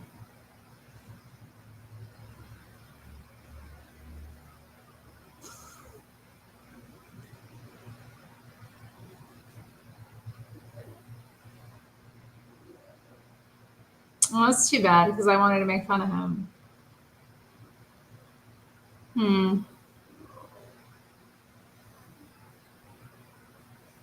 Yeah, that's too bad.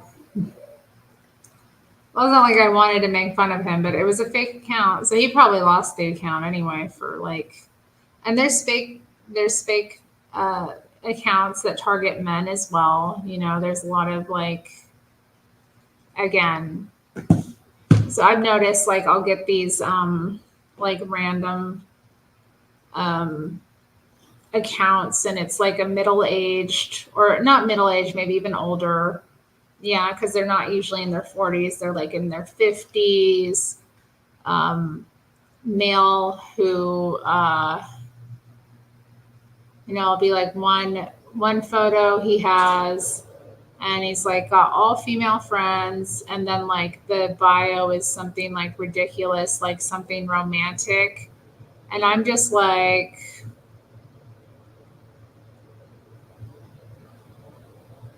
yeah, I'm like, okay, this is sus. Like, why? Yeah. So yeah, they could be scammers, they could be other things, but like, you know, it's just like using discernment like with these things. Also, it could be like somebody who's in prison who's looking for, you know, someone to send them money, you know, looking for someone to, come up on, live with when they get out of prison.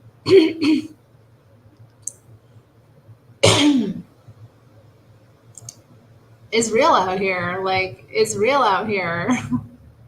And so, you want to stay off of those apps.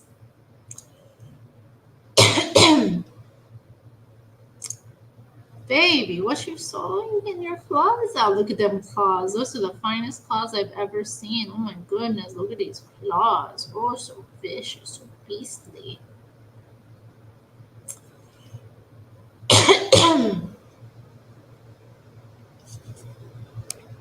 Yeah. Oh, those are really common. Yeah, like the heavily decorated military guys. Those are fake. Fake. Yeah.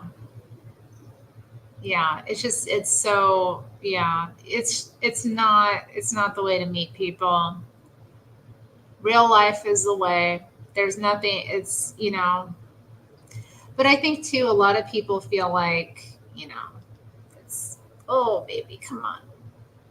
Come on, baby. I don't know. Mama's gonna move her legs though.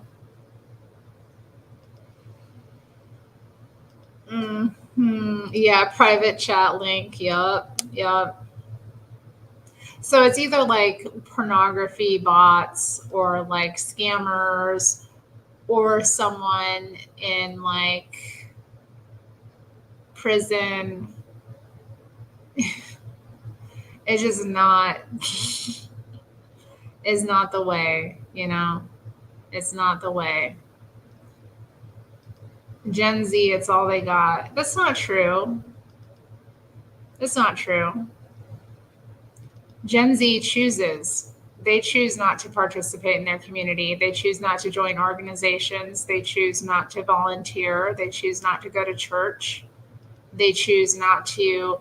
Um, yeah, I mean, there's so many ways to meet people. They choose not to go to events. They're choosing their life. They choose not to network. They choose not to focus on the right things. Plus, Gen Z shouldn't even be worried about dating right now. Like, maybe the women should a little bit, but like Gen Z men should be focusing on their bag anyway. They should be focusing on themselves. So I don't know. Like, they shouldn't. Yeah, I mean, they shouldn't even be dating if they don't have their lives together anyway. Like, it's not a good idea to be dating if you're not happy with your life and where you're at on your own. Like, you shouldn't even be trying to bring somebody else into your mess. Like, really, like it's like, I don't want to say happy, but if you're not content with who you are and what you have and what you bring into a relationship, then you really shouldn't be trying to get into one, because then your priorities are out of alignment. There's, again, high value people have their priorities in order. They don't waste time, and they don't do things in the wrong order. They do things in the right order.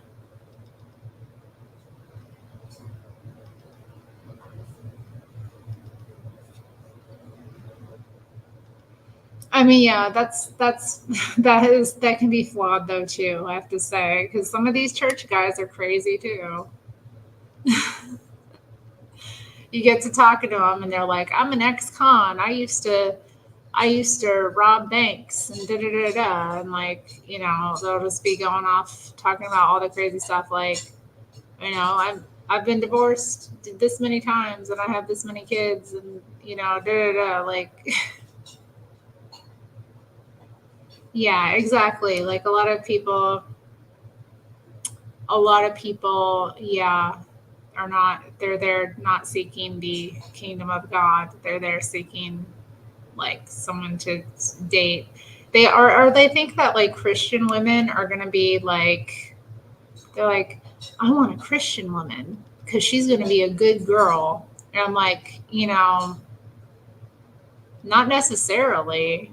not, or like, a lot of it's the same thing with Christian women as like with Christian men. They might have like a sordid past. A Christian woman might have a sordid past. You know, God redeems people. She might be an ex-drug user. She might be like whatever, any number of things. Like I have a sordid past. But it's not too sordid, It's nothing that God cannot redeem and you know, make new, and He has. But like, I'm just saying, like, time reveals, and so yeah, is it again? Regardless of where you meet somebody, take your time. Don't be in a hurry. Don't rush. Do things in the right way. Get to know the person. Really consider whether you're compatible or not. Like, what do they value? Who are they really? Establish a friendship first. Get to know them as a person. Value them as a person as well. Like, even if you aren't going to, have in your mind, like, even if this doesn't work out, this person is a child of God, and I'm going to, in, my own way, endeavor to do right by them. Whether that means whether we, become, whether we are involved or not.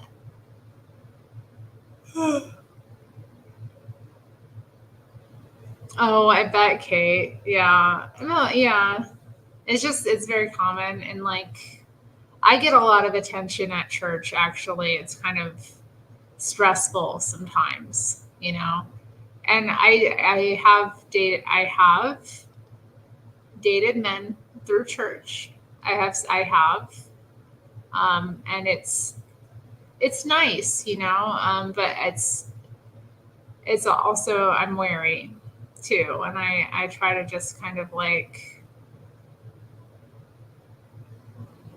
again, if we're doing it in the right way, if we're not in a rush, we're doing it in the right way, everything's going to work out. So I think that's just important to remember. Like, we have to be right.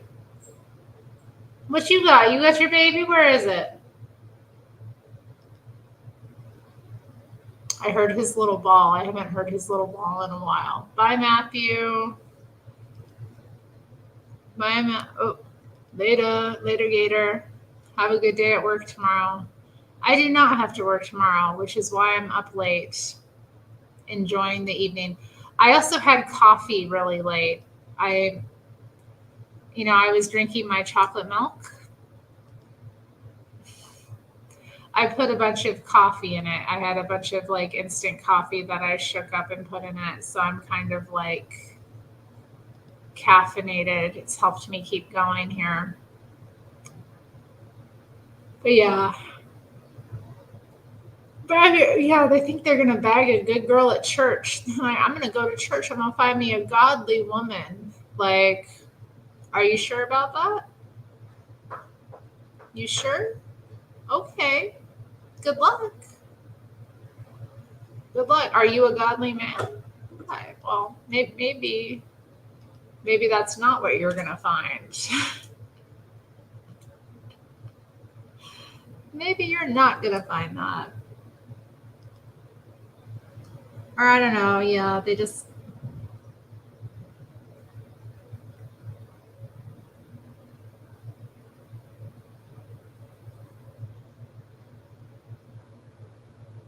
Yeah, it can be a problem, though. I'm kind of wary now. I've like just been dealing with it myself. Kind of like, and hey, I'm open to it, I'm open to dating. I like going out. I like meeting people. I like getting to know people. I would like to be married. So one must date for that. But yeah, it is. We have to be wary and discerning and take our time. And it's just,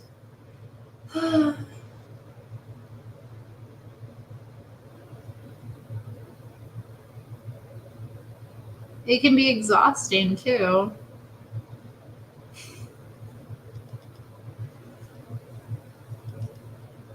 What, he found a church girl? He found himself a good church girl.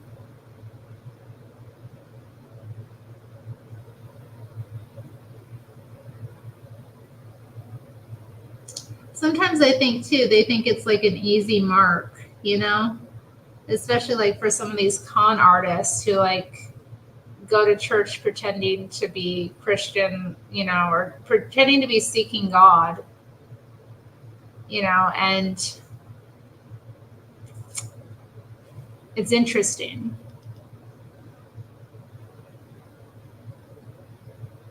They think like a Christian is going to be an easy mark. They'll be able to like sweep her off her feet and like do all that stuff. And it's just like, baby kitty, what you talking about? I think he's tired of me.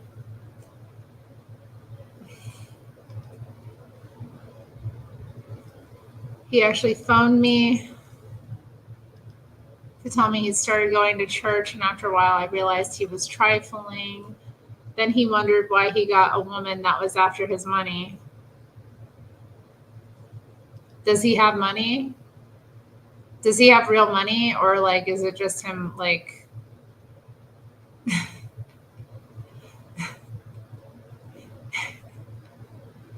I don't know. Anytime a man's like, I don't know, complaining about that, I'm always like, what money, sir? You got some money, sir?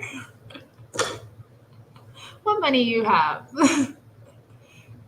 Well, it's always like, you know, it's always the broke men. It's always men who are broke that complain about that, you know? I've just noticed that. It's always men that are broke that complain about women being after their money that they don't have. I've never seen a financially successful man, you know, do that because I don't know.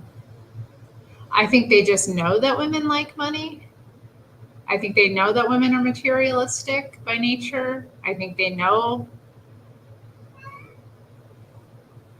that that's something that they offer. Okay, he had some money, some money. It is my money. You know, that's the thing too. Like again, even if a man has money, even if he is, you know, has some wealth or something, like if he's not generous, what does that matter to me?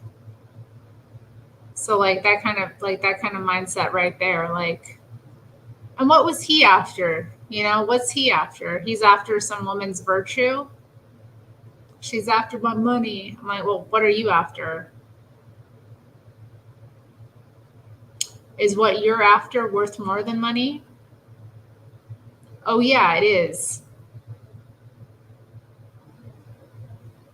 I can't with the mindset. I can't with the broke ass man mindset. I can't with the trifling man mindset. I can't with the like that's so is so like revealing at the end of the day. It's like you still don't have it together in your own mind about what a woman's value is. And then you have the audacity to be like, she's after my money. Yes, sir. A wife is going to be after your money. A wife is going to be expecting all your money. A wife is expensive, sir. You're going to be spending your money on her. What do you think? What do you think it is? You're going to like, especially a Christian woman who's like knows the proper order of things. She knows a man's supposed to provide for her. She's after your money? Yes, she is. And you're after what? Her.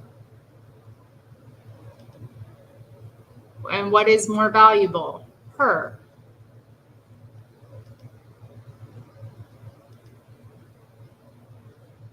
Yeah, that's true. That's true. Yeah. They get all anxious. And yeah, those kind of experiences can like make men like bitter. But they still know the game. They still know what it's about. Like, and it's so funny to me, like guys like that too will still lead with, they still lead with their pocket. They still lead with that. And I don't like I'm not an extravagant woman at all, like by any chance. Like I don't expect I don't ask, I don't expect, you know. I mean, I'm maybe if was feeling serious about a guy, I might ask him to like start doing something for me to show me that. But like, hmm yeah, yeah, I know. Northern California is a mess. It's messy up there. It's hill people and druggies and all kinds of triflingness. So yeah, I understand. But I think yeah, it's just yeah, it's quite telling and quite. I mean, you just have to like as a woman, you have to like really just sit with and listen to and think about what is he really saying here? Like when he's acting as if you having reasonable expectation of provision is some kind of affront to him. Oh, she's only after my money. Like that's not even true. Maybe there are women like that, but like, you know,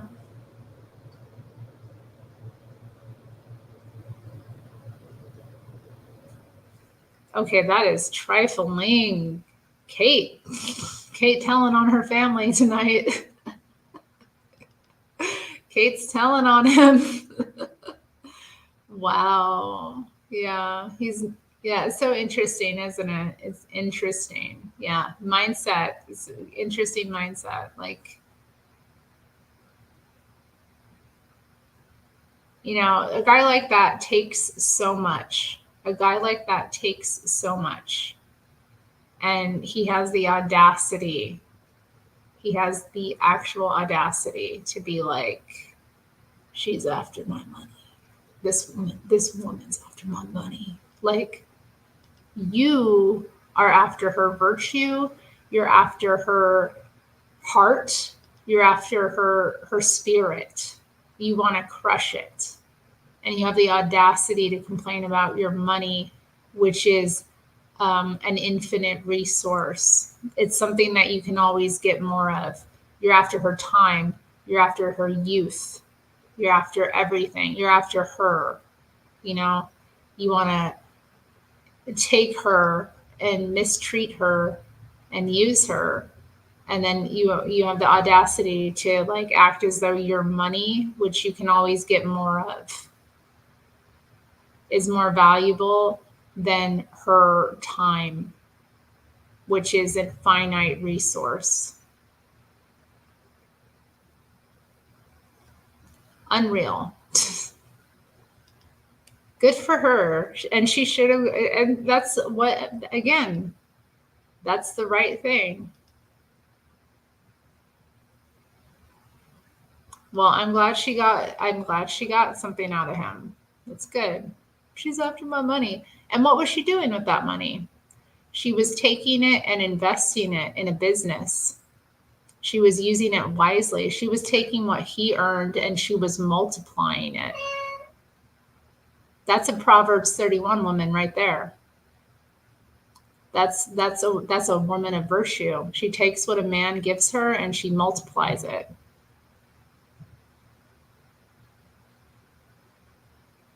But he's whining. Like, my goodness, she's not buying shoes and bags. She's investing it in a business to make more money. Like, marry her quick.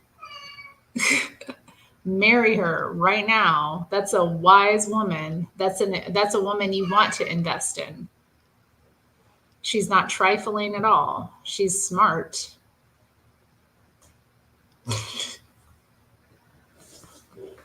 She knows the right way of doing things. Are you sad for me? Do you wish for me? Are you wanting me? You want all my attention? Hi, baby. Wow. But I'm catching up with Hermie. What's she talking about? What you talking about? I'm catching up. We catching up. Yeah, we catching up. You're so cute. You're so cute. You're the cutest person I've ever seen. Look at you. You have to be cute up to a certain point, but this is ridiculous. Look how cute you is. You my kitty, you're so cute. You're so cute, you my kitty. Oh, I love you. You're so good boy. You're so good boy. You're so good boy. 2 women ago. Oh, that's too bad. He let a good woman go. He lost a good woman because of his own like trifling stupidity. Like, really? She's after my money. Like, she took my money and she made more money with it, y'all. I'm a victim. She took my money and she invested it wisely and made more money with it. What a biatch. What a gold digger. Yeah, I mean, people like this are just, yeah. No, oh my goodness. So he likes gold diggers then. So he's into gold diggers. He just doesn't really, yeah, it sounds like he's into gold diggers, but he's not secure and confident in himself as a man to actually meet their needs. You know, a lot of men are, like, really, we'll be honest, like a lot of men are. So, especially men like that, like having a gold digger is like proof you've made it as man. You know?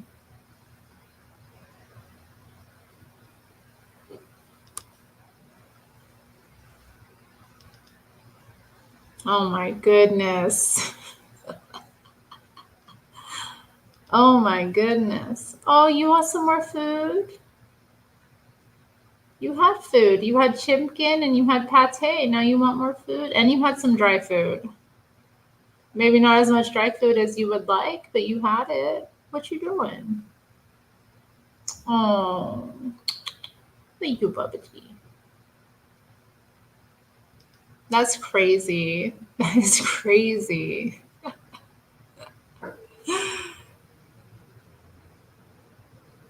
Yeah, it sounds like he's into the gold digger type, but he's like insecure about his ability to really, meet the needs and standards of one. So it is what it is.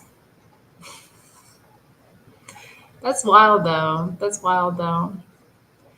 Well, hopefully he learns from all these experiences. But yeah, I feel bad for the church woman. It was, sounds like very virtuous actually. And he was after her virtue. That's the thing, like he's not a virtuous man, but he wants a virtuous woman. Like that's always interesting to me. Like you do hear these kind of like podcasty men types, internet misogynists. They'll be like encouraging men to like rack up high body counts, to sleep with as many women as possible. But then when it comes time to get married, make sure you marry a virgin. Make sure you marry a woman of virtue. Make sure you marry a woman that's not like nothing like you. And it's like, what are you offering such a woman? other than problems and STDs and infidelity and pain? Like, why? Why are you encouraging? Like, why? I just, it's so wild to me. Like, you don't want to be with a woman that's values are aligned with yours.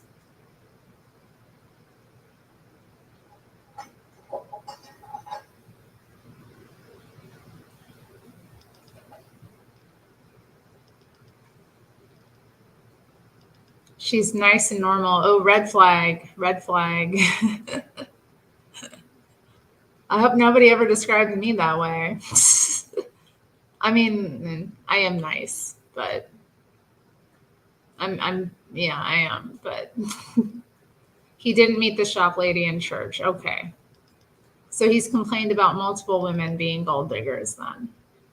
Well, again, he should have wiped her. He should have wiped her, but he didn't. And now he's with somebody nice and normal, which sounds like a red flag to me. Nobody is that nice and normal. Yeah, I know. I understand. I understand. Hey. Oh, did you find another piece of chimpkin?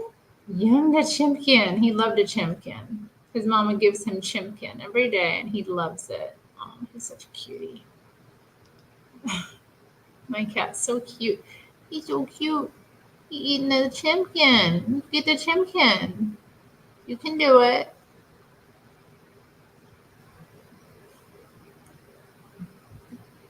All right.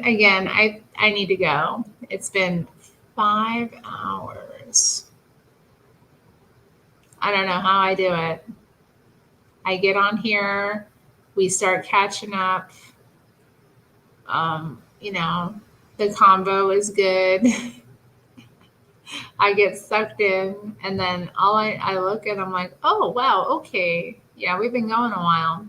Well, I hope everyone enjoyed this stream of consciousness tonight. A lot of good stuff came up, I think. Definitely a lot of interesting topics.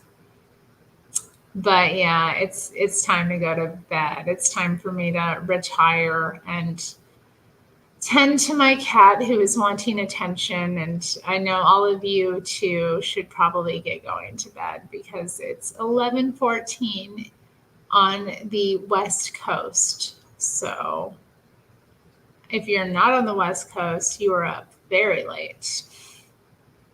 Yeah, it was fun. Thank you for participating, and thanks for talking. Yeah, it's nice to catch up with you too. Yeah.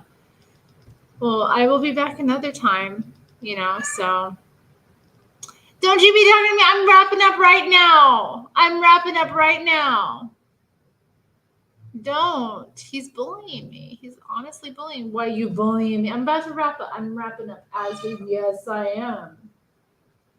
Yes, I am. I promise. I promise.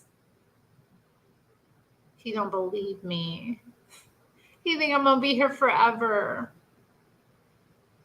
All right. Yeah. Good night, y'all. Have a good night.